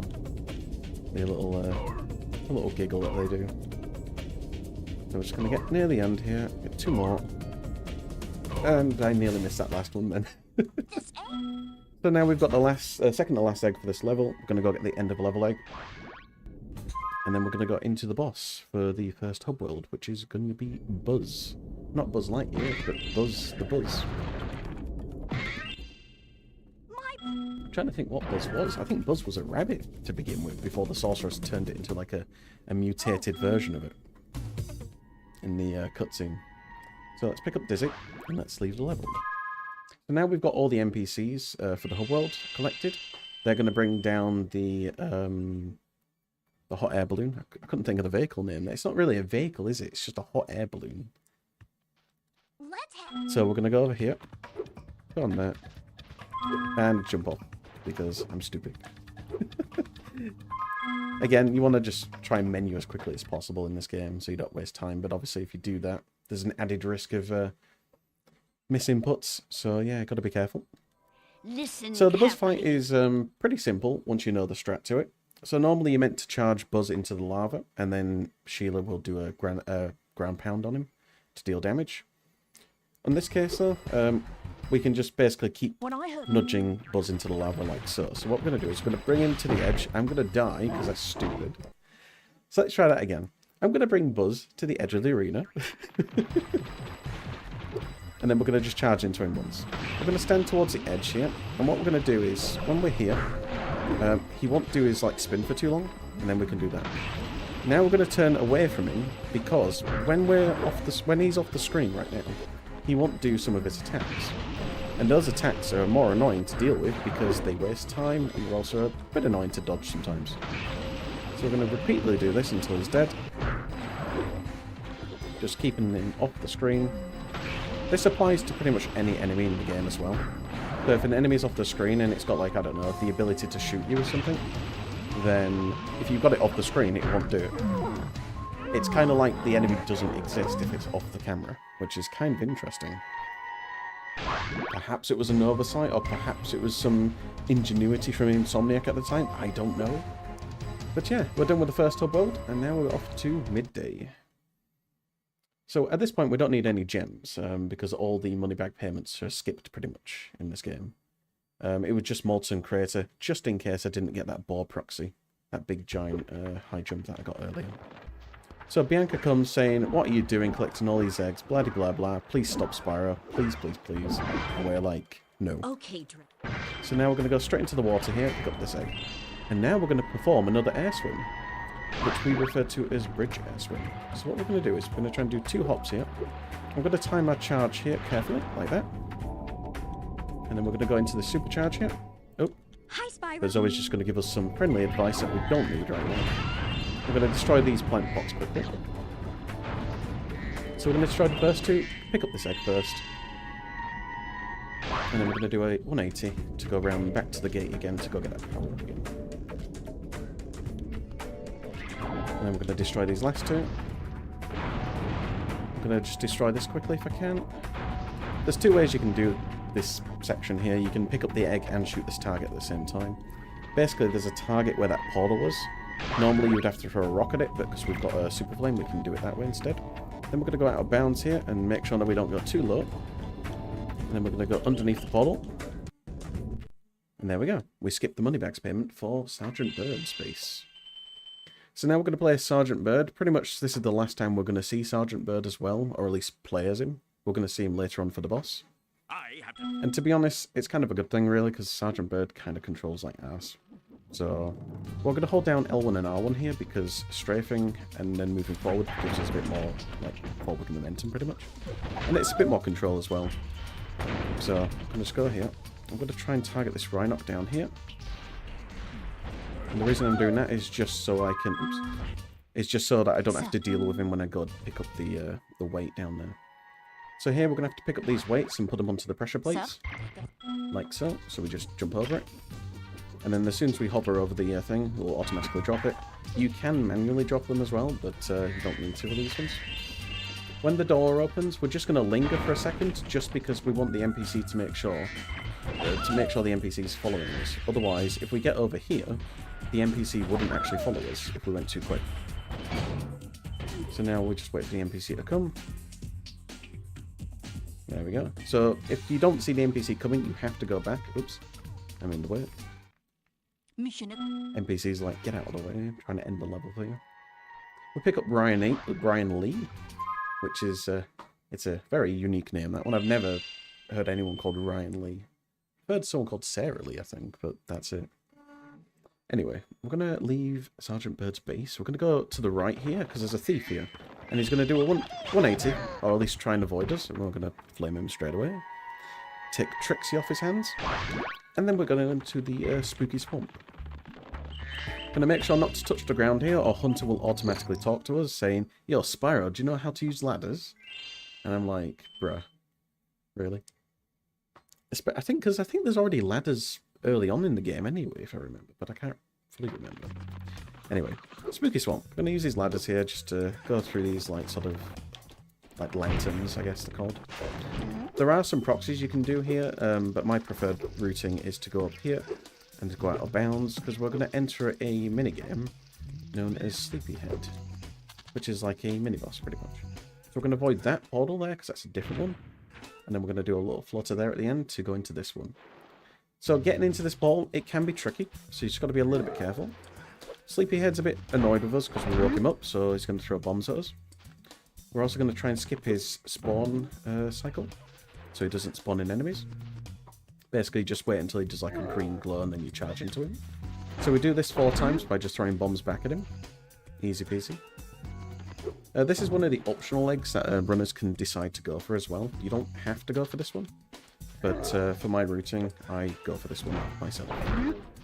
There's optional eggs like later on in the game that people can choose to go for. Some of them require you to understand how the patterns work, some of them require a bit of skill, etc. It's personal choice, really. So we've picked up Herbie, and now we can leave this movie.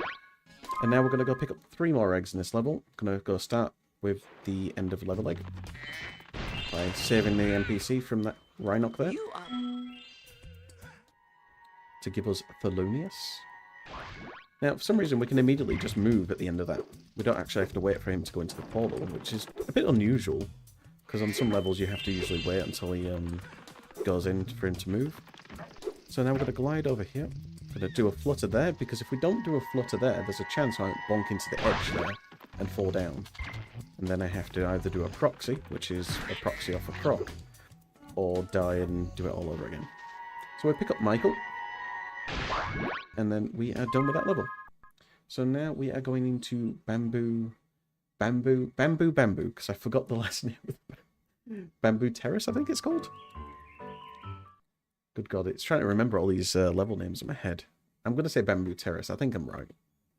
Anyway, we're going to leave Spooky Swamp, go into Bamboo Terrace, and at the start of Bamboo Terrace, we're going to try and do a boulder proxy, which, you guessed it, gives us a lot of height if we can get it.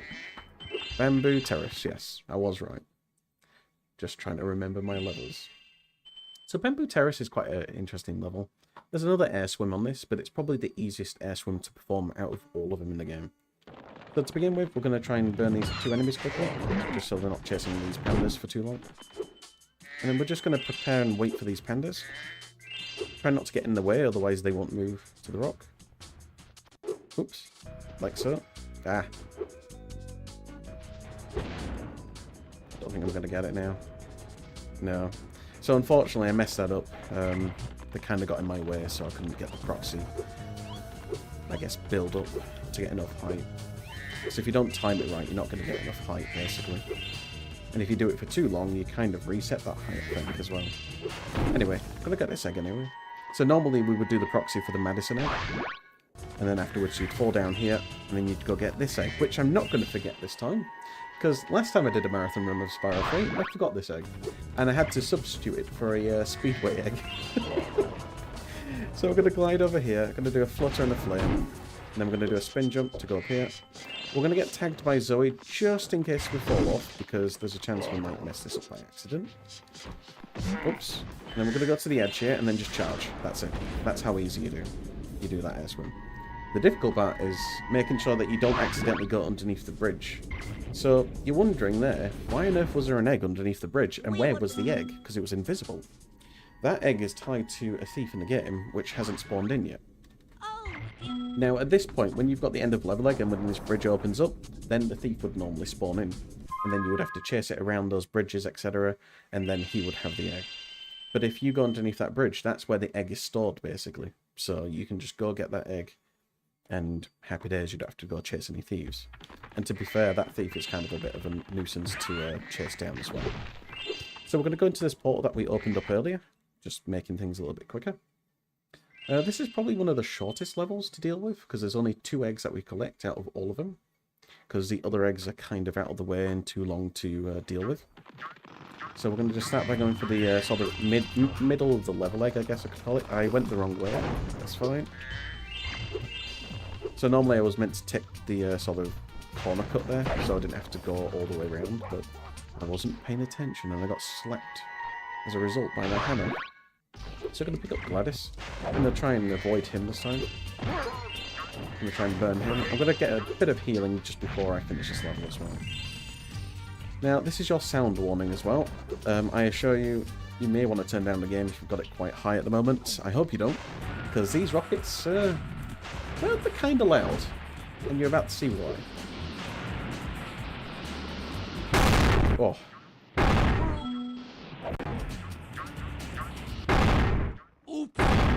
Yeah, now, it's kind of weird why the audio's messed up on this version of the game. I don't think it's messed up on the other version of the game, the old version. But for some reason, they're kind of just super loud on this one. So if you have your volume really high, yeah, you're going to kind of blow your ears up pretty much. Anyway, I'll get some healing there. We missed that extra life, which is a bit of a shame, because I kind of wanted that, to be honest. I'm going to go pick up Mingus, which is... it's a name, sure. I don't know if these are actually names that people would ever use, but Mingus, I guess. Just doesn't sound appealing, let's just say that. Anyway, Icy Peak. We're going to get this NPC off the cannon, because we're going to use the cannon. We'll destroy the ice wall. And now we're going to do Icy Peak Jump, which is basically jumping from this location here all the way to those stairs over there. And I assure you, this looks hard. It looks easy. I'm just going to jump. I'm going to jump and explain it in a second. Okay, so basically that jump looks easier on paper, but when you try to actually do it, it's quite tricky. You've got to time everything to near perfection. You don't have to be absolutely perfect, but you need it to be interesting. Okay. So normally when you kill the thief, the game shouldn't actually kill you. There we go. That's what's meant to happen. I was wondering what on earth happened there. The good thing here is that if you do die, you don't actually lose a life. So here we're going to be using the camera there to reset that thief there, because it just keeps resetting to its sort of starting position when we use the shoulder buttons. And I'm going to just try and go up these stairs as quickly as possible.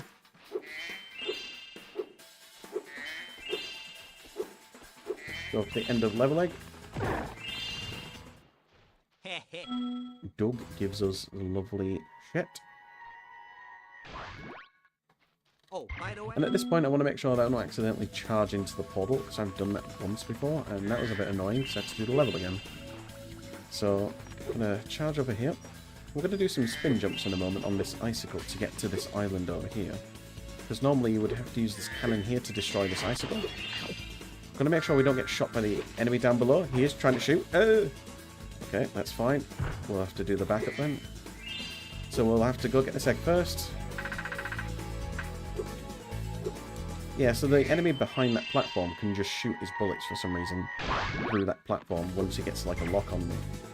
So I'm going to try and do the worst, well, the way that I don't enjoy doing this really. So it might take a minute or two. Basically what we're trying to do is we're trying to like sort of glide onto the edge and then it'll sort of give us a bit of height, but I keep messing this up. This is something that I don't normally do, so this is something I'm not used to doing. But we'll try and get it if we can. In practice, I've got it sort of 50-50.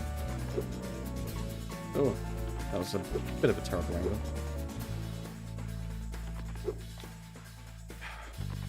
Maybe I'm doing it a little bit too early, that glide. If this doesn't work, then that's fine. I'll go get another egg somewhere else.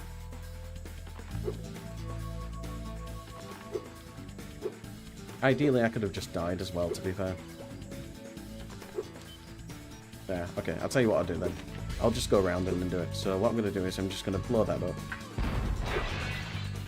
And then I am going to go backwards.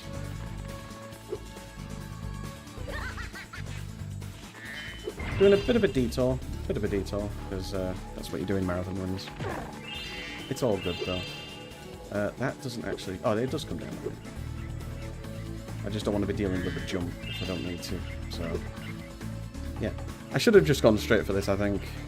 Because the trick to get onto that ledge, it's not the easiest thing in the world to do.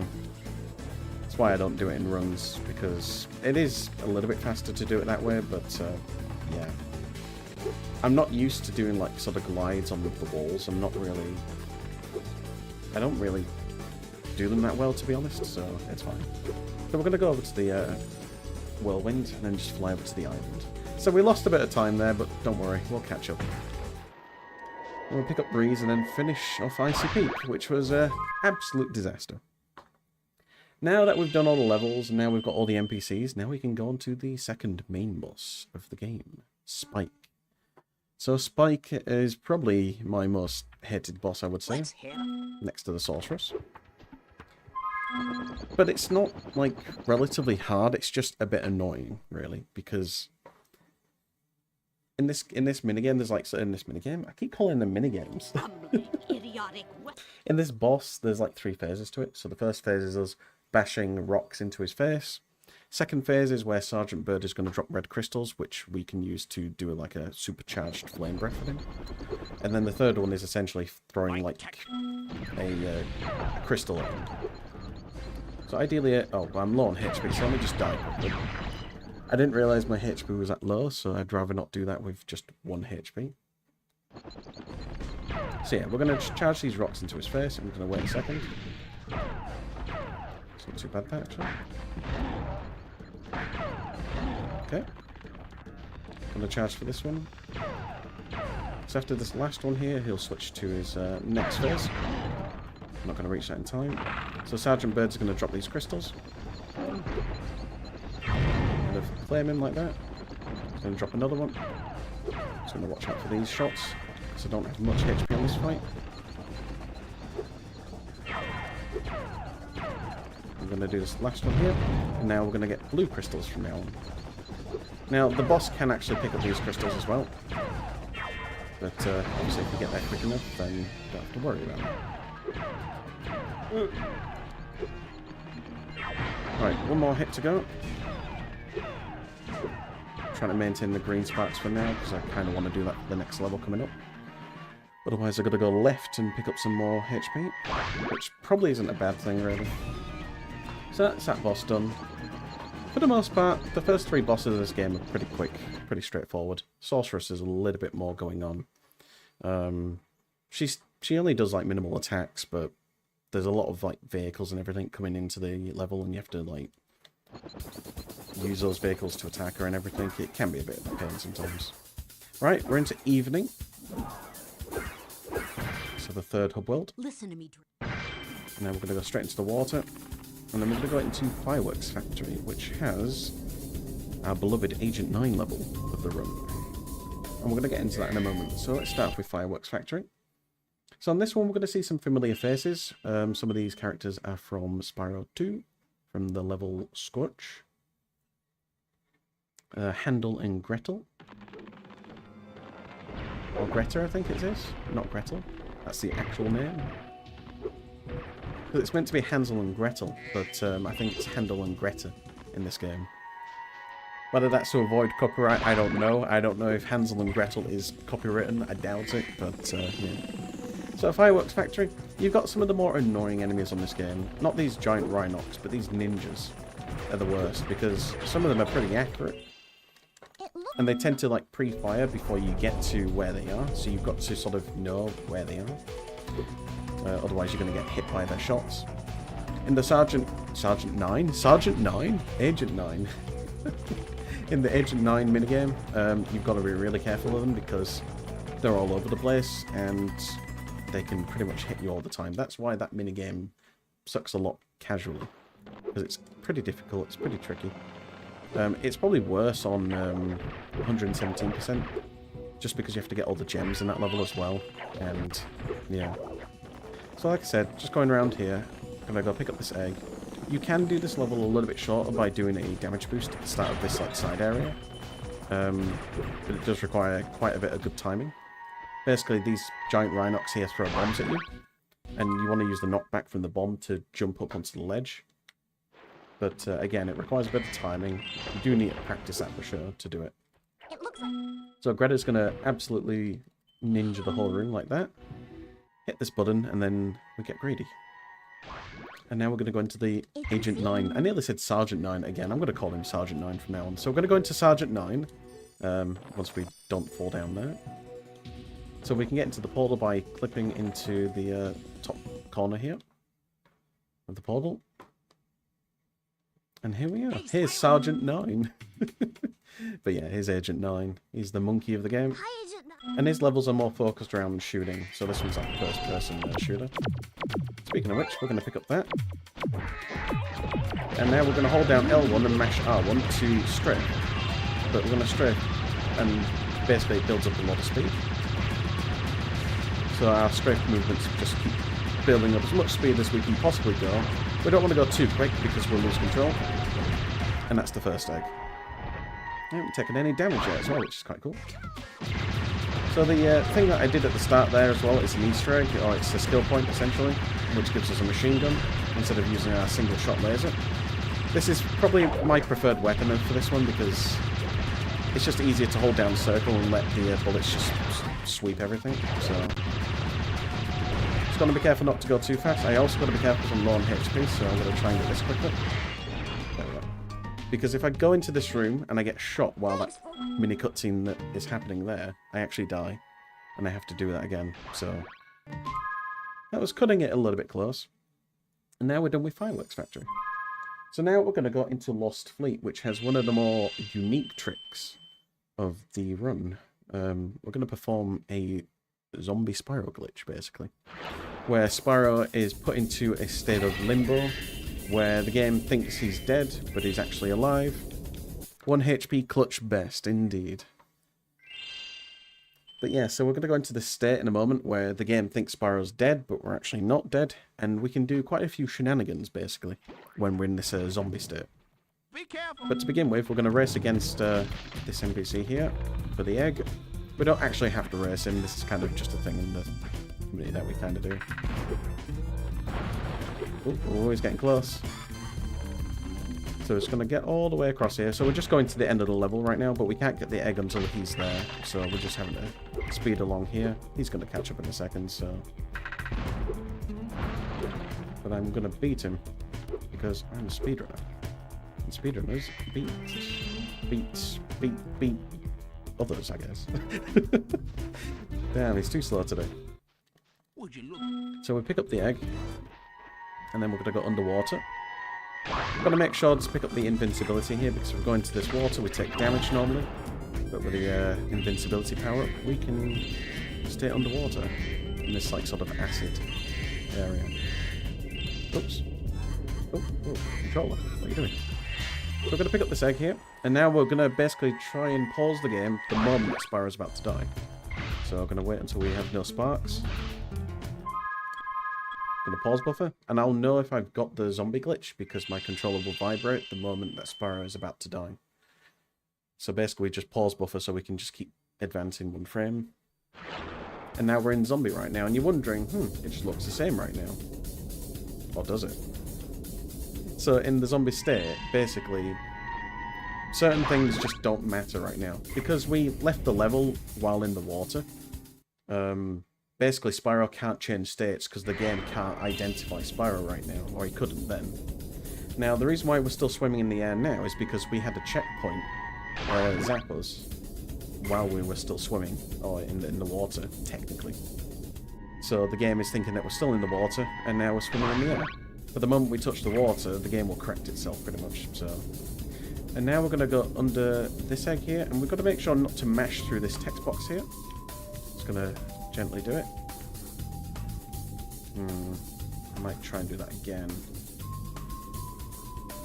Wasn't confident with that. Let's try this again. Okay. The problem is I don't want to go back in bounds. That's what I'm trying to avoid right now. So, there we go. That'll do. So I want to make sure the dragon scratches its neck first, and then I can go down. Ooh, okay, now I'm in trouble. Oh no, I'm in the wrong way. Oh dear. Well, I'm going to have to kind of do this anyway because I need some more gems now. Because I'd have to perform zombie again. And I don't have enough lives for that. So I'm going to have to do the speedrun, I'm afraid, everyone. I need some gems. Because I think I need 800 gems for Bentley's area now.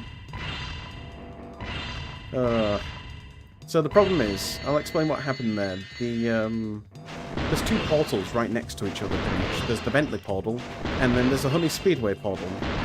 And the problem is, they're too close together to the point where you might accidentally go into either one. Now, ideally, we want to go into the Bentley portal, of course. But of course, that didn't happen. And so we would have to either go out of bounds in the evening hub world, which I actually don't know how to do, but I should probably learn as a backup anyway. Or we're going to have to do the zombie again. But the problem is we'd have to perform everything about the zombie all over again. And it's just a bit awkward to do that, really, so... Oh, I need 1,000? No! Right. Unfortunately, we're going to have to take this detour and get more gems. Oh dear, this is terrible. But it's fine. Entertainment at its best. At its finest. Oh. I need gems. I need money. I'm too poor.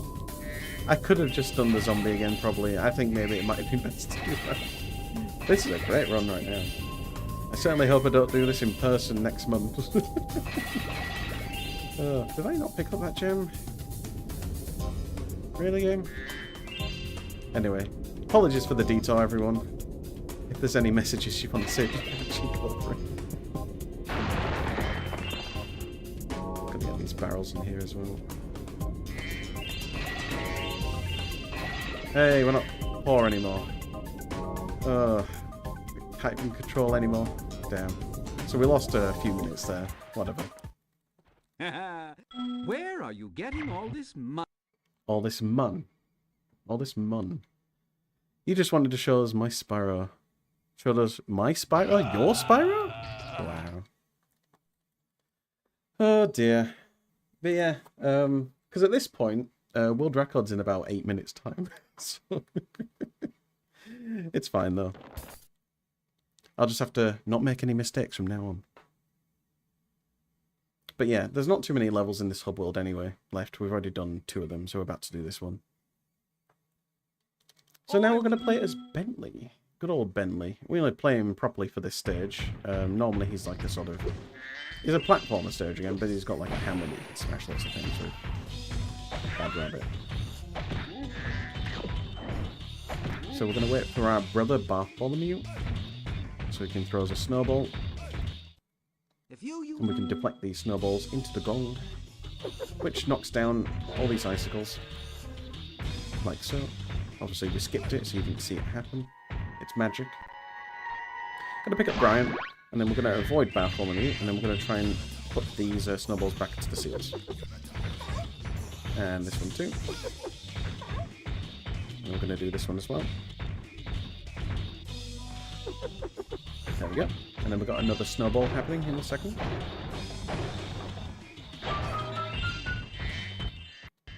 Another.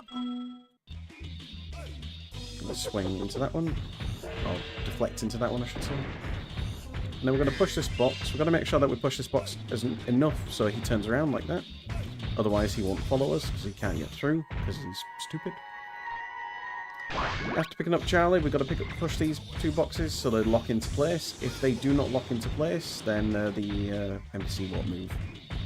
Basically, they have to be fully in place. Otherwise, yeah, he just stays there. And we just jump across here. Oops. You can easily fall off that big jump there across those boxes. Like, Thanks. Bentley's jump is really short, so it's not really made for proper platforming. So we pick up Eric, and then we leave. And now we're going to go into Frozen Altars, and we are going to recreate, well, we're about to recreate the boxing match from last night, from Usyk versus Fury, in the boxing minigame. But first, we skip through this cutscene there. But at the start of Frozen Altars, we are going to try and do a proxy of a mammoth, which is known as Mammoth Proxy. Who'd have guessed? But yeah, we're going to try and do a proxy off the mammoth, try and get a bit of height to skip a bit of the level. Welcome. If that doesn't work, we'll have to use the laser. Well, that'll do. That's fine. It's better than not getting it at all, basically, so we're going to jump over here. Whoops, we're going to bonk into nothing. Spiral, please. Going to pick up this egg. So the other proxy we could get is basically just something super high, but that's fine. Going to freeze this penguin, because on this level you don't have a fire breath, you have an ice breath. It's kind of like playing, what's the Spyro game that has the ice breath? Enter the Dragonfly, I think? Oh no, that's not. No, Enter the Dragonfly doesn't have ice breath. It's the GBA one. Season of Flame, I think. Right, so gotta go play as Bentley again. I'm gonna do some boxing now. I'm essentially playing as Usyk. That is Tyson Fury on the right here. And we're going to try and do some boxing and hopefully not get our butt beaten here. So ideally we just want to keep pressing square for the most part and not die. Because square is the only attack that's probably more effective here. We are taking quite a lot of hits, so we have to make sure that we try and get a good rhythm if we can. There we go. Look at that. Got a nice 4 combo then. Come on, a few more hits. There we go. Oh, nearly. There we go. He's down. And that's what happened to the boxing match yesterday. But yeah, the boxing minigame, it's not the best minigame, but it's not the hardest either. So we're just going to say no to that, because we don't want to do round 2, because round 2 is even worse. It's too long as well. Going to try and avoid that snowman there. Going to jump up here. Say hi to Moneybags on the left there briefly. Thanks for helping. And then pick up the end of level egg. So after doing this, we're going to go into the whale, which has been swimming around the hub world pretty much, while we've been swimming around picking up gems. You might have seen it briefly. Interesting fact, if we try to go into the whale while we're in zombie state, the game doesn't break, but it kind of doesn't, it doesn't. The camera breaks because the game is confused as to where to put a Spyro entity, essentially, but it doesn't know because there is no Spyro. So the game kind of just leaves us hanging in the water, which we can still move around. And the only way you can get out of it is by either quitting the game or going into a portal. So if you did zombie like this, you won't get into the whale, basically. Nothing would happen. Because anything to do with Spyro, which requires him to like teleport to a location or something, just won't register because there is no Spyro when you're in zombie state. So, on to Charmed Ridge, which I'm really hoping that this level is going to be nice to me after all the incidents that we've had so far. Spyro. So, Charmed Ridge, we're going to start off by going up this ladder. And then we're going to try and go out of bounds around the corner in a second. And then we're going to head towards the first egg, which we'll get in a few seconds. So we're going to try and do a glide over here, out of bounds, and then we're going to try and jump onto this ledge here without falling off. No, of course not. It's Charmed Ridge. I kind of expected it. Let's try that again. So we're going to go out of bounds, try and swoop around this time if we can. There we go. It's fine if we get hit there. Yeah, you've got to be careful not to be charging constantly there, because you might bash into the corner, and if you get the angle wrong as well, then you're just going to fall down and have to go do the water share. Going to pick up Benjamin, and then we're going to head up to the side area, which is the Jack and the, essentially the Jack and the Beanstalk minigame, but it's Jack and the Mushrooms minigame in this case.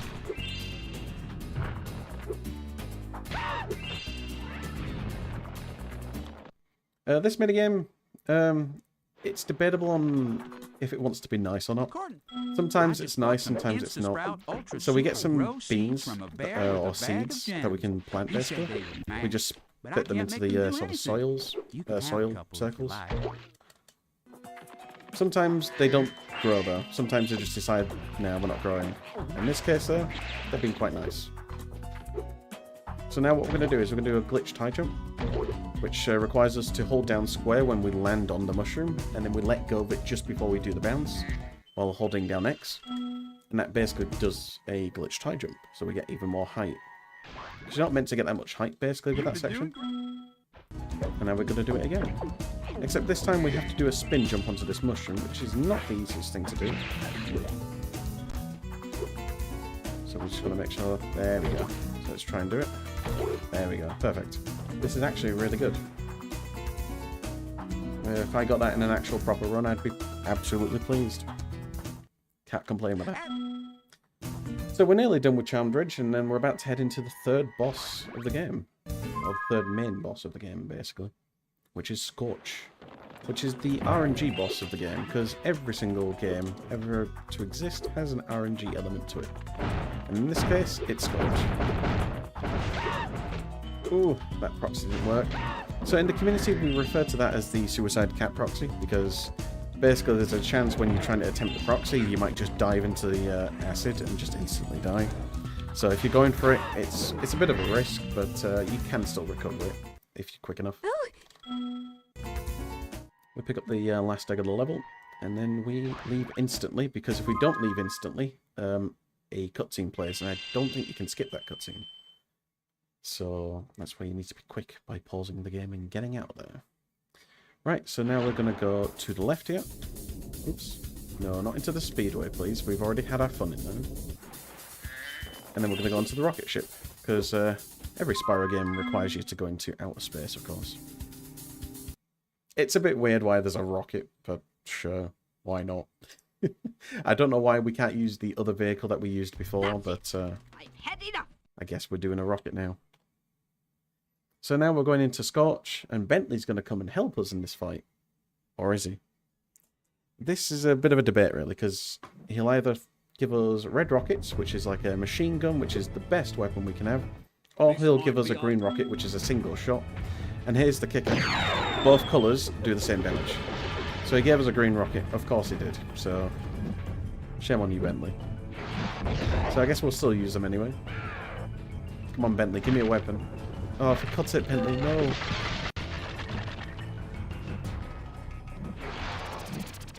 That's not going to hit. Unfortunately.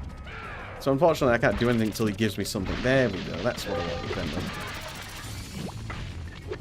So now I can just like do some throttle shots with these. So basically not burning all my ammo, because only one bullet does the damage I need. I can't deal with these guys. Oh no, there's one behind me. Ugh.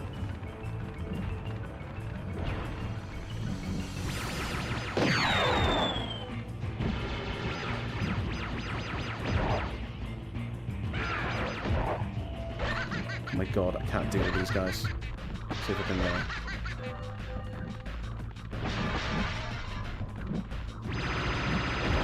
that'll do.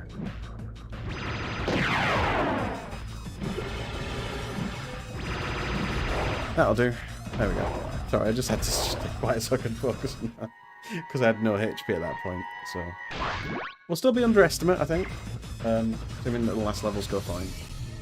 That's what matters at the end of the day. Like, as long as you're underestimate, you're fine. Because I think my last run I did of this the other day was a 104.57. That wasn't a marathon run, that was just a run I did. And I did that as part of my own personal, like, sort of marathon I started to do. So I did 16 hours of non-stop speedruns of all my speed games, basically. I'm still a little bit exhausted from that, but I'm alright. So now we're into Midnight Mountain, which is the final world. Bianca is now helping us, because she's decided, oh, whoops, I should have actually helped you. So now we're going to go collect some more eggs. We've got 23 more eggs to collect, and then we can do the sorceress. Now 22. Gotta pick up some HP because I am about to die. That'll do. And then we're gonna go into Crystal Islands, which has another unique air swim that we're about to do, which is the Crystal Air Swim. There is actually a couple locations you can do this on this level, but we're gonna try and do it on this one to begin with. Now, the thing about this air swim here, it's kind of a limited time-only thing. So basically, when we attempt to try and do it, that's the only time we get to do it. If we try and spawn these crystals here again a second time, it won't work, basically. Would you like to... So we're hoping to get it straight away if we can. There we go. So you get 2 attempts to try and do it there, but then after the second attempt, that's it. You just don't have the ability to do it again there.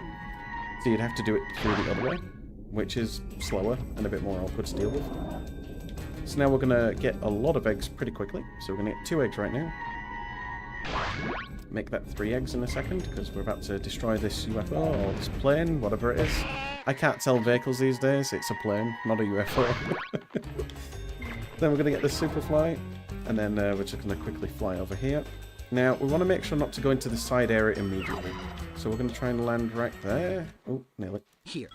We wanted to get as close as possible to that door, just so we can go straight into it after we get this egg. Because the moment you touch this floor, the NPC will trigger its end of level text box. The problem is, if you go into this portal before you trigger that, the moment you leave, the game turns into an unstable mess. And by that, the game basically crashes. If you're doing pretty much anything. You can't leave the level in that state either. So basically, you can die in the state, but you can't leave the level in any means at all. So you can't get a game over, you can't just leave the level through the portal, you can't do it for the menu or the pause menu, etc. So, and depending if I've got like a minute left at the end, I might be able to show you. I'm guessing I'm probably going to have a minute to show that because later on, because it's the last run, but who knows. I'm sure Jugachi's done a lot of work today, and I'm sure they're ready for bed. Anyway, we're going to grab the steep over here.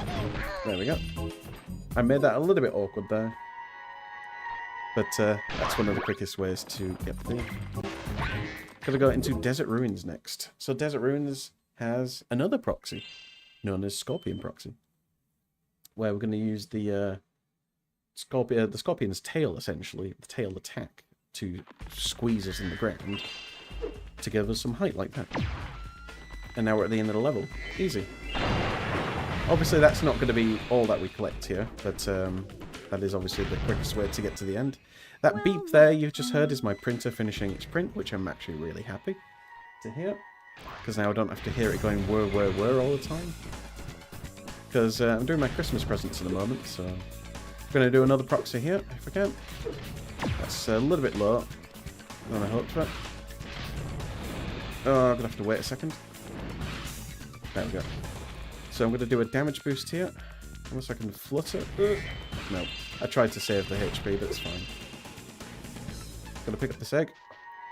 Pick up Andy. And then we're going to fly over to the last Sheila level. This is the last side character level, pretty much, of the game. Hi, Spiral. And it's a sort of side-scroller, which is pretty cool. I think I like the Sheila stages like this, to be honest, more than the sort of open worldness. I don't know, it just feels just more fun this way. So we're going to kick these scorpions out of the way, making sure we don't get hit by them or touch the acid at any point. Going to try and get this HP if we can. I'm going to kill that thing there so it doesn't burn us. I'm going to pick up the egg at the middle level, and then there's one more egg at the end.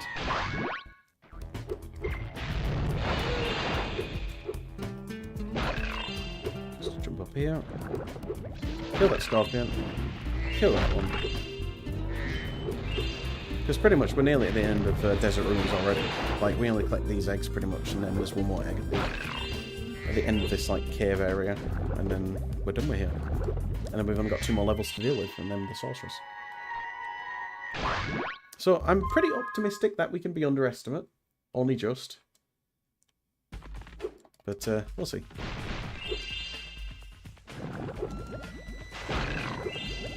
So we have to kill that scorpion there because similar to what we saw in Cloud Spires, this egg can't be collected unless that enemy is dead, basically. It's a bit confusing why that egg can't be collected, because it doesn't seem like the enemy's in the way, really, of the egg. But, oh well.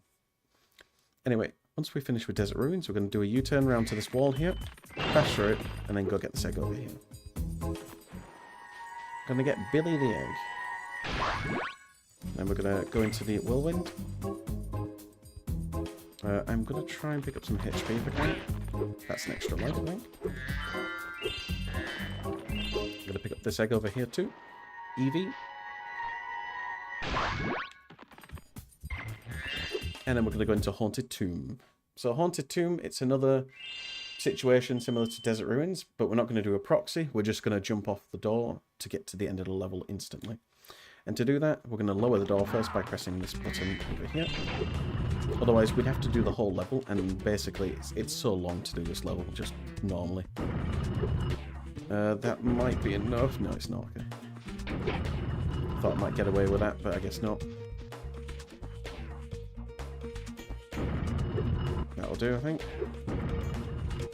Ah! Maybe I'll try and charge it next time, I guess. I don't like charging here because it's quite small, the platform for me. There we go, that'll do. So now we answer a quick riddle. I am a vessel, blah de blah blah. It's an egg. That's the answer. I just spoil it for everyone. So he goes into the portal. It's weird that they still go into the portal, even though they're not needed anymore. So now we're going to ignore this slide section by just jumping over the trigger for the slide, so we can get straight to the egg. Otherwise, if you do touch the slide trigger, you're going to be sliding for the entire duration. Yeah, we're just going to wait till he throws it. There we go. Just so I don't get hit. Pick up this egg. And then we're going to go get another egg from the tank minigame in this level. So this minigame here has 2 eggs. Now some runners tend to go for both of them. I go for one of them. So basically, instead of doing that sleepyhead boss that we did earlier, we could technically do these 2. The riddle, very impressive.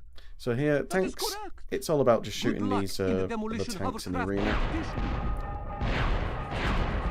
I'm not the best when it comes to this minigame. I don't like this minigame at all. I wish it doesn't exist, to be honest. But it's fine. I got it cleared with green sparks, so it's fine. But basically, the first wave is only 4 tanks, the second wave is 10. So we don't really want to do the other one because it's just too many tanks to deal with. But obviously, some people prefer to do it. They think, I mean, if they can do it in under a minute, then it's fine. But if you start spending more time, then it's probably better to go for something like Sleepyhead instead in one of the earlier levels. So now we're done with that level. We're going to go into the final main level before we do the final boss. But first, we're going to pick up this egg over here. Oops, bang into the wall. So pretty much all the time loss that I got from this run was from Icy Peak and what was the other place that we had a lot of time loss on? Oh yeah, the fact that we went into the Honey Speedway. So other than that, this run would have been pretty good. I think I would have expected maybe a 102 or 103 probably. But yeah, it's not a marathon run if mistakes don't happen. So we're into Dino Mines. So we're going to pick up this egg over here first. And we're going to try and get onto this window here to do another proxy in a moment. So first of all, we need to get up to the proxy area. Oops. Try not to take too long here, because I'm trying to stay underestimate if I can. Give it a couple more tries.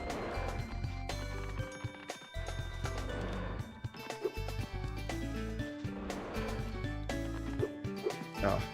Right, gonna do one more try and then we'll stop for now. Okay, we'll leave it for now. So I want to try and be under if I can.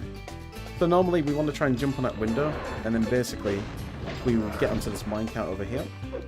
And the minecart wheels, you can do proxies on them basically, which will launch you up into the sky, and it'll send you to the end of the level. this is fine because we can still get an egg from over here anyway, which we have to go for later. So we'll lose about 30-40 seconds, but we can spare that, I suppose, just a little bit. Because normally we'd come for this egg last, but now we're going to go for it second. So avoid these TNTs. Avoid these bullets.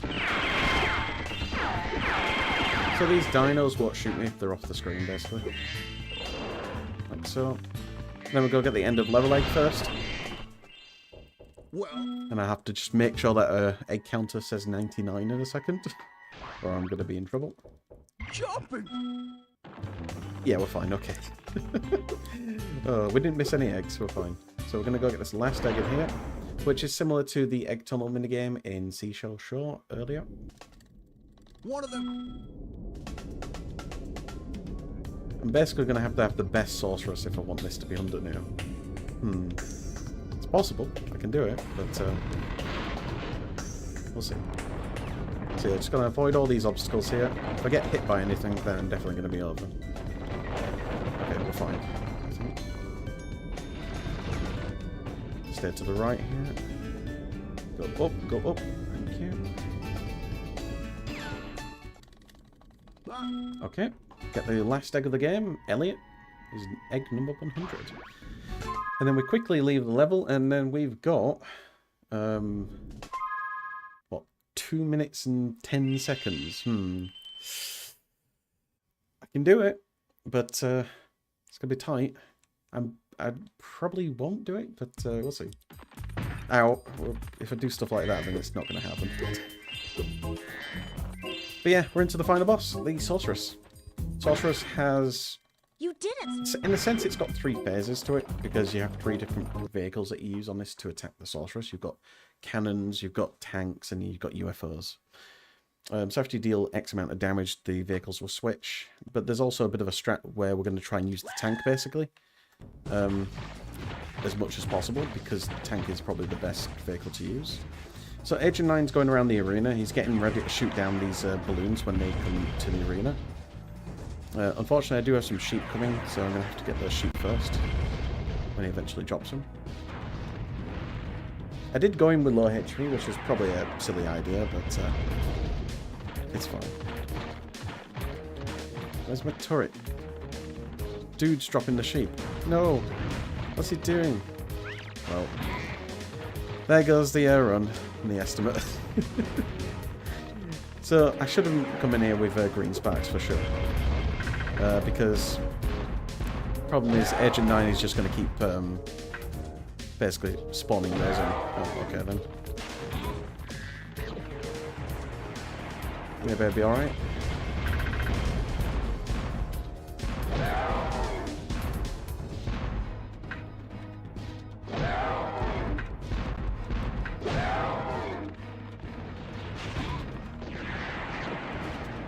Oh, there's a tank. But I can only deal 1 damage, I think. So I'm going to try and do this, okay?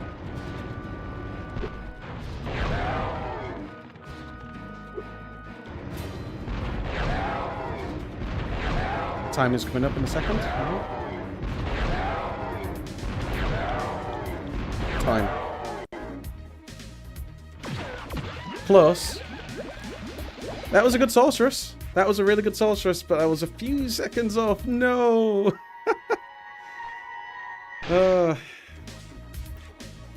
Damn, I'm a disgrace. I'm a disgrace. 4 seconds over. I can't come back, can I? And there you go. And the sorceress is dead. Or is she? 1 second under for sure. I'm going to have to double check now to see if I'm actually over or not, because you might have started late. I don't know. But yeah, I just want to say a big thank you for letting me run this. Spyro 3 is definitely a... It's a bit of a tricky one to deal with by doing the run and the commentary at the same time. But I don't mind. I wanted to give it a try, trying to do commentary on my own with this, and I thought I did fine.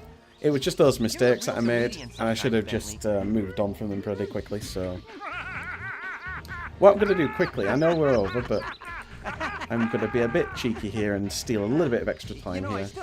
And I'm going to show one of the funny things on this game just before we finish.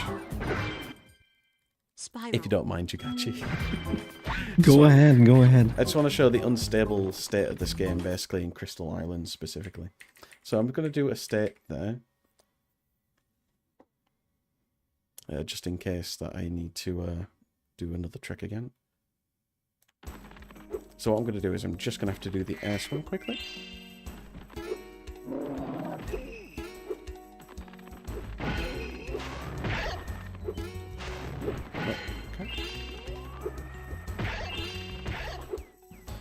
Gonna talk to me? Would you like Thank to... you. Done. See if we can get it a second try. There we go. Okay, so I need to go get this guy over here. I don't think I need to kill him, to be honest. I think I just need to use the ability there. So what we're going to do is we're going to go over here. I'm going to do a state right here. And we're going to just go straight into the portal if we can. Like that. This is what you're not meant to do. So at this point now, you're thinking, oh, everything's fine. When we leave the level, the game will go pitch black. Here. And you can hear things happening in the background, but the game is really unstable now and it's prone to crashing. So I'm going to try and jump off the edge if I can.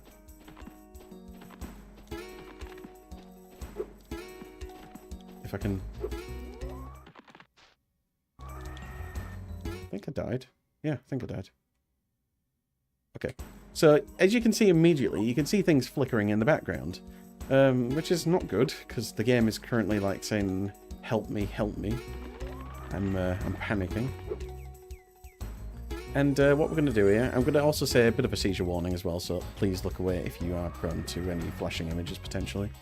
I can't guarantee that it won't flash, but I can tell you it might, so... We're going to fly over here. And you're thinking everything looks okay still, but we're going to fly over to this section here. Going to see if I can get it to happen.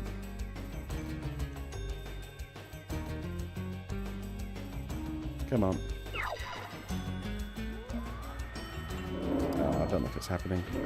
Let's try the other state that I got. Let's try this one. Oh, there you go. So it looks like the game looks like it's crashed right now. It's hit and miss if it has crashed or not. So I'm going to try and fast forward it. In that case, it did crash. We're hopefully looking for one that doesn't crash if we can. But you can see like all the backgrounds and everything are just bugging out and everything. So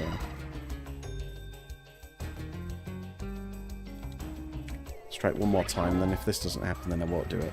But oh well, there's a bit of a glitch there. Let's see if I get it back. Oh, yeah, there we go, yeah. I just fast-forwarded the emulator, so you can see some of the textures are sort of bugging out, and yeah, now it's turning into a hot mess. And at this point, I think it's dead. Yeah, it's dead. And there you go, that is Spyro 3 Year of the Dragon. Just want to say a big thank you to Themeathon for letting me showcase this game. I apologise for being 4 seconds over. I'm not welcome anymore, I know that, I'm sorry. But it's been an absolute blast to run at this event. For day 1, day 2 and day 4.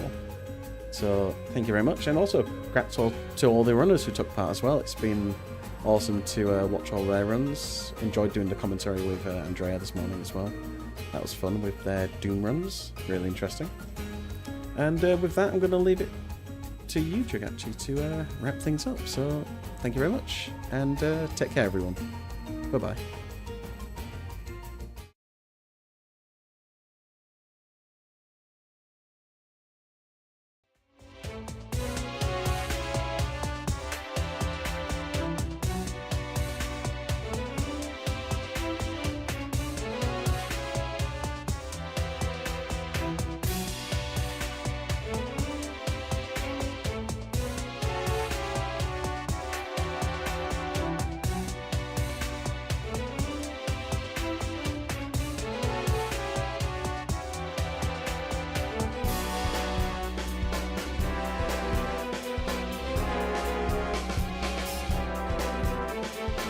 Alright, hello everyone, and this is the end of Themeathon.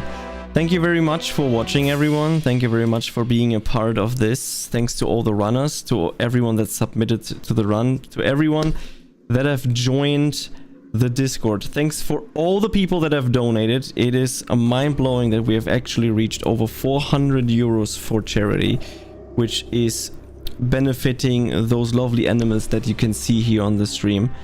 I want to thank every single one that is here and been part of the community. I'm going to wrap everything up. I'm going to say to everyone, thank you and have a Merry Christmas and a Happy New Year. During Christmas, so during the 24th to the 26th, you will be able to re-watch all the runs here on this channel. They will be broadcasted 24/7 for the 3 days, all the runs. So if you missed one, check the channel out. Otherwise, check out the YouTube channel. The runs of today's marathon will be available tomorrow on YouTube, and from the 24th onwards to the 26th will be also rebroadcasted here on this channel. If you still want to contribute to the event, then you can do that during the 3 days. And thanks for everyone. And if you are prone to marathons and you like to watch speedruns, I am going to give a shout out to our 24/7 live stream, where we are rebroadcasting all the marathon and all the speedruns we had over the years from every marathon that we had. So check that marathon channel out. It is online 24/7 and it will be broadcasting all the runs. Other than that, I would say thanks everyone, and we are going to raid really Longathon, who are also doing a speedrunning marathon just with RPGs.